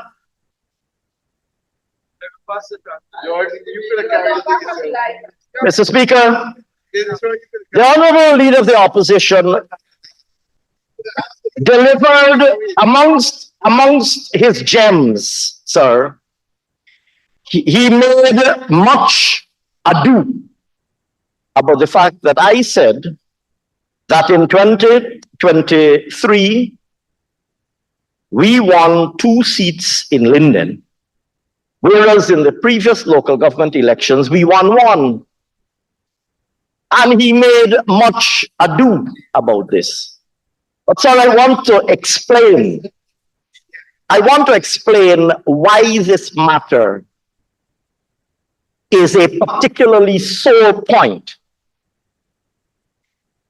I want to explain why this particular matter was deemed to be, and I want the young people sitting in this house and the young people watching on the television and through other media to understand why really did the leader of the opposition make such a big deal about this 1 seat in Linden. Sir, because the point that I made in the budget speech told to borrow a phrase, told an extremely inconvenient truth that the APNU AFC is not prepared to face. And that truth is that they were resoundingly trounced in this year's local government election. And because they were resoundingly trounced, and because it is such an inconvenient truth for them, I will repeat it, sir. Mr. Speaker, I will repeat it. We won 66 of the 80 local authority areas that were in the election in 2023. They won 14. Out of the 66 that we won 13 by a no contest because they could not find a single candidate to represent them in those 13. We won 906 seats in total. They won a grand total of 274. And even where we did not win the majority on the council, we increased our vote count and our seat count. In Georgetown, sir, we increased our seats from 7 to 11. They reduced their seats from 23 to 19. In New Amsterdam, we increased our seats from 3 to 6. And they reduced their seats from 11 to 8. And in Linden, we increased our seats from 1 to 2. And they reduced their seats from 15 to 14. But importantly, sir, we won 2,464 PR votes in Linden, 6 times the votes that we won in 2018.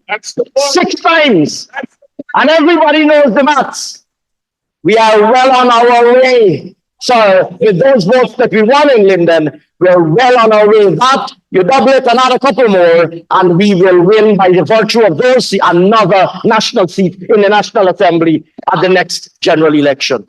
And so that is why they want to make light of this matter. You move from 1 to 2 seats.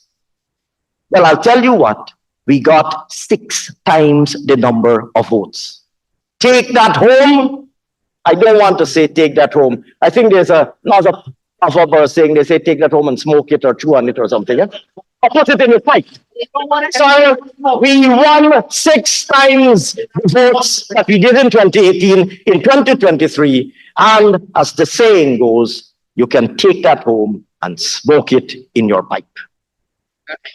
Mr. Speaker, the honorable leader of the opposition spoke. They have some old drums that they like to beat. Sir, he spoke of Skeldon Estate. They like to cite Skeldon Estate. Mr. Speaker, the Honorable no less a person than the Honorable Vice President himself, just a few days ago, provided a detailed explanation that I think was very important because sometimes we don't remember these things. He pointed out and reminded us, sir, that we had contracted a world-class company, Booker Tate, to be responsible for designing and supervising the construction of the Skeldon Sugar Factory. And when the factory did not deliver on its expectations, we, the People's Progressive Party civic government, prior to debating office in 2015, took Booker Tate to court. We took Booker Tate to court to hold them accountable for their failures in relation to deliver on their contractual obligation. Sir, that matter was ultimately subject to a first decision in the court of its first consideration in 2015. If I'm not mistaken, either mere days before we demitted office or mere days after, around that period, April or May, around that period. The APNU AFC, who assumed office in May 2015, sir, owes an explanation to this country why they discontinued the legal action against Booker Tate. And up to today, sir, in 2016, a former Minister of Agriculture, Dr. Leslie, a former member of this House. I'm not speaking about the Vice President's press conference last week or the week before. I'm speaking about 2016. A former Minister of Agriculture, member of this House, former Minister Leslie Ramsamy, wrote a letter that was published in Kaichor News. And in that letter, he said that they, being the government parties, government and Gaisuko, rightfully tried to get Booker Tate, which was the contractor responsible for factory design and for completing land conversion, to take corrective action. When Booker Tate failed to take necessary corrective action, Gaisuko sued Booker Tate. That was not unjustified blaming. It was holding Booker Tate accountable. They were paid, they needed to deliver. Skeldon was not the wrong decision. Booker Tate made mistakes in the design, some of which were reckless. And I continue to quote. He says, Trotman, Professor Thomas, and others must explain why Gaisuko has not continued. I know you're quoting, but you're calling names of people in the court. Sir, he identified certain individuals. Sir, he identified certain individuals whose name I shall not call because they are so closely associated and appointed by the AP and US, including one who was a chairman of Gaisuko. I think there was a period when they had two chairmen because they were confused. I think two boards had been appointed. You recall that thing where somebody had published themselves. But anyway, one of them was a chairman of Gaisuko. Sir, the former Minister Leslie Ramsamy said these individuals must explain why Gaisuko has not continued the legal action against Booker Tate. Sir, that was 2016. Sir, he asked that question in 2016. We need to put this matter to rest, sir, because they like to bandy, those on that side of the house, like to bandy this business about Skeldon. We went to court. We took Booker Tate to court to hold them accountable for what they were contracted to deliver. The APNU AFC, sir, failed to continue that legal action. We didn't pay them before. Sir, and I now hear Mr. Ramjatan. I now hear Mr. Ramjatan trying to justify. Sir, this was a, sir, the honorable member, Mr. Ramjatan says, probably it's hard, and I'm not going to repeat the unparliamentary word that he used. He said, to quote Mr. Ramjatan and to place him on record because the television can't hear his heckle, I understand. Mr. Ramjatan in his heckle now says, probably it had no merit. Probably it had no merit. I'm dropping the word that we wouldn't want our young children to repeat. Sir, probably it had no merit. Sir, a large project at the time, the largest civil works project in this country, a project that could have transformed the sugar industry and kept the sugar workers in work, a project that could have delivered 30 megawatts of electricity through the cogeneration plant. We went to court seeking to hold the contractors accountable. And I am saying here again what Dr. Ramsamy said publicly in 2016 and what Vice President Jagdeo has said on multiple occasions since. And I'm saying it here in this house. The APNU-AFC owes this country an explanation why they did not continue that legal action.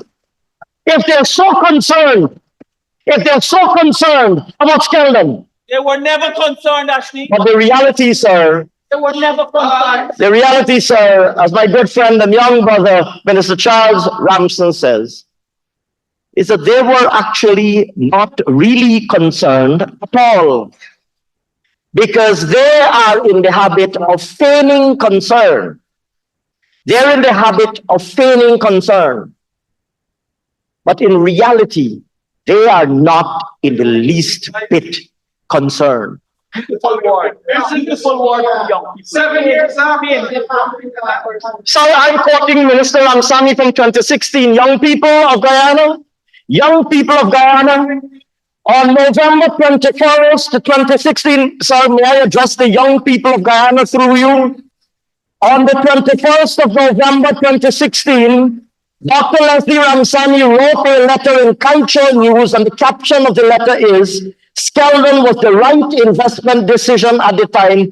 Google it and read the letter and see whether from 2016 to today, we are in 2024. See it from 2016 to 2024. Anybody in the APNU-AFC has ever explained why they recklessly abandoned that legal action. They can't. Up to today, they can't provide an explanation. But they come here and they beat their drums about Skeldon. They beat their drums and they thump their chests as they are wont to do. They beat their drums and thump their chests about Skeldon, and they wring their hands about Skeldon workers and sugar workers and the poor people of Guyana. But the reality is that they do not care. Right prices and care about right prices.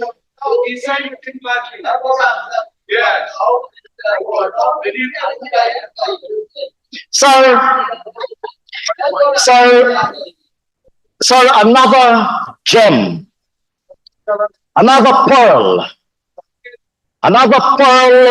of the honorable member, Mr. Norton's presentation was when he spoke about planning. So, and he cited an article published recently published in America's Quarterly on the progress being made in Guyana. And he, in particular, made reference to His Excellency the President, if I'm permitted, sir, I'm sure I can refer to His Excellency the President. He did. He made reference, sir, to the comments made by His Excellency the President on this question of planning. And he seemed, sir, to find it slightly odd that the President spoke about planning or evolving our plans as we go. Sir, the planning process, as any one of you, I don't think you need to be a nuclear scientist or a cardiologist or a neurosurgeon to know that planning is a dynamic and living process. So you don't make a plan and leave it down. You plan, you work with your plan. There isn't anything like a good plan can't be a static plan. You adapt, you adjust, you evolve depending on changing circumstances. So there's nothing peculiar or unusual about planning. I believe we all plan as we go. We get into our car or we walk on the street. We are planning to go to a particular destination. We see an accumulation of traffic and we divert to another route. That's a very good analogy. We're planning as we go. There's nothing unusual about that. But I'm glad, sir, that he raised this question about planning. Because much was said about the fact that there's no plan. There's no plan. That was a common thread in their arguments. There's no plan. So let me say that for years, even perhaps decades, we in this country have been engaging in successive processes to prepare plans and identify priorities. So we would all be familiar. We would all be familiar, sir. Let's go back all the way back to when Vice President Jagdeo was Minister of Finance. So we would all recall the widespread national process. The widespread national process, consultative process no less, that led to the preparation of the National Development Strategy. In fact, in those days, the Carter Center provided valuable support to us because our government institutions were so severely decapitated by the pre-1992 dictatorial years and years of destruction. And so the Carter Center, having played a role in the restoration of democracy, also played a role in rebuilding of institutions and development of this National Development Strategy. So the National Development Strategy included chapters or sections on the environment, the deployment of our rainforest for the purposes of earning revenues. It spoke about carbon offsets, and I will quote, "It will also promote international agreements on carbon offset for industrial pollution in developed countries as another source of compensation to Guyana for setting aside part of its natural resource base." Sounds familiar, sir? Today, sir, with the intellectual leadership provided by successive People's Progressive Party civic governments, and in particular, under the leadership of then President Jagdeo, we were able to conclude the first low-carbon development strategy, which resulted in a bilateral agreement with the Kingdom of Norway, and which resulted, therefore, in an agreement which would see Guyana being eligible to earn $250 million over a 5-year period for the climate services provided by our standing forests. It resulted, sir, in our second generation low carbon development strategy, the LCDS 2030, now with a more mature environment for marketing of carbon credits than existed in the 2006 to 2009 period. The new LCDS, coming as it does at a time when a market for carbon is emerging, spoke of the certification and marketing of our carbon credits. As a result of which, sir, Guyana, under the People's Progressive Party civic government, or with the political and intellectual leadership of the People's Progressive Party, this People's Progressive Party civic government, became the first country in the world to obtain jurisdiction scale certification of our forest carbon concluded a transaction with the Hess Corporation that totaled $750 million for the sale of only a part of our certified carbon credits, out of which we are already drawing down proceeds from the sale of those carbon credits, and out of which, sir, 15% of the gross proceeds are earmarked for our Armenian brothers and sisters. And in fact, they have already started to draw down on those resources. So, in the interregnum, in the last years of 2015 to 2020, that tragic interregnum, sir, the AP and USC put aside the LCDS, which laid a foundation to earn money, but they didn't only put aside the LCDS, they put aside $135 million that had already been earned and could have been programmed for projects to benefit the Guyanese people. They put that aside too. So they put that aside too. So if they itself, different projects could have been financed, they could have reprogrammed the resources. As the Honorable Susan Rodriguez said when she spoke, you gotta got sense for spend money. So they parked $135 million. Did not touch it. Parked it, didn't even draw down on it, didn't even design a single project. You know, Mr. Speaker, those resources today are being used to execute land titling projects, drainage and irrigation projects, solar electricity projects that are benefiting the people of Guyana today as we speak. Not a single Armenian village. They come here and they claim to love our Armenian brothers and sisters. Not a single Armenian village got their land title during the last years of 2015 to 2020. Not one. Not one. And they claim to love our Armenian brothers and sisters, and they're full of ideas. I'm going to come to their ideas in a minute, though. How much you love? So, they parked the LCDS and they came up with a green state development strategy. No, it was a green paint. The GSDS. A green paint. Sorry, here me buy, hold on. To paint everything green. So they came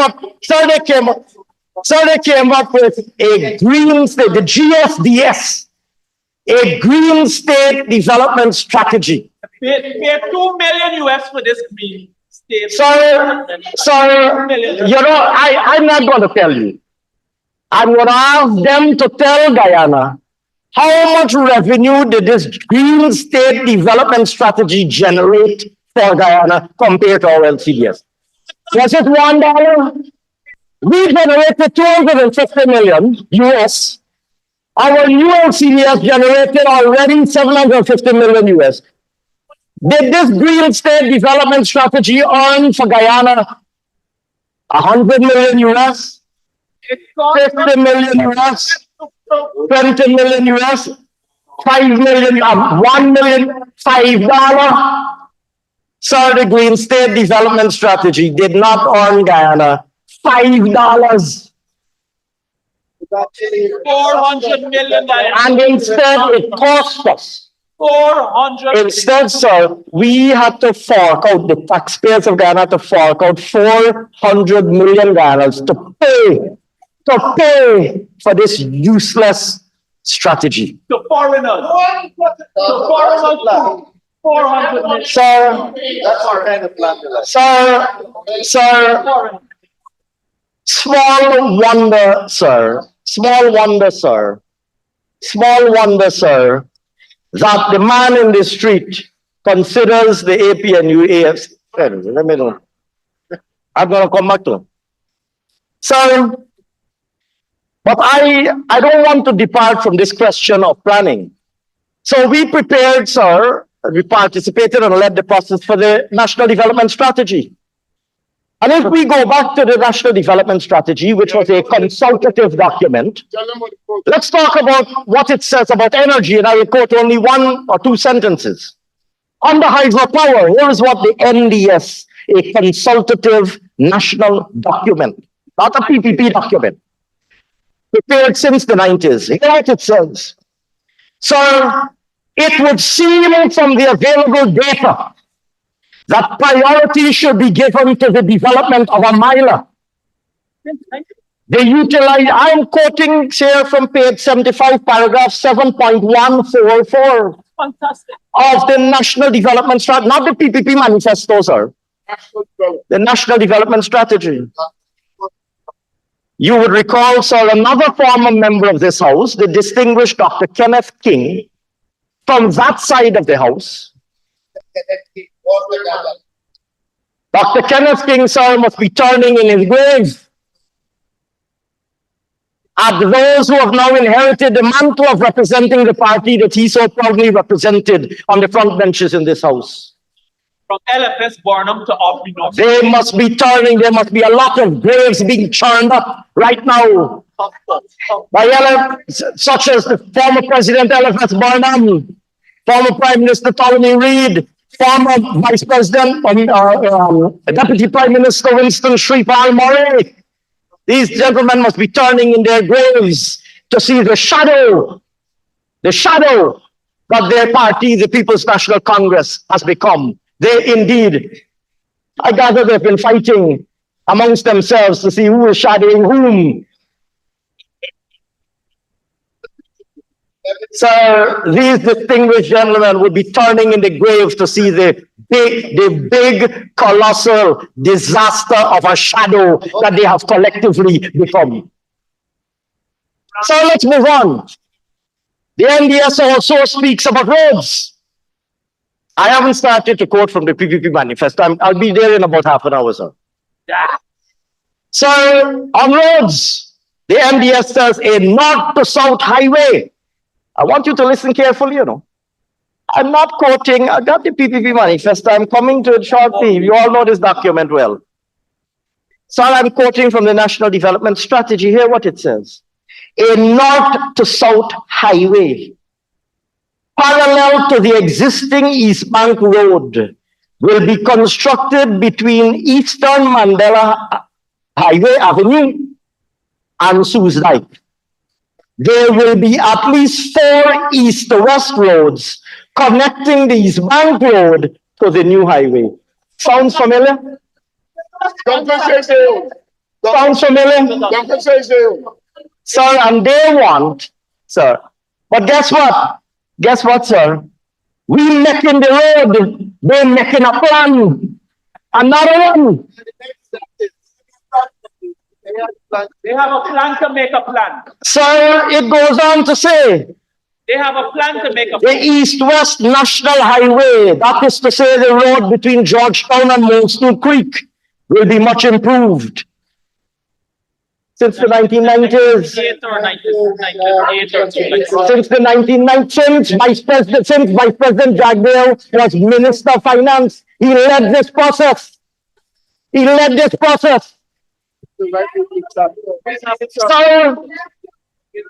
So it speaks. Vice President Jagdale led this process. He was subsequently invited by the Carter Center to visit a number of developing countries to speak about the planning process and the preparation of this national development strategy. And I am delighted, sir, that Vice President Jagdale and General Secretary of the People's Progressive Party is still very much in the leadership of government to see this plan delivered. Government, sir, is not unskilled work. Absolutely. Government, sir, is not unskilled work and is not fly-by-night work. It's not unskilled labor. No disrespect meant to all of those who do honest, unskilled labor in this country. But government, like anything else, requires a particular set of expertise. So the NDS goes on, and I can cite examples, whether it's health, education, youth, infrastructure, sector after sector. I can read for you the very projects that today we are implementing. Very simple. And then, sir, when we were going through the heavily indebted poor countries initiative, HIPIC, as it was then called, to alleviate the burdensome stock of debt that we inherited from PNC mismanagement during the pre-1992 dictatorship, as we were navigating the HIPIC process, we prepared, Madam Speaker, a poverty reduction strategy, which replicated all of these priorities. To give you another set of examples, and I'm going to read from the 2011 PRSP. So on page 61, it has a section called Production of Soybean and Cashew Nuts. Sounds familiar? Sounds familiar? It says another important subsector that holds production for income generation and poverty reduction is the production, listen to these words, listen all the way to the end. And this was 2011, you know. Another important subsector that holds potential for income generation and poverty reduction is the production of soybeans and cashew nuts. Listen to these last few words, for export and stock feed. Sounds familiar? We're doing it now. Sounds familiar, Minister Mustafa? Today, sir, we are delivering on this plan. We're delivering on this plan. We haven't been making plan after plan and don't implement anything. We haven't been changing course every day, deciding one idea today, one idea tomorrow, random ideas. So we have been staying, Madam, my apologies, Madam Speaker. We have been staying the course. As the People's Progressive Party civic government, we came into government in 1992 as the PPPC, and we are still in government as the People's Progressive Party civic or PPPC. I'm sorry, Madam, I apologize. Honorable Minister, in order for you to stay the course, you need an extension of 5 minutes.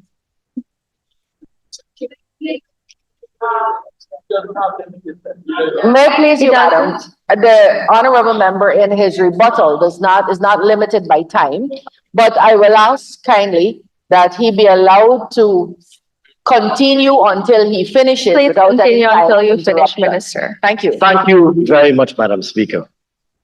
Madam, I want, so on the same subject of planning,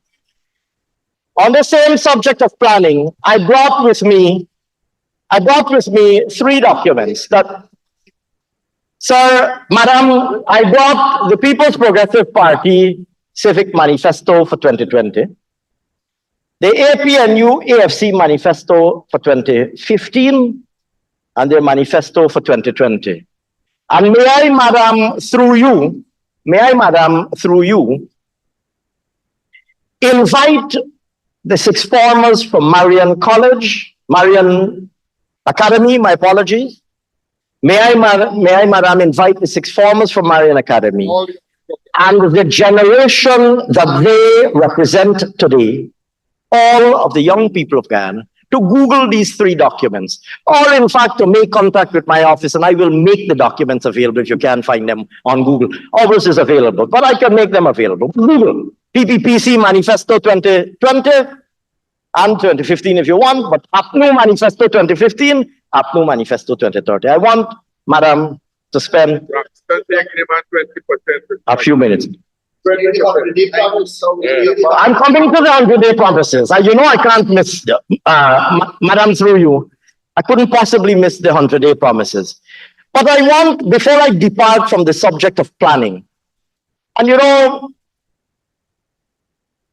I'm not only I'm speaking to empty benches on the opposition side, and I hope the camera is not focused only on me, but is panning the audience, because in customary fashion, the APNU AFC speaks, and then they leave. They speak and then they leave. I must give credit. Sir, Madam, I want to acknowledge I want to acknowledge Honorable Member Annette Ferguson for indeed being demonstrated, and this is not the first time she's done it. She does stay to the end. Honorable Member Mr. Ramjatan, I heard he was grumbling about another event earlier, but I see that he sent his apology and came back. Mr. Jordan Figuera, and I believe, is that Mr. Devin Sayers? Mr. Devin Sayers. 4, Madam, out of 30. How many AFC? 2 AFC, 1 AFC, 1 Anyway, I want the young people of Marion Academy to observe that too. Look, Madam, through you, this National Assembly presents to the nation valuable information for people to form the necessary conclusions that they need to make the decisions that they need to make, including in 2025, let's speak frankly. Madam, I want to share with you some excerpts from the, because, you know, a lot was said about these plans. I refer to some of our plans, and I believe I will illustrate to you that we are now in the mode of delivering on those plans. I think I made that point. And all of my colleagues who would have spoken before me abundantly illustrated this, whether it's plans in the justice sector, plans in the education sector, plans in infrastructure, plans in health, plans in the national security sector, housing and water, human services and social security, agriculture. My colleagues, Madam, abundantly articulated how we are now in delivery mode. This government, Madam, is in delivery mode. We are delivering to the people of Guyana. Madam, let us examine. Let us examine. I can't, you know, you must never, you know, I've made several references. Anyway, let me move on. Madam, you know, there's a magazine called the Reader's Digest. They used to have a little thing called "Laughter is the Best Medicine." You can't miss a good laugh, right? So, and if you want a good laugh, you could read 2015 and 2020 manifestos of the AP and UFC. But anyhow, Madam, here is what they promised the people. Here is what they promised. I've selected some of their promises. Mind you, these are people who are waiting 23 years to get back in government. They had 23 years to prepare for their return to government. But the government, the geriatric. And here is what they promised the people of Guyana. Having spent 23 years planning and preparing for government, here is what they promised the people of Guyana. On page 18, an environmentally and economically sound development strategy. On page 19, a truly integrated hinterland development plan. On page 2021, a Region 10 development plan. On page 2022, reconfigure the national planning framework and prepare a long-term national development plan. On page 28, prepare a 10-year development plan. On the same page 28, in the first instance, commission a feasibility study for mine development. So on page 30, on roads and river transportation, so for 23 years, they're pondering what road and river and river. Madam, for 23 years, they are pondering which road and which river transportation infrastructure to put in place. Now with an opportunity to enter government, Madam, they promised the people of Guyana a new roads and river transportation master plan. And then, sir, because that was not enough on page 31, they promised a port master plan. So they figured they needed to fix the NIS, notwithstanding that every 3 or 4 years an actuarial study is done on the NIS, but not satisfied with those. They said on page 35 that they will undertake an expert study to replace the NIS by a comprehensive compulsory, we're searching in the archives for that study, amongst others. So on education, I have a couple of gems. Honorable Priya Manichan will love these gems because they made much ado that we're building schools. So in 2015, here is what they promised the children. Here is what they promised the children of Guyana. And there are children in this house. Madam Speaker, they said they will commission a study of the issues which lead to the alienation of boys and young men. A study. Have you found the study? Mind you, we ain't even asking them what they did to implement the studies. Where is the study? You take 23 years to figure out that you need a study. You take 5 years and you ain't deliver the study. And you want to know why the people of Guyana sent you back to the opposition benches? They were studying how to do the study. Okay, that's not the best one. That's not the best one. All over the page to page 39, Honorable, through you, Madam. Turn the page to page 39. You know, they're talking about building school. Here were these characters. Here were these characters promised the people of Guyana. Here were these characters I don't want to say jokers. Jokers might be unparliamentary, Madam. Here were these characters that comprise this merry bunch. This merry bunch that described themselves more recently as the APNUA. Here were they promised through a monthly crew. On page 39, we will commission a study. I want you alone listening. Children of Marian Academy and children of Guyana. The APNU AFC spent 23 years in government, and as they prepared to enter government, they promised the people of Guyana to commission a study to recommend a more appropriate configuration of school classrooms.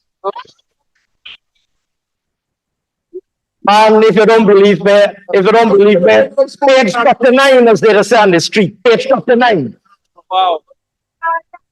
Page 39. More appropriate A more appropriate configuration of school classrooms. And here they spent 5 years and they ain't done the study, much less build a single classroom. Now I understand. Now I understand why they didn't even build a single school. That's why. Because they didn't finish the study to figure out how to configure the classroom. That's right. In fact, they believe that they didn't have the right funds to wait. Madam, and Mr. Norton puffed up his chest and said, we are offering ourselves to the people of Guyana as an alternative government. Madam.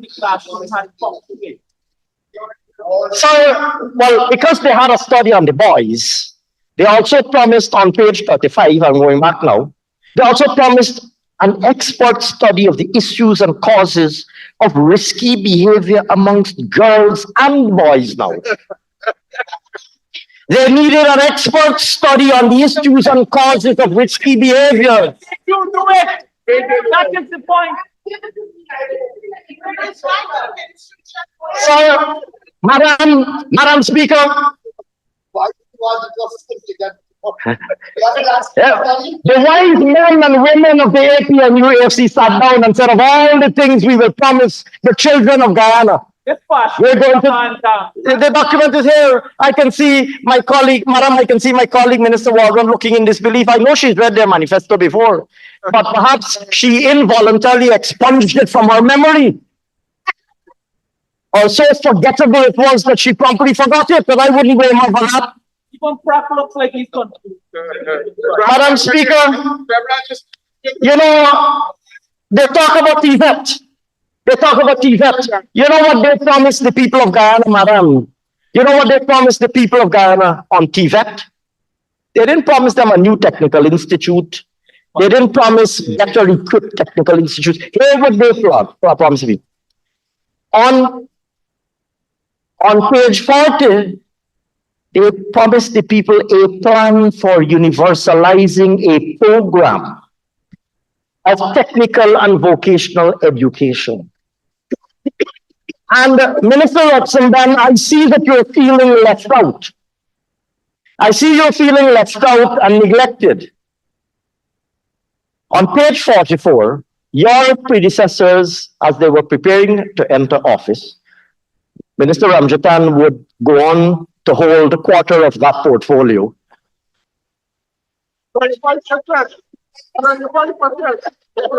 Through Madam Speaker, Minister Oxendan, on page 44, they promised a comprehensive public security plan. But because that was not going to suffice, they also promised a sustained national crime prevention plan. One is on page 44 and one is on page 48. I suspect there are two different plans. Former Minister Ramjatan said he left a big briefing book. I hope the big briefing book that he left for you included both the public security plan promised in page 44 and the national crime prevention plan promised on page 48.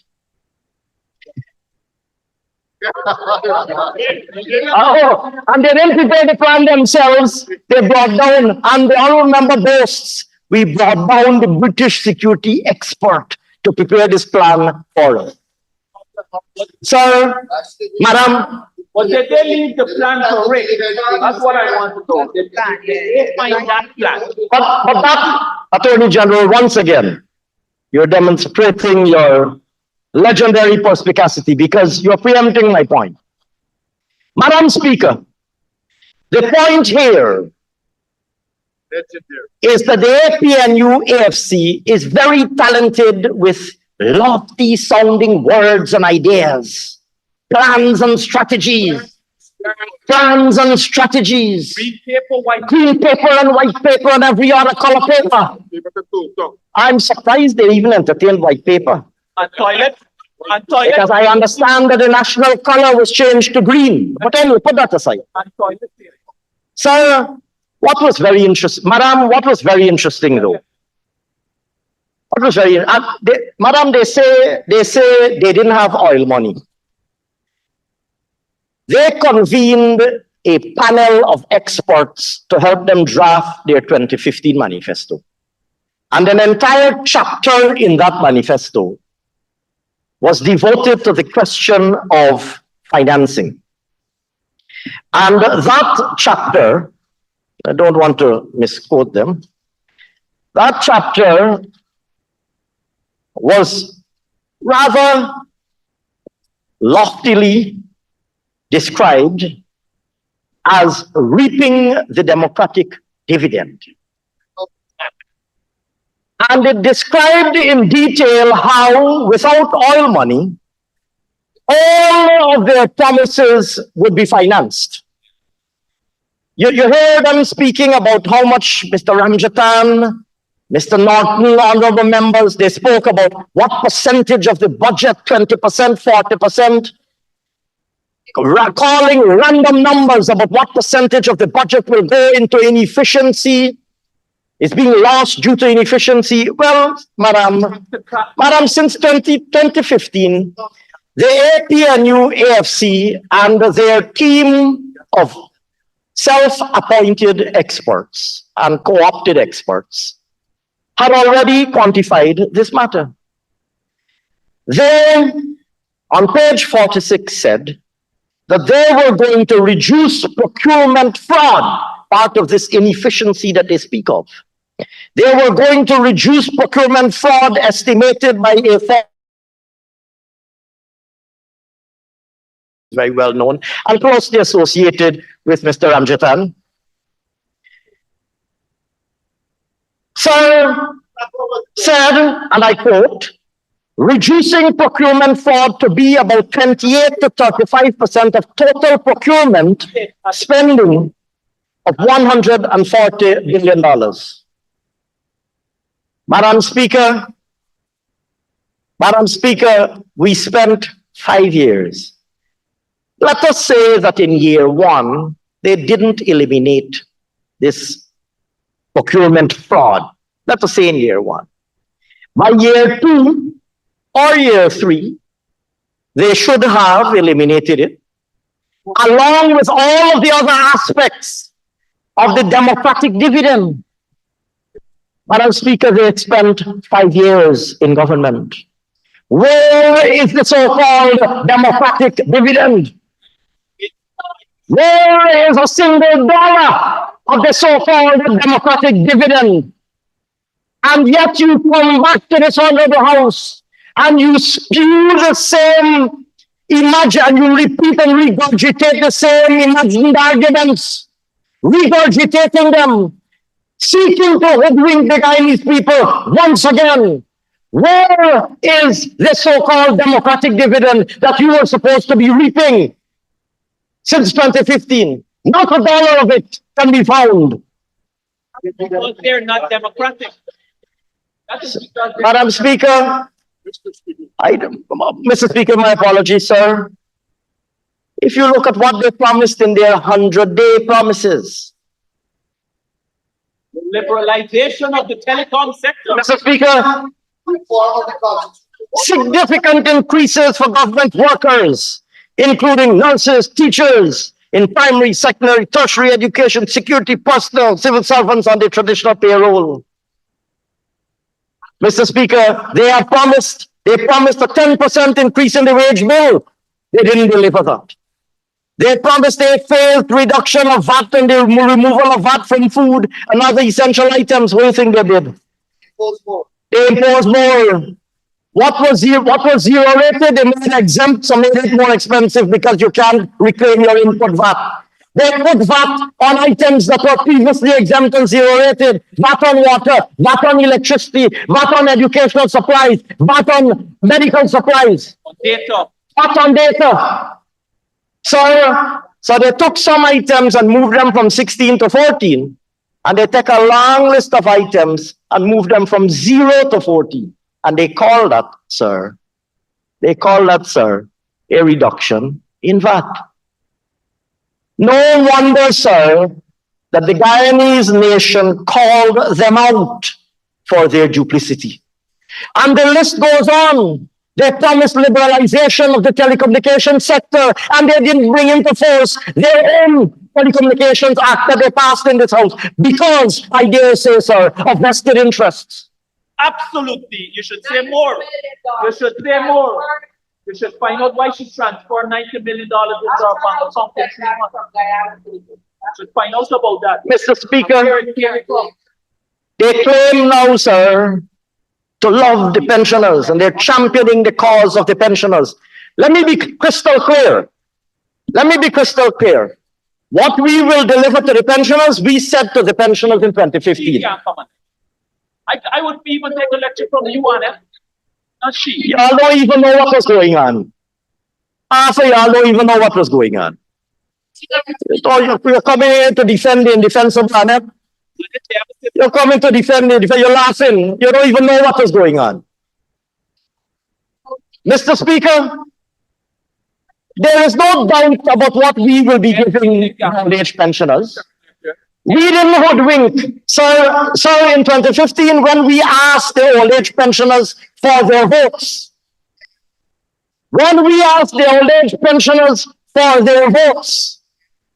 we said to them clearly on the cover of our manifesto that during this term of office, we will raise the old age pensions to $40,000 per month. We said that clearly on the cover and in the body of our manifesto that we will raise the pensions to 40,000. And guess what, sir? We are well on our way to doing that. In contrast, sir, in their manifesto, they promised, sir, and I quote, they promised that they will double old age pension and public assistance immediately.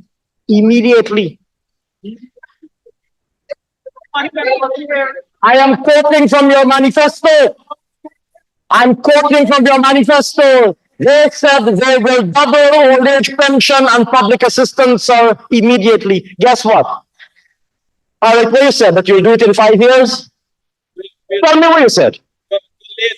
Take a pick. What did you say? Find the language.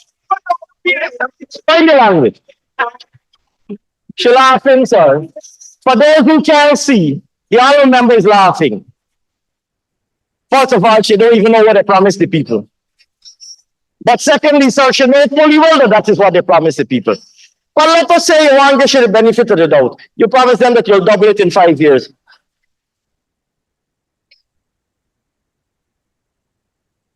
Mr. Speaker, they spent 5 years and they move old age pensions. You know what is the average increase over 5 years? 1,400, no, give them a little note. $1,475 a year. 5 years? Every year, over 5 years, they raised old age pensions by an average of $1,405. That didn't require all money. You promised the people that on the basis of your existing resources.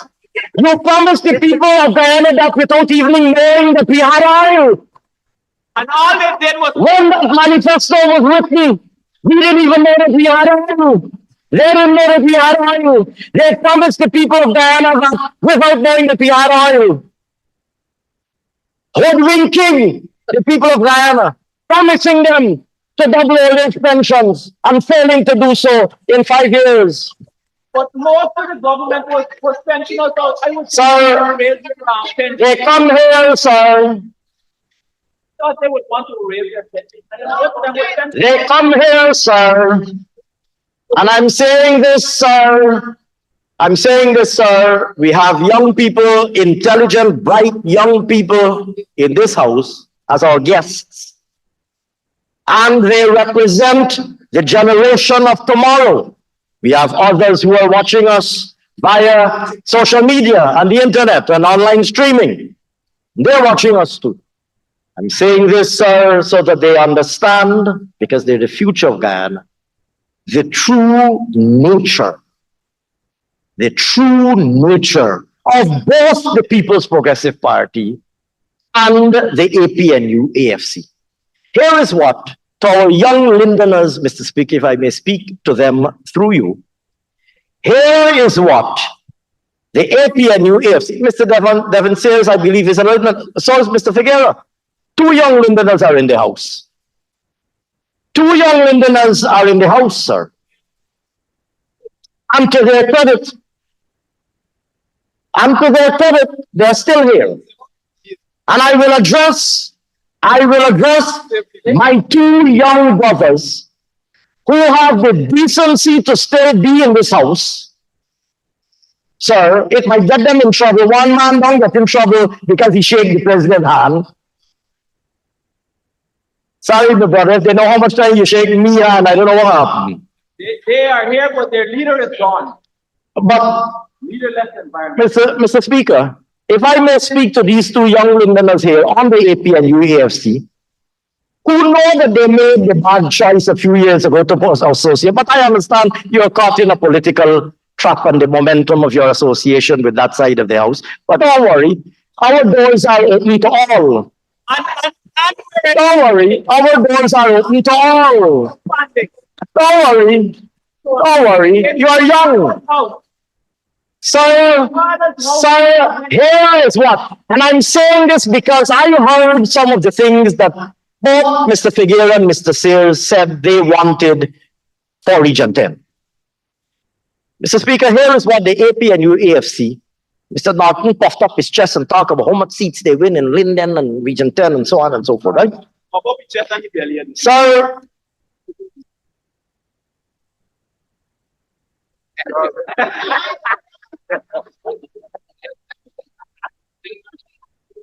don't distract me here, Minister Mustafa. Sir, they promised the following. Create in 2015, mind you, yes, I will never stop telling the people of Guyana. I will never stop telling the people of Guyana. You will never stop. Mr. Speaker, In 2015, they promised the people of Region 10, a region I believe they like to consider or used to consider their stronghold, and a region who you would have expected, having rewarded them with some votes, I think they won a majority in Region 10 in 2015, and have always historically won a majority in 2010. For 23 years, having waited into government and having been elected with the support of the people of Linden, here is what they promised the people of Region 10.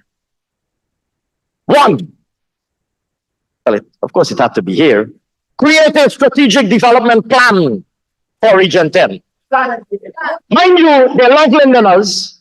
They're talking to Lindeners, consulting with Lindeners every day. They claim to know Linden and Region 10. But after 23 years of waiting to come into government, in opposition, waiting to come into government, and after 23 years of support from Region 10 and Linden voters, clueless as they are, clueless and incompetent as they still are, in 2015, sir, getting ready to come into government, they said to the people of Linden, we will create, because we don't know specifically what is needed in Linden and Region 10, we will create a strategic development plan for Region 10. So, I don't know where the plan is. The people, a fair number of people in Linden and Region 10 gave you their votes. Where is the development plan? I ain't even asking you whether you deliver on the plan or implement it. Where is the plan? Where is the plan? Anyway, it didn't stop there. They said we will rescue and modernize the bauxite industry. So a lot of people in Region 10, used to work at a company called Rusal.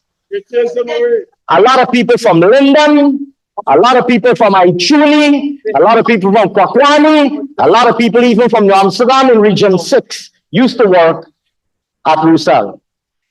Mr. Speaker, you know who was the president of the Trades Union Congress? You know who was the is it president or general secretary? I get these positions mixed up sometimes. Not Lincoln Lewis. Lincoln is the GS. So the president. I'm not calling Mr. Lincoln Lewis, I'm clarifying to rule him out. You know who was the president? Not the position occupied by Lincoln, the position occupied by the other leader. I think it's president. You know who's the president of the Trades Union Congress? A particular trade union is associated with the teachers' union. Miss Coretta McDonald. And the honorable member, Miss Coretta McDonald, and the others in the PMC, including the then Minister of Labor, came together and harassed this investor, did nothing to facilitate conciliation and agreement between the investor and the workers, and chased the investors out of the Bobby's River, resulting in the closure of the Minister of Finance, you know, imputing on an honorable member. Chase out. Mr. Speaker, they presided over a situation that resulted in the ultimate departure of an international investor in the Bobby's River producing bauxite, ensuring that the Bobby's River remains well dredged, ensuring that more than 1,000 families have an income, Linden families, Aichuli families, Kwakwani families, and the Amsterdam families. And they come here today, sir, and say they love the bauxite workers. Where is your rescue and modernization? Where are the results of your efforts to rescue and modernize the bauxite industry? They said, thirdly, sir, that they will invite and support foreign investment from reputable and known multinationals to develop an aluminum industry. Not bauxite, not alumina, an aluminum industry. I don't know if they understand what is needed for an aluminum industry. Sir, where is the investor? As a matter of fact, where is the plan? Sir, they said they will create new jobs.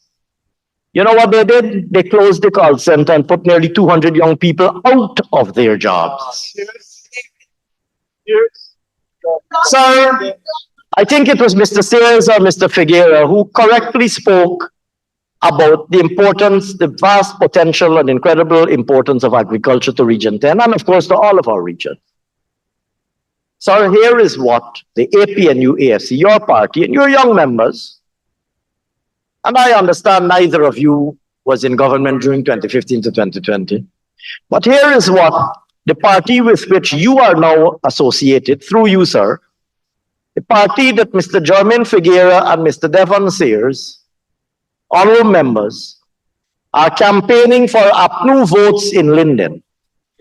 That party, and in Region 10, sir, that party went to the people of Region 10 in 2015 and told them the following: we will develop 200,000 hectares of the intermediate savannas for citrus, cattle, legume, vegetables as the country's second frontier to agricultural development. Pork is cheap. Pork is cheap. Mr. Speaker, I invite the honorable members to go and search.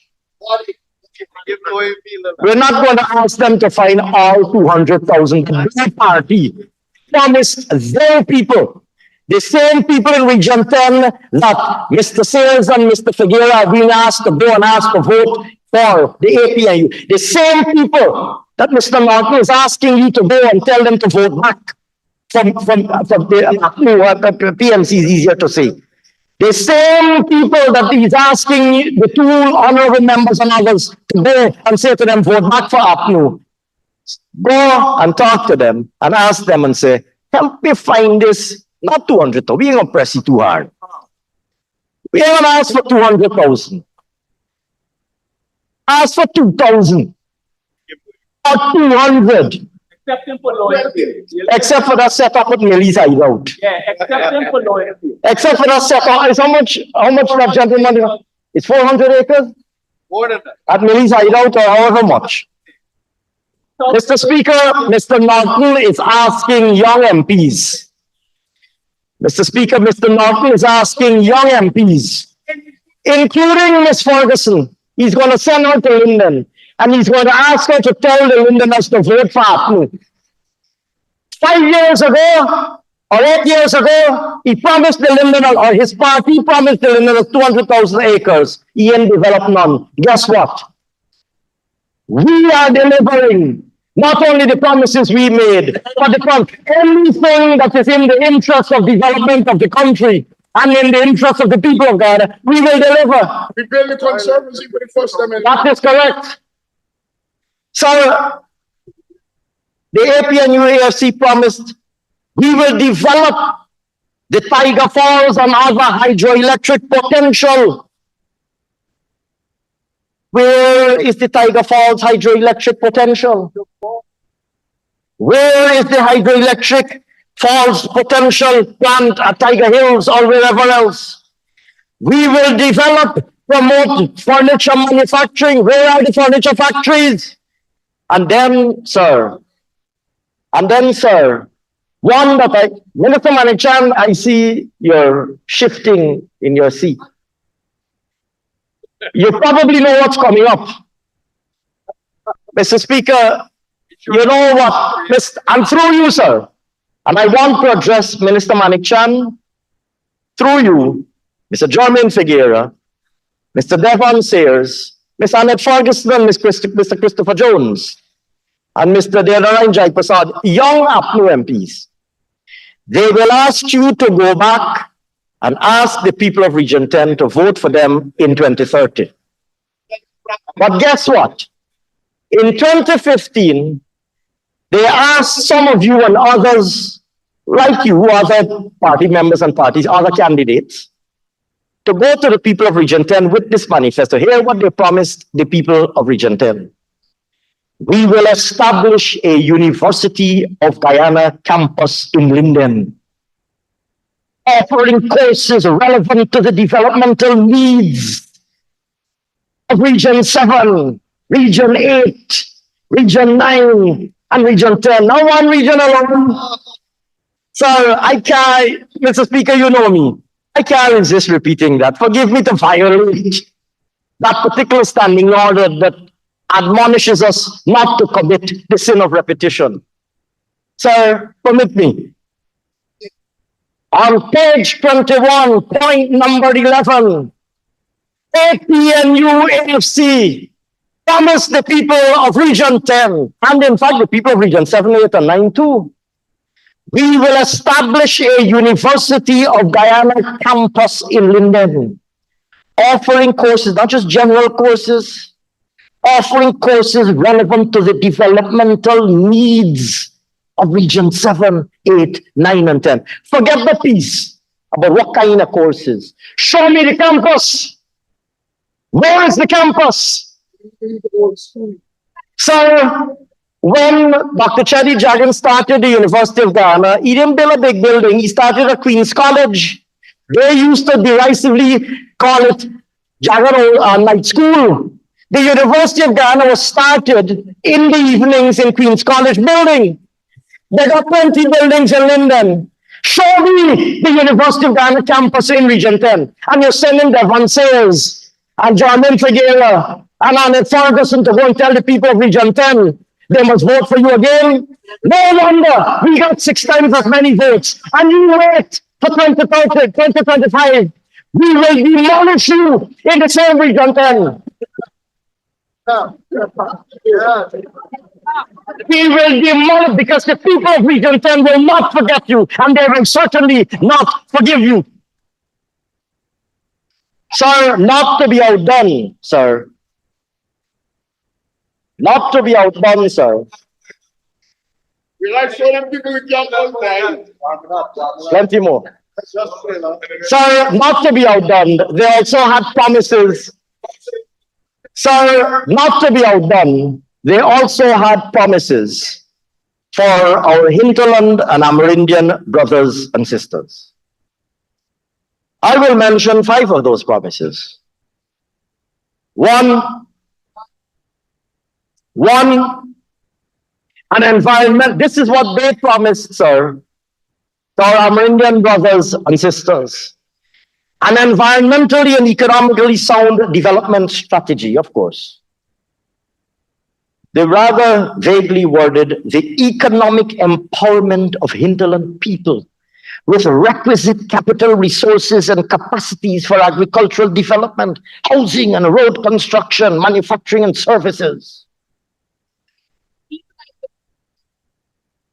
Even the Honorable Member Minister Manikchan is mesmerized by this lavish verbosity. This lavish verbosity. Don't worry, there was also a truly integrated hinterland development plan. Not an ordinary hinterland development plan, but a truly integrated one.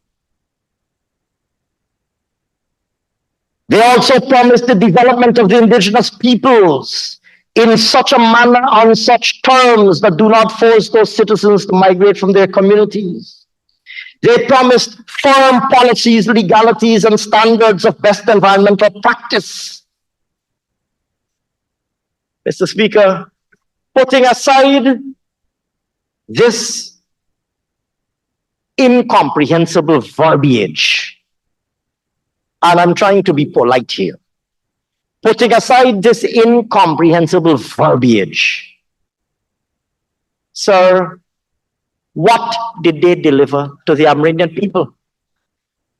They terminated the CSO program and put more than 1,000 young Amerindian boys and girls out of work. They abandoned the land titling program and did not give any village their land titling. They suspended the LCDS and did not disburse the LCDS resources through the projects that were intended to benefit the Amerindian communities. collapsed the OLPF, amongst others. And, sir, the list goes on. My point, Mr. Speaker,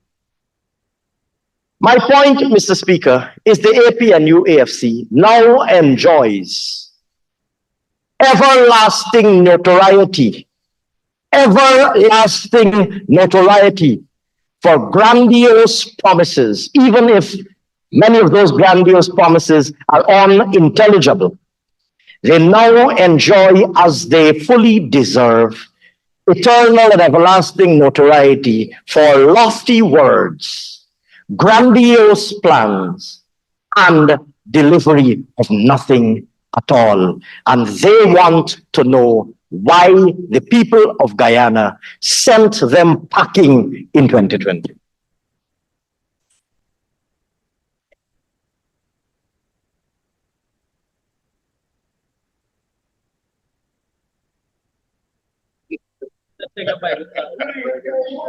Mr. Speaker, every single sector of the economy, and I can't let this pass, every single sector of the economy was destroyed by the APNU AFC in government. And they come here and try to rewrite history. Let me give you, sir, a few examples. Let's take sugar. They promised the sugar workers. Let me tell you, sir, what they did to sugar. Mr. Speaker, in 2014, and I'm only going to give two examples. In 2014, the last full year that we were in government, sugar production was 216,186 tons. 216,186 tons. In 2015, a year in which they were harvesting canes that were planted by us in 2014, and a year in which we spent almost 5 months in government, total sugar production was 231,076 tons. And I recall their former Prime Minister, now permanently associated with the word rubber stamp, thundering the following words: sugar is back. You remember those words, Honorable Member C. Paul Narayan? The front page on the newspapers. Sugar is back. You remember those words, Honorable Members? Sugar is back. He thundered. Turned around. Sugar has been turned around by 7 months of APNU AFC. Alas, sir, in 2016, sugar production, the first year that they were in government for the whole year, sugar production was 183,000 tons. In 2017, it was 137,000 tons. In 2018, it was 104,000 tons. In 2019, it was 92,000 tons. In 2020, a year that they were in government for almost 8 months, 7 months and a bit, albeit illegally, sugar production fell to a paltry 88,000 tons. Sir, sugar production under their watch fell from 231,000 tons to 88,000 tons. That is their legacy, sir, in sugar, and that is their legacy for sugar workers. They turned around. Don't bother with the fancy words. I mean, I just use 1 or 2 fancy words every now and then, so I don't have anything against fancy words. But don't bother with the fancy words. What I said, right size, we are right sizing. What's the other word? Come and see, Paul. We are shuttering, not closing down. Sir, the words closing down the sugar estate, those words were not good enough for them. They said, we are shuttering We're shuttering these estates. And we are right-sizing the industry. Sir, fancy words for sending more than 7,000 sugar workers out of work, taking the incomes away from more than 7,000 families who were directly dependent on the industry, and tens of thousands more, and catapulting those communities, not those workers, catapulting those communities into deep, harsh, and cruel poverty. That's correct. You know how many children could not go to school because their parents couldn't afford to anymore? You know how many corner shops were closed? And guess what, sir? Guess what? In their typical style, they commissioned, sir. They commissioned, sir, a COI. Look, the COI report here. They commissioned a COI. A commission of inquiry on Gaisuko. Their own COI did not recommend closing the industry. They threw away the COI report and shuttered the estates. Sir, and that is replicated across every sector. Let's take timber. Let's take timber, sir. Let's take timber. So, in 2014, the last year that we were in government for a full year, Guyana produced 531,000 cubic meters. 531,000 cubic meters of timber. So, I want you to listen to this trajectory, sir. In 2015, 530 came down to 457. In 2016, 457 came down to 353. In 2017, 353 became 377. In 2018, 377 became 385.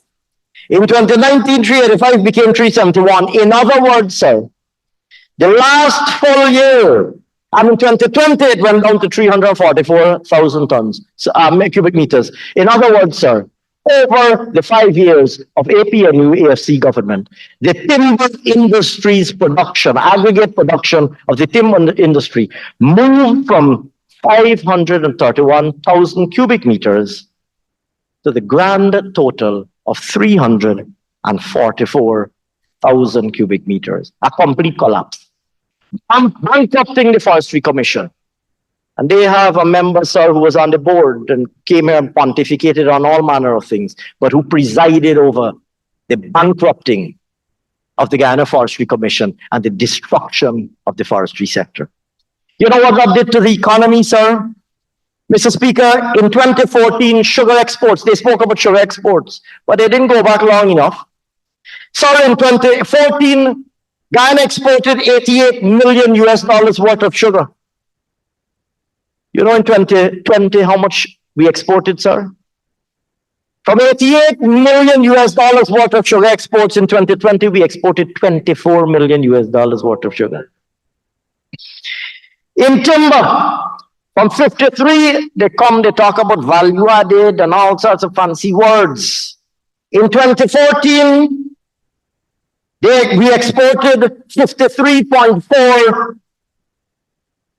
million worth of timber products, $53.4 million.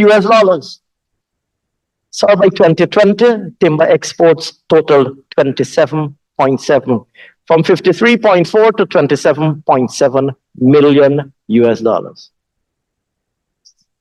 Just about a half. Imagine decimating the forestry industry by a half. And this story was replicated over and over and over again. We heard that they didn't build any school. They didn't build any new hospitals. They did, well, and they're not embarrassed to claim the Renal Hospital that they left for us. So every single sector was left in disrepair. But Mr. Speaker, I want, as I come to the second half of my presentation,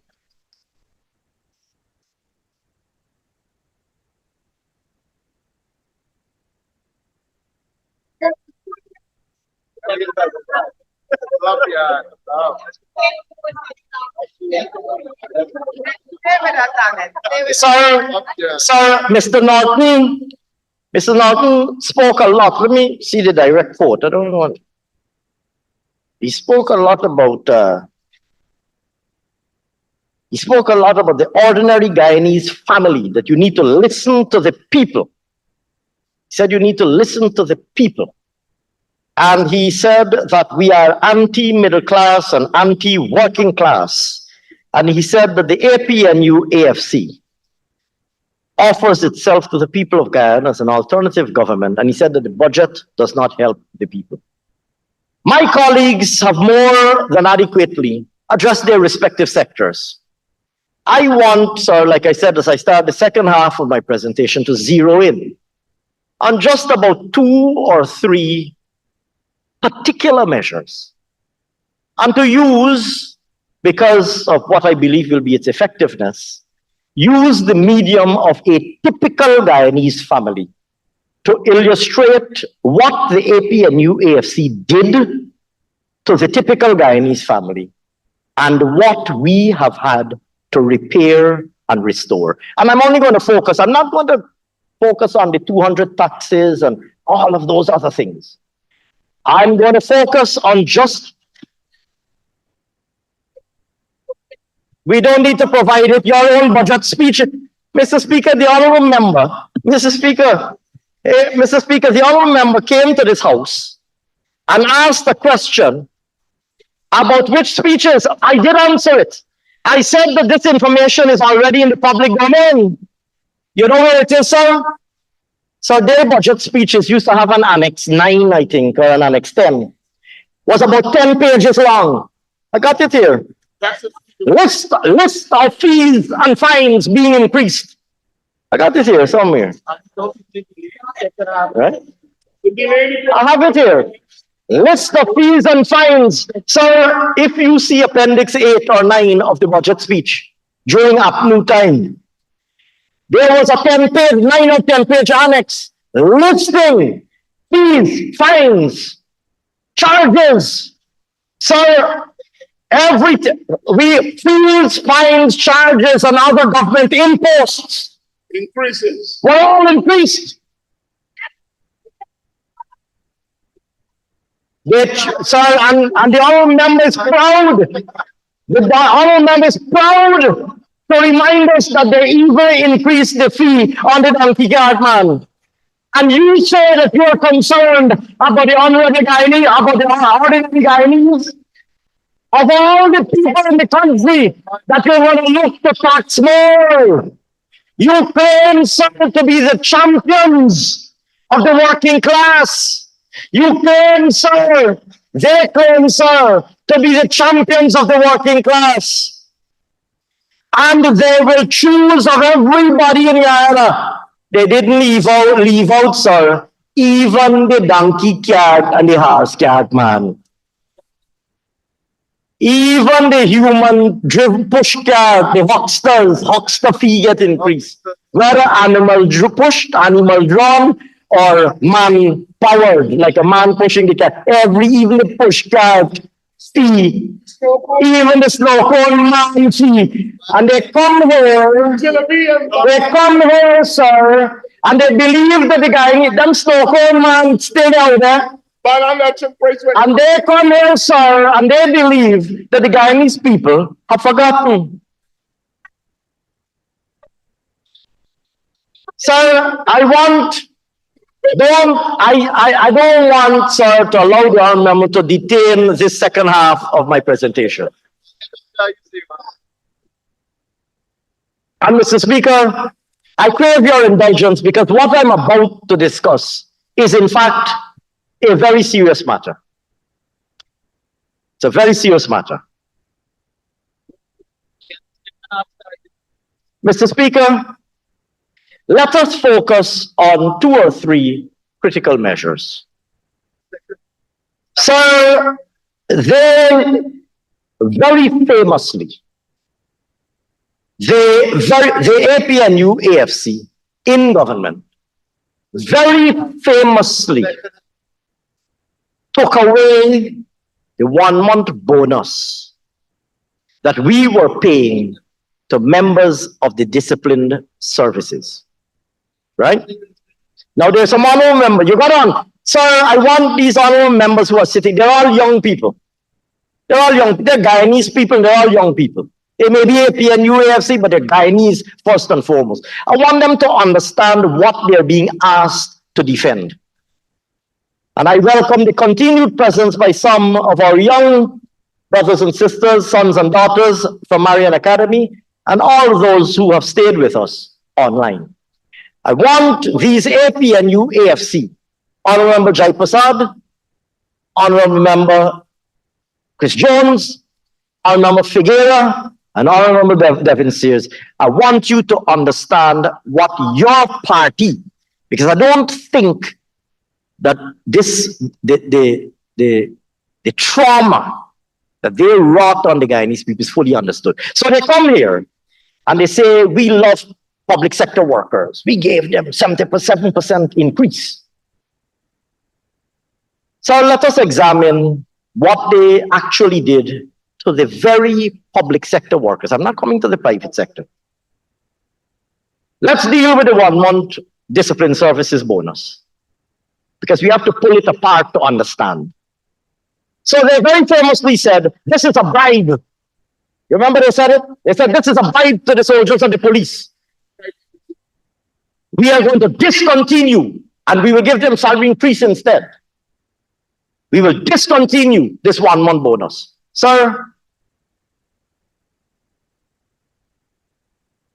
they, by taking away the 1 month bonus, at 2015 salaries, I'm not going to adjust the salaries, at 2015 salaries, took away from our men and women in uniform a total of $4.2 billion.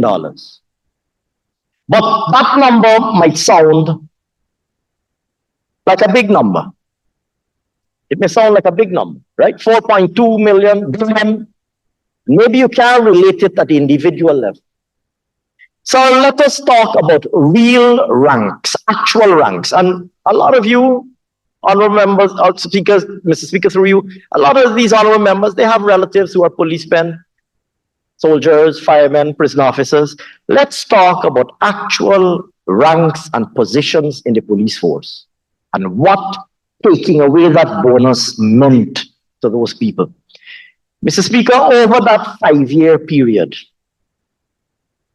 a police constable, I'm going to the commissioner, over a 5-year period, at a 2015 salary of $63,683, over a 5-year period, they took away from that police constable, from every single police constable in Guyana, over that 5-year period, they took away $318,415. Every single constable is 5 years, 1 month bonus. Your salary is 63,000. To be absolutely precise, your salary is 63,683. It's a 1 month tax-free bonus. For every single constable, they took away $318,415. That is what your party, through you, Mr. Speaker, that is what their party did to every police constable. And they got plenty constables. You know what you did to every corporal? At a 2015 salary, you got to understand, because none of you really occupied any senior position in government. You got to understand why you are sitting over there and what your party did to the people of Guyana. So they got a lot of corporals. All of us know plenty corporals. They're our friends, they're our brothers, they're our sons. At a monthly salary of 77,106, I'm using 2015 salaries. At a monthly 2015 salary of a corporal of 77,106, over a 5-year period, they took away from every corporal $385,530. Let's go up the ranks. superintendent. Sir, at a 2015 salary of $156,831, assuming that salary for 2015. Sir, they took away, APNU took away from every superintendent of police over that 5-year period, $784,000. Every senior superintendent at a salary, these are not extravagantly paid people. Every senior superintendent at a salary of $197,482. Mr. Speaker, every single senior superintendent, when they lost their 1-month bonus, APNU took away $987,410. You understand why y'all sitting over there? You understand why y'all sitting over there? So let's turn to the army. Let's turn to the army. So a private soldier, private. I ain't talking about the chief of staff. A private soldier. At a salary of $62,162 over a 5-year period, sir, APNU take away $310,000. $310,810. You imagine every private. Youngsters, just join the army. Youngsters, just join the army. Working hard all the year. Training. Defending their country or preparing to defend their country, and at the end of 5 years, thanks to APNU, they were $310,810 poorer than if the PPP was in government. A petty officer would have lost over that 5-year period $444,185. A lieutenant, sir, would have lost $777,000. This might be a lieutenant colonel actually. Would have lost $777,000, or lieutenant perhaps. A major, no, yeah, it can't be a lieutenant colonel because they would be paid more than a major. So a lieutenant, not a big rank like full colonel, not full colonel, a lieutenant being paid $155,546, 2015 salaries.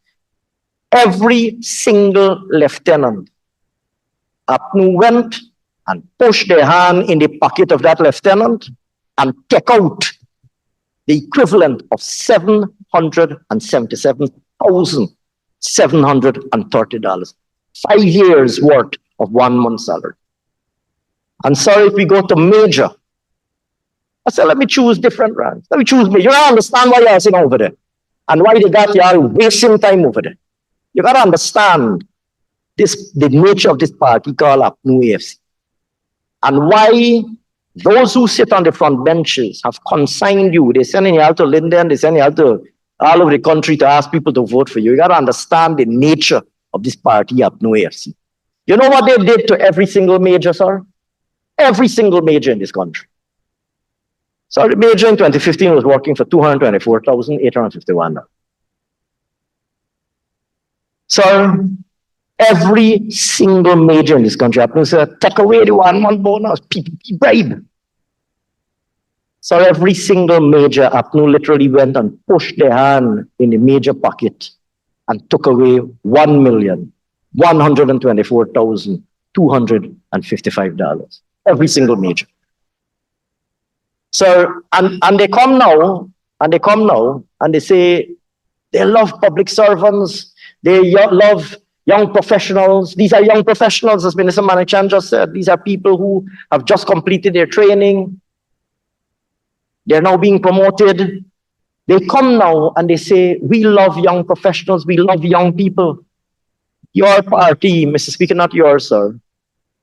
The party that sits on the opposite side from us did that to every single constable, corporal, superintendent, private, lieutenant, major, every other, from constable to commissioner, from private to chief of staff.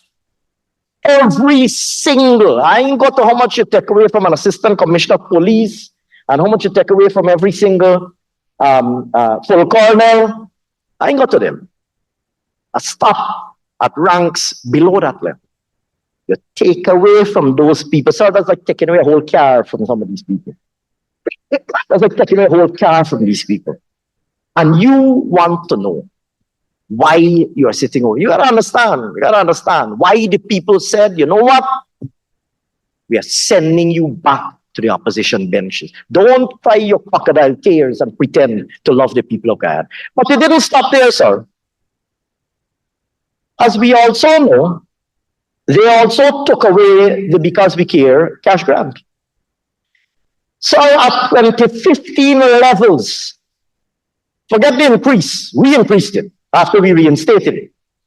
At the 2015 level of $10,000 per person, per child, they took away from the parents of school-going children a total of $8.5 billion. $8.5 billion. So you imagine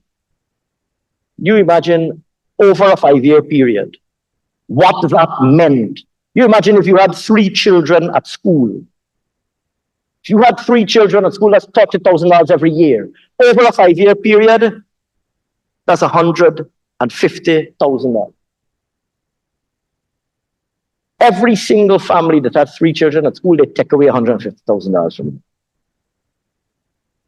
So I'm forgetting, of course, as Minister Indar reminds us, the family then still has to replace that $150,000. So let us take, sir, and it didn't stop there.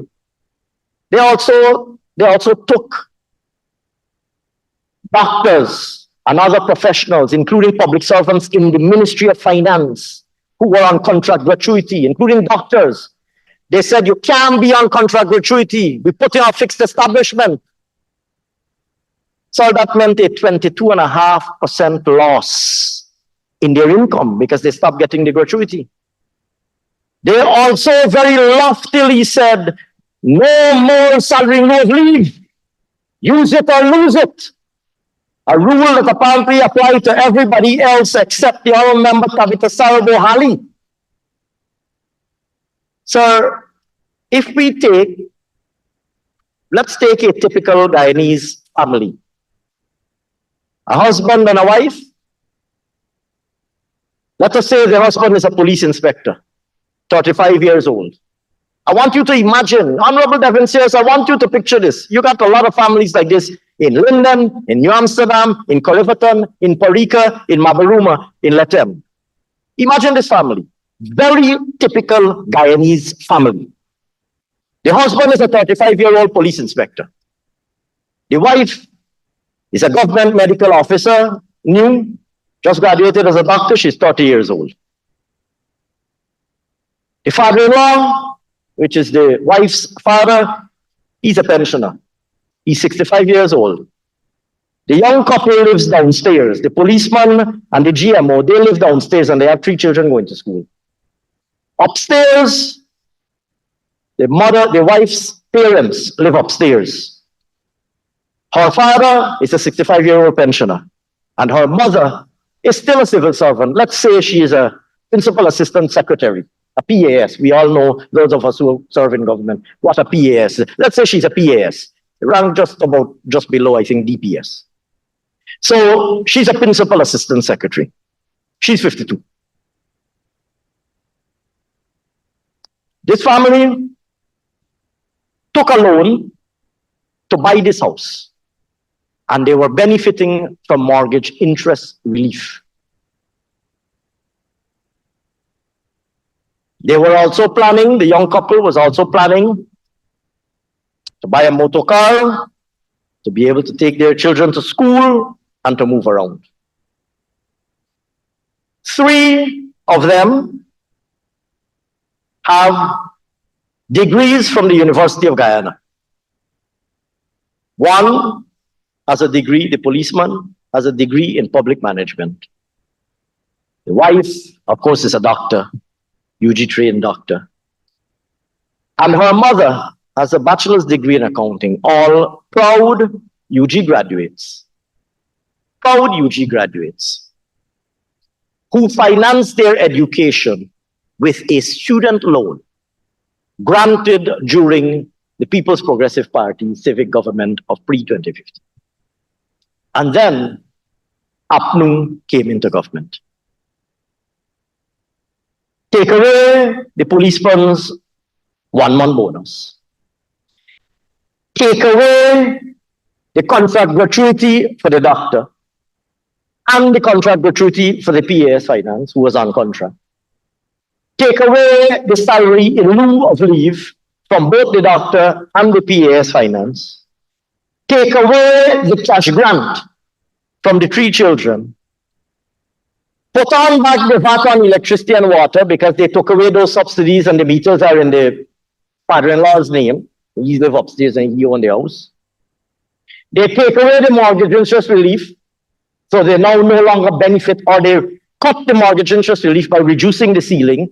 You look at pettiness and vindictiveness. You come in and you meet a ceiling of $30 million. You cut it to 15, cut it by half. You don't gotta be petty and vindictive. Cut the mortgage interest relief. So put aside everything else that you did. Put aside the fact that they can't. We're going to come to the other thing. Mr. Speaker, if you quantify the loss of the bonus that the policeman, the inspector would have gotten. So the police inspector over that 5-year period lost $545,570. A police inspector, at 2015, I held the salaries constant. At 2015 salaries, he would have lost over the 5-year period. Obviously, it's more because salaries went up gradually over the 5-year period. That policeman lost $545,570. Mr. Speaker, the contract gratuity and the salary in lieu of leave that was taken away from the GMO for that period comes up to $4,530,410. You can calculate, anybody can calculate it. And for the mother-in-law, the gratuity that was taken away from her and the salary in lieu of leave that was taken away from her came up to $3,664,500. The cash grant for the 3 children over the 5-year period came up to $150,000. 3 children, $30,000 a year, $150,000. The VAT on electricity and VAT on water over the 5-year period together cost them an additional $70,560. And the reduction of the ceiling on the mortgage interest relief resulted over that period in an additional tax bill or less tax relief of $132,000. So when you add those figures up, this very ordinary Guyanese family, very average, very typical. All of us know families like that. Mr. Speaker, when you add all of those benefits that were taken away from them, APNU AFC over that 5-year period took away from this very ordinary Guyanese family a grand total of $9,093,040. You know what it is to take $9 million out of a household like that? You know what it is, Mr. Speaker. You know what it is over a 5-year period to take away $9 million from a family, a very typical Guyanese family. So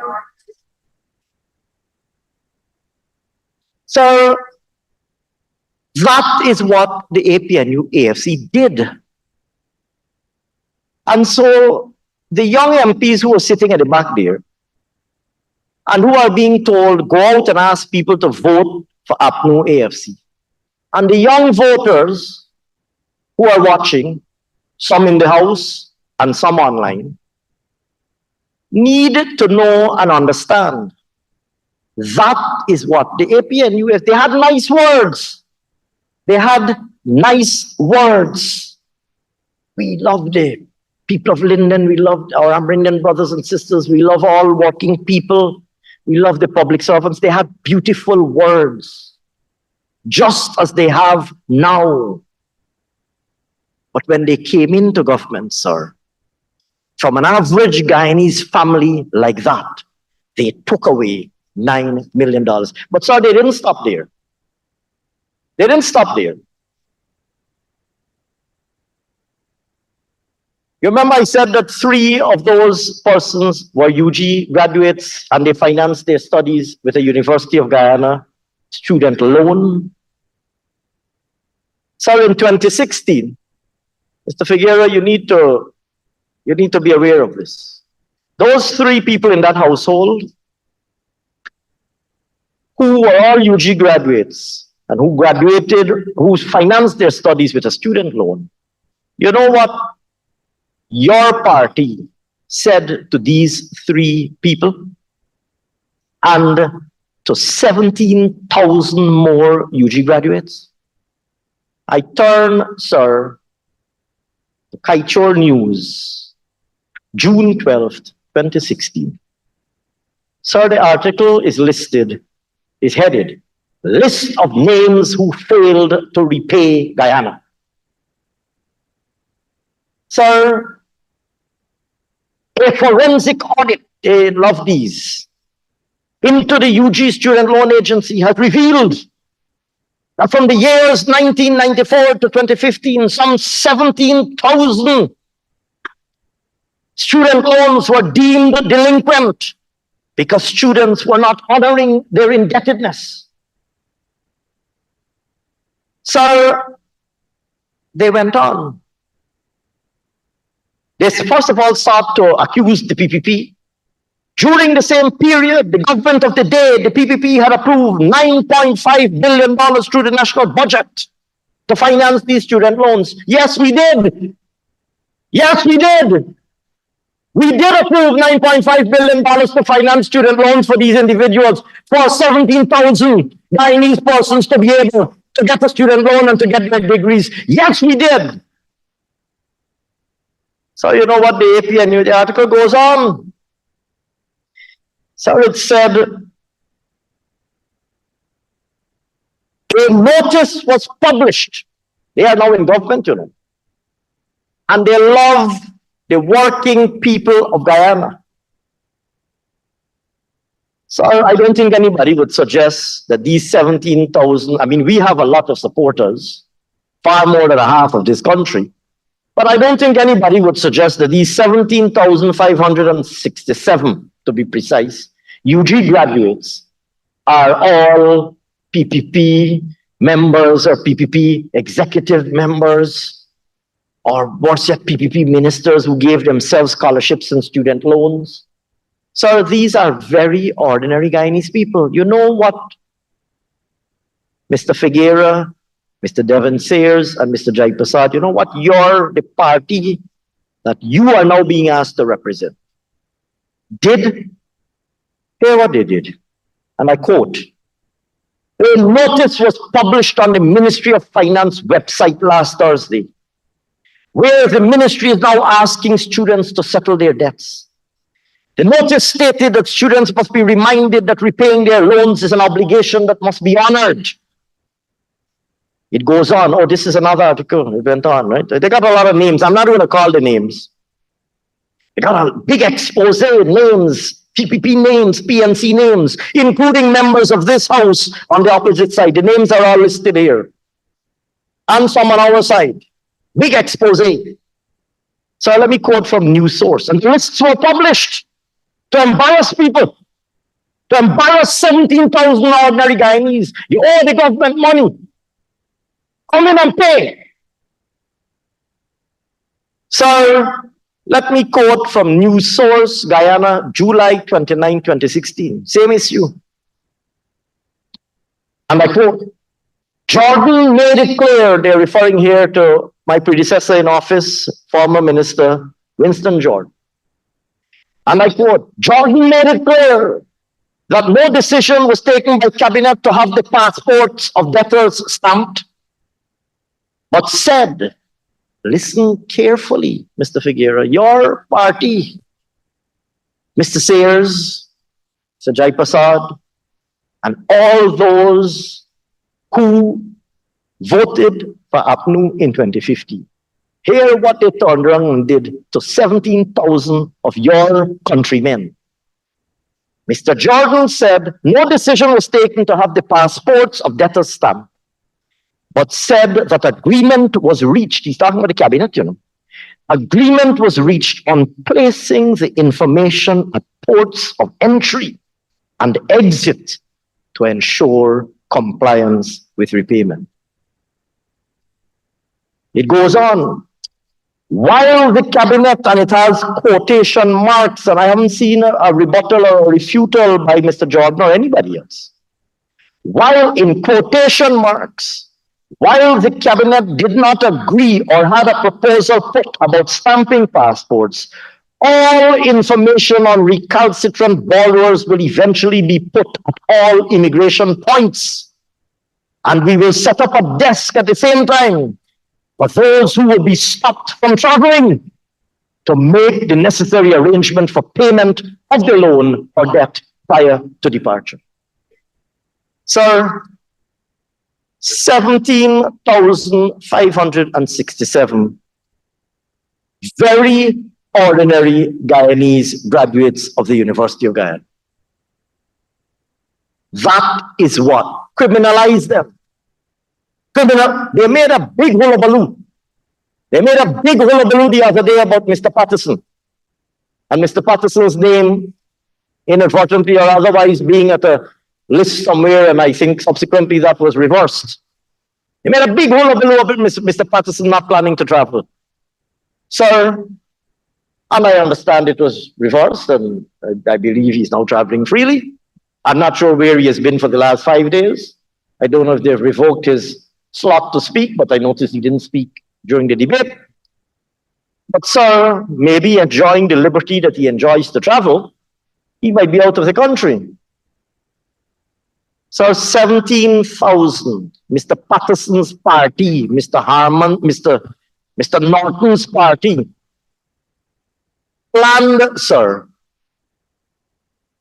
to cause 17,567 ordinary Guyanese graduates of the University of Guyana to have their names placed at the ports of entry and exit in Guyana, the airports, Molson Creek, so they cannot leave Guyana because they owe a student loan, criminalizing them. Ordinary Guyanese people. And Mr. Speaker, through you, sir, there were people. I know people personally. I'm not going to call their names for respect of their privacy. I know people personally who were terrified by this. Terrified. Traumatized. Who went to the bank and took a loan to pay off the student loan because they're frightened. They're frightened that they can go to the airport and they can get blacklisted and embarrassed and they can't travel. They can't go with their elderly, their mother, their father, their elderly relatives. They will turn up with their children at the airport and they can't travel. They can't go for vacation to see their family overseas. I know people who were so terrified by this measure that they went to the bank and took a loan. They pledged their house and take a loan to pay off the student loan so that the name isn't on any list that the AP and UAFC was planning to put at the airport. Meanwhile, paying for themselves to study overseas, all over the world. All over the world. And ordinary Guyanese people who can't afford the UG fees and decide to take a student loan, they now get a job, they don't start payback yet. Or they're struggling, they're hustling, they're making a choice between should I pay back this loan or should I pay my mortgage on my house or whatever the case might be. Ordinary Guyanese people. They publish their names, they say they will put their names at the airport and they will block them from traveling. Well, Mr. Speaker, we promised that we will write off people's student loans. And, sir, we will. And that, sir, is a fitting illustration of what makes the APNU, AFC, very fundamentally different from the People's Progressive Party. Now, sir, I can see that you are puzzled. Because as a long-standing politician of many decades, I can see that you're asking yourself the following question. If you have to compete for people's votes, why would you do something like this? I can see, sir, as an experienced, as perhaps one of the most experienced, if not the most experienced politician in this house, as a man who has been in the hustings, canvassing and campaigning for votes, I can see you're asking yourself, which party that's going to be going back to the people to ask for their vote would do this, would take away the $9 million from all of them policemen and teachers, that family? Which party that's going to be going back to ask people for their votes will say to 17,000 Guyanese people, I'm putting your name at the airport and you can't travel. I'm branding you a criminal, a delinquent borrower. Which party would do that, knowing that they got to go back and ask these people to vote for them? Now, the party that I have the honor and privilege to serve in government is a party that knows that we have to compete for people's votes, we have to compete for people's affections, and we have to compete for people's hearts. Because we're a party who believe, at our very core, we believe in democracy. But sir, if you have a chairman unilaterally installed, they like to use this word installed, that was a real installation. If you have your handpicked chairman installed at the Guyana Elections Commission, and you have a chief elections officer handpicked and installed too, and you have a chief returning officer for Region 4 also strategically handpicked and installed too, and you have them lined up, you don't need no policeman vote, you don't need no army man vote, you don't need no fire officer vote, you don't need no prison officer vote, no teacher, you don't have win nobody heart, you didn't need that teacher's vote, you didn't need that PAS vote. And that is why the APNU AFC felt so comfortable at ease. You don't need any of them UG graduates votes. 17,000 of them, that's not nearly like 3 seats. That's not like, so 17,000 former UG students. That's almost 3 seats in this house. In this house. You don't need them 17,000 people to vote for you because you got your 3 men lined up already. And so I took the time today, sir, and some members in this house, including some would say the honorable member, Ms. Walder Lawrence. And so, sir, I took the time to outline sir, to outline these facts in detail, because I know that even some of the young members on that side of the house do not fully understand how they ended up on that side of the house.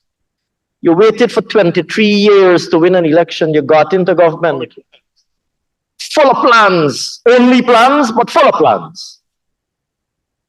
In 3 years, you lost your majority right here. In 3 years, you lost your majority right here. Sir, and in 5 years, you lost your majority out there. And you wonder why? And so when we come, sir, to debate Budget 2024, which deliberately is consistent with a path that we have charted, a path that was defined by the manifesto that we presented to the people of this country when we were going to the election, that comprised the promises that we are making to the people of Guyana, that we are now delivering to the people of Guyana. Whether it be the highways on the East Bank and the East Coast, whether it be the schools in the hinterland and on the coast, whether it be the regional hospitals or the hinterland telemedicine centers, whether it be the restoration of the cash grant to school children, which incidentally, sir, is now,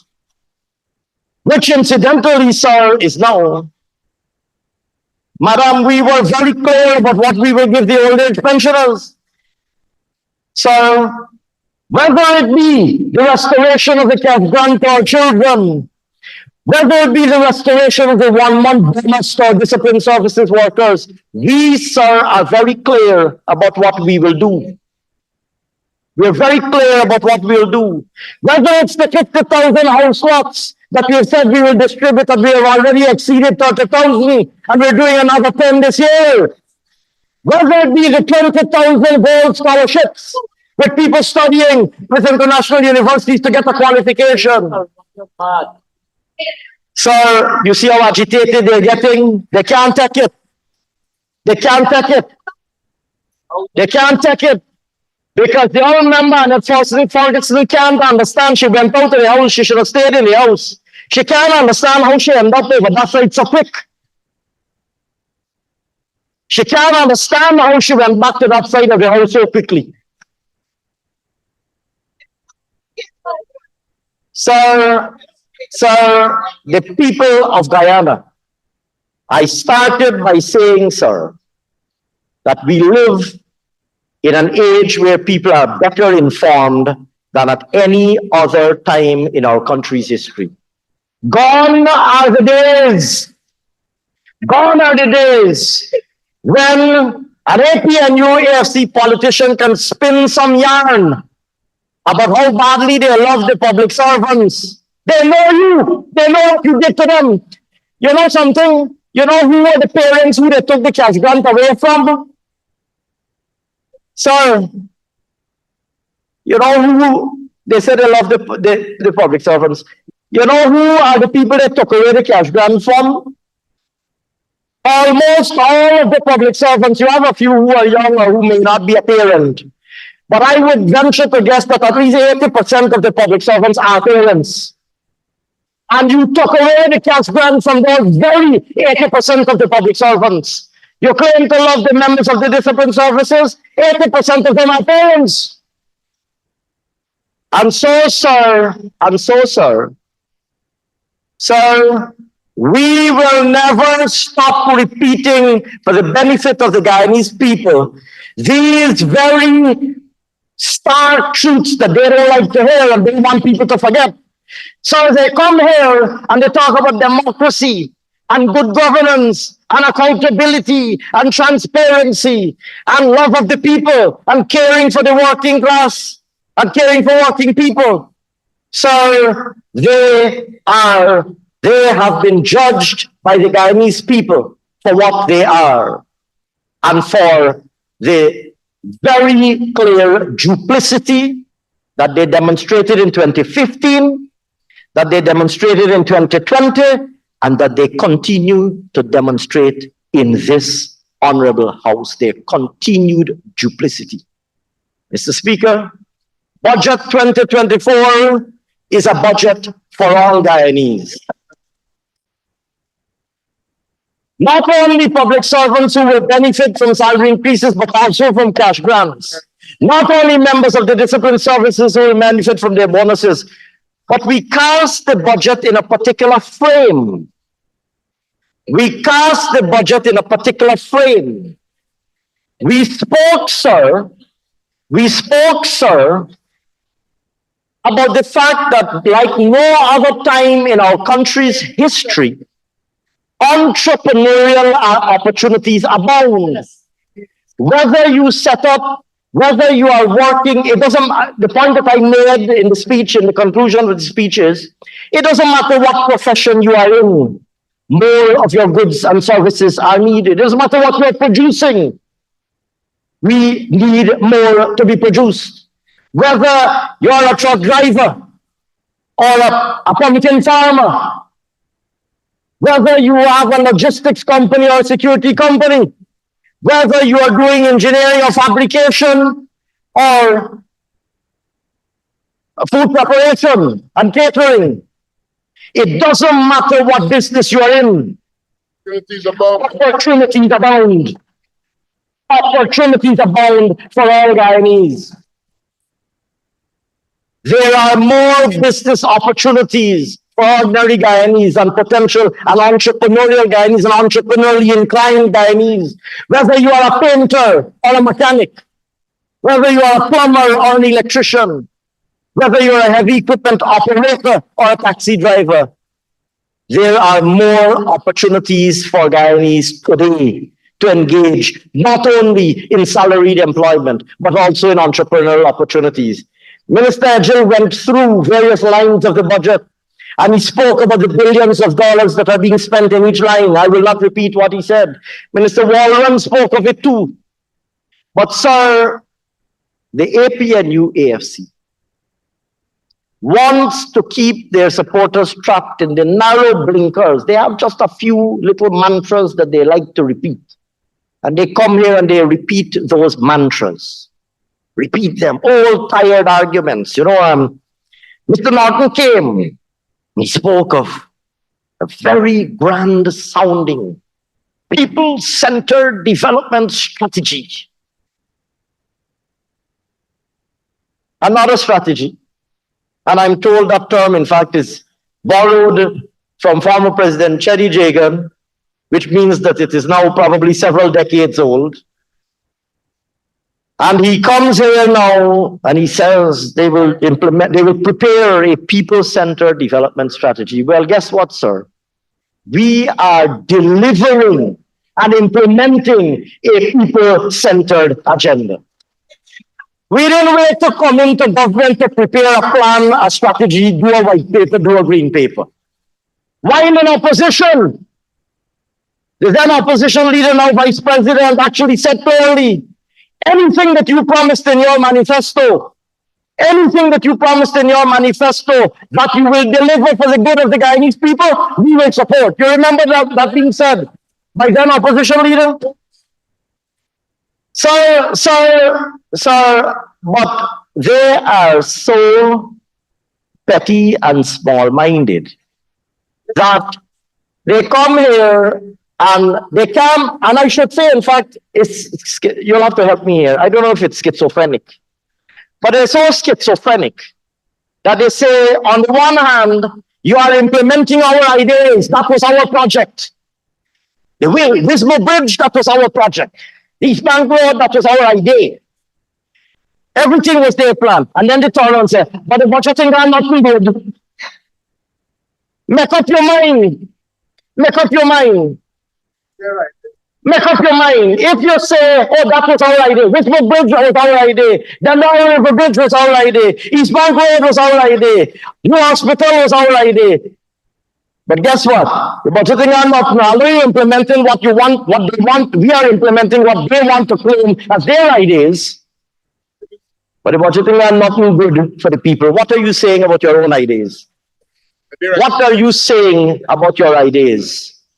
Sir, what that discloses to us, sir, is that in fact, the APNU AFC continues to be a clueless, incompetent, and intellectually bankrupt political party that has nothing to offer the people of Guyana.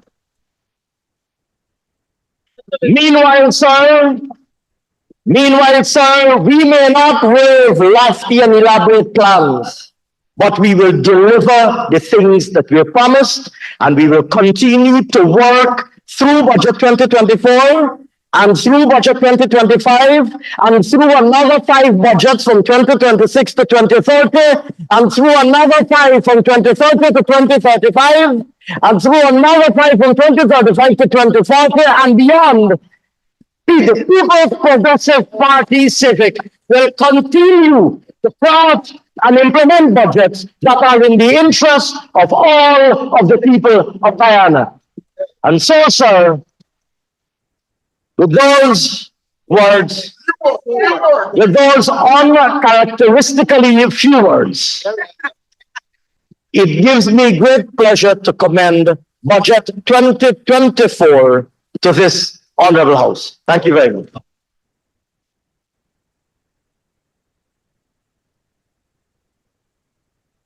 Thank you very much, Honorable Senior Minister in the Office of the President with responsibility for finance.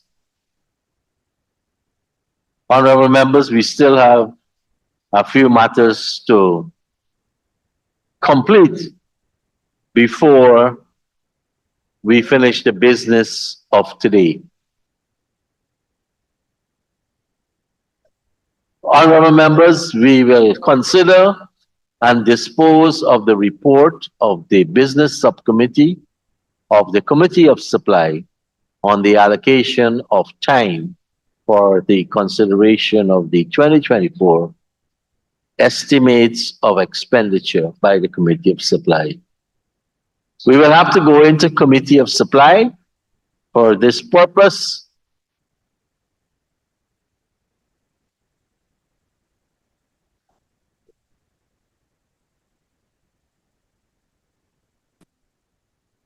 Thank you.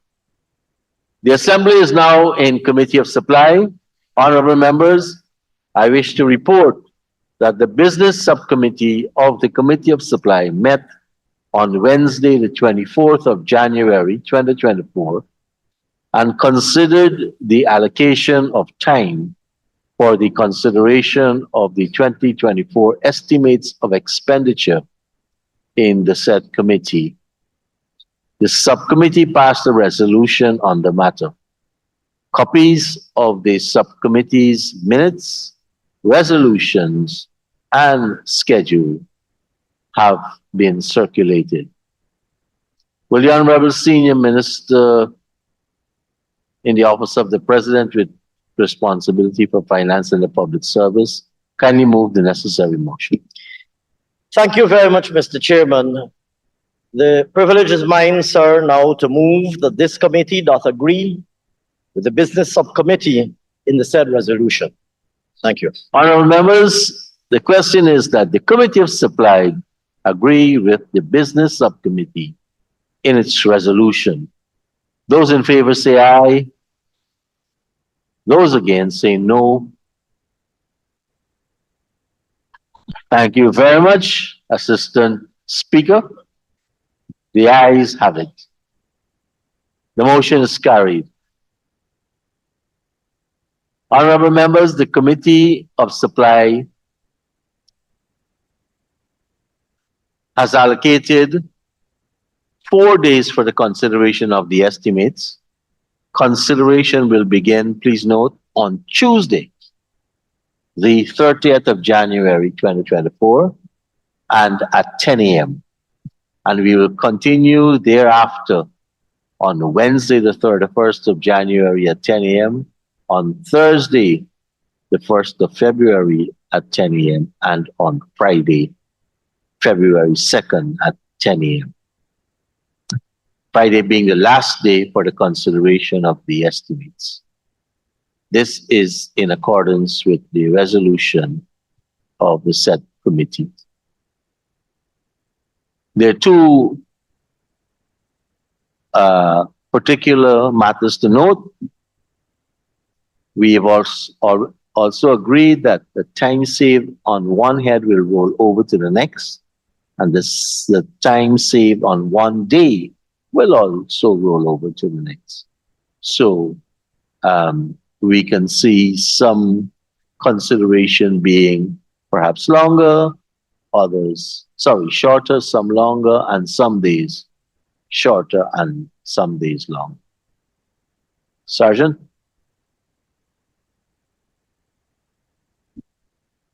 Honorable members, I think this now concludes our Honorable Priya Manishan. Yes, please, sir. There's still the matter of the libel really, or an abuse of privilege because it was in this house, of a number of teachers who were accused of graduating the teacher training college without going through the course. That also caused a lot of worry to parents who are listening to that.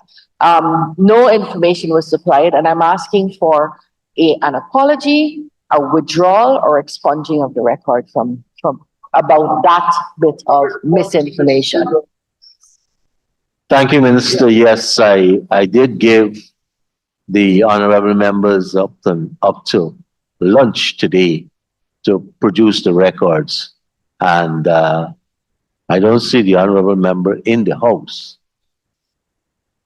Honorable member Ms. Ferguson, the honorable member Ms. Maureen Philadelphia accused the honorable Minister of Education of graduating students who did not complete their course at the Cyril Potter College of Education. But more significantly, she said she had a list of these qualified persons who did not complete the course. And she was willing to produce it. So that was about, I think, 48 hours ago. And we had called on her and other members who had documents to produce them. The other members did. And we have one outstanding, and that is the honorable member, Ms. Philadelphia. So I don't mind taking guidance from you. Should I pronounce on her now or wait until she's in the house on Tuesday?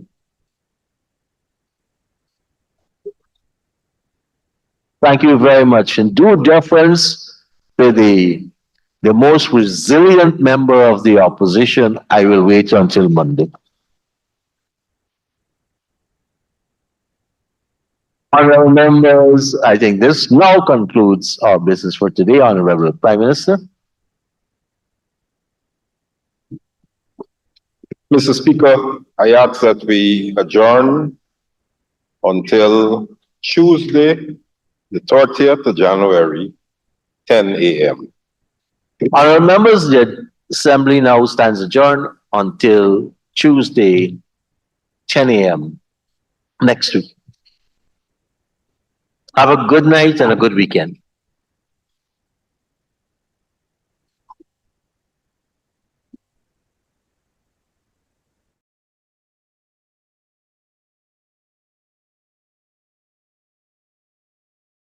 Grass. We love the open country of the Rupununi and the Essequibo. Take time on night. Though we may criticize it, this is our home, we love it, and we need to keep it. We have that right. So we ain't giving up no mountain. We ain't giving up no tree. We ain't giving up no river. That belongs to we.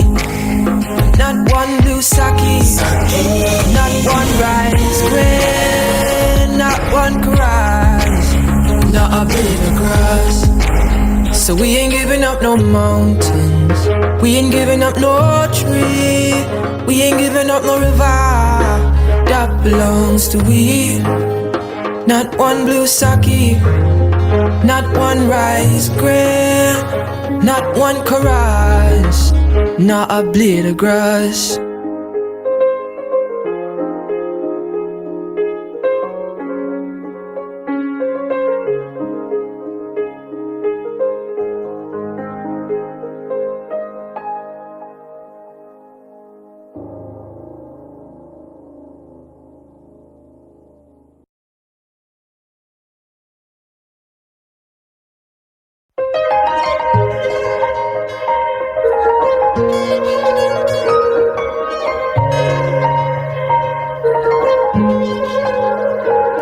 We are a peaceful people, struggle is always struggle, and we don't look for trouble, just ask around.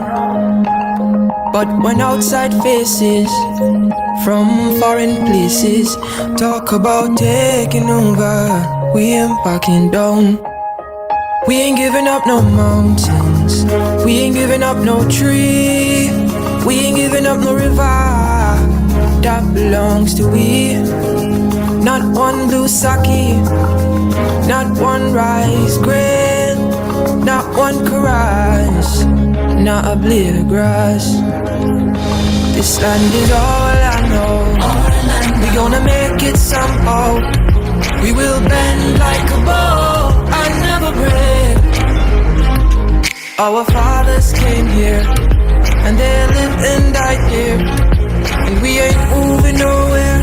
Make no mistake, 'cause we ain't giving up no mountain. We ain't giving up no tree. We ain't giving up no river that belongs to we. Not one blue sake, not one rice grain, not one caress, not a blade of grass. We love the open country of the Rupununi and the Essequibo, the time when though we may criticize it, this is our home, we love it, and we need to keep it. We have that right, so we ain't giving up no mountain.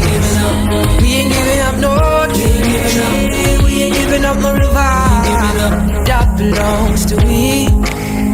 Not one blue sake, not one rice grain, not one caress, not a blade of grass. So we ain't giving up no mountains. We ain't giving up no tree. We ain't giving up no river that belongs to we. Not one blue sake, not one rice grain, not one caress, not a blade of grass.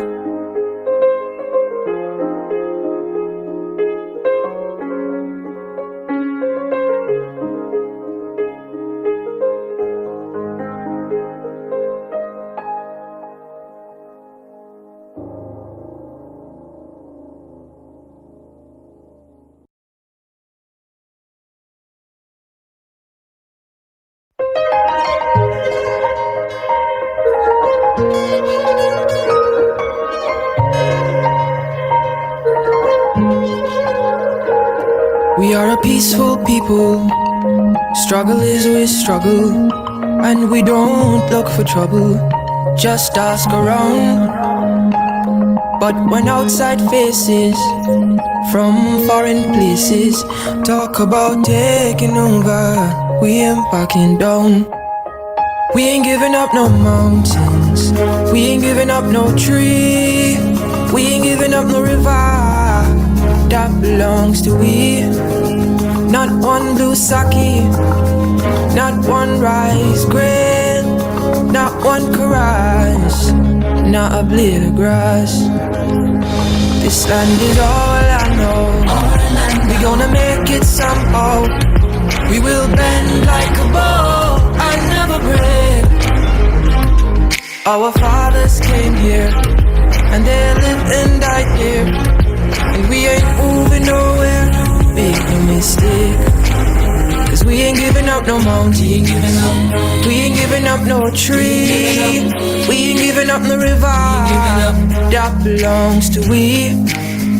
Not one blue sake, not one rice grain, not one caress, not a blade of grass. We love the open country of the Rupununi and the Essequibo, the time when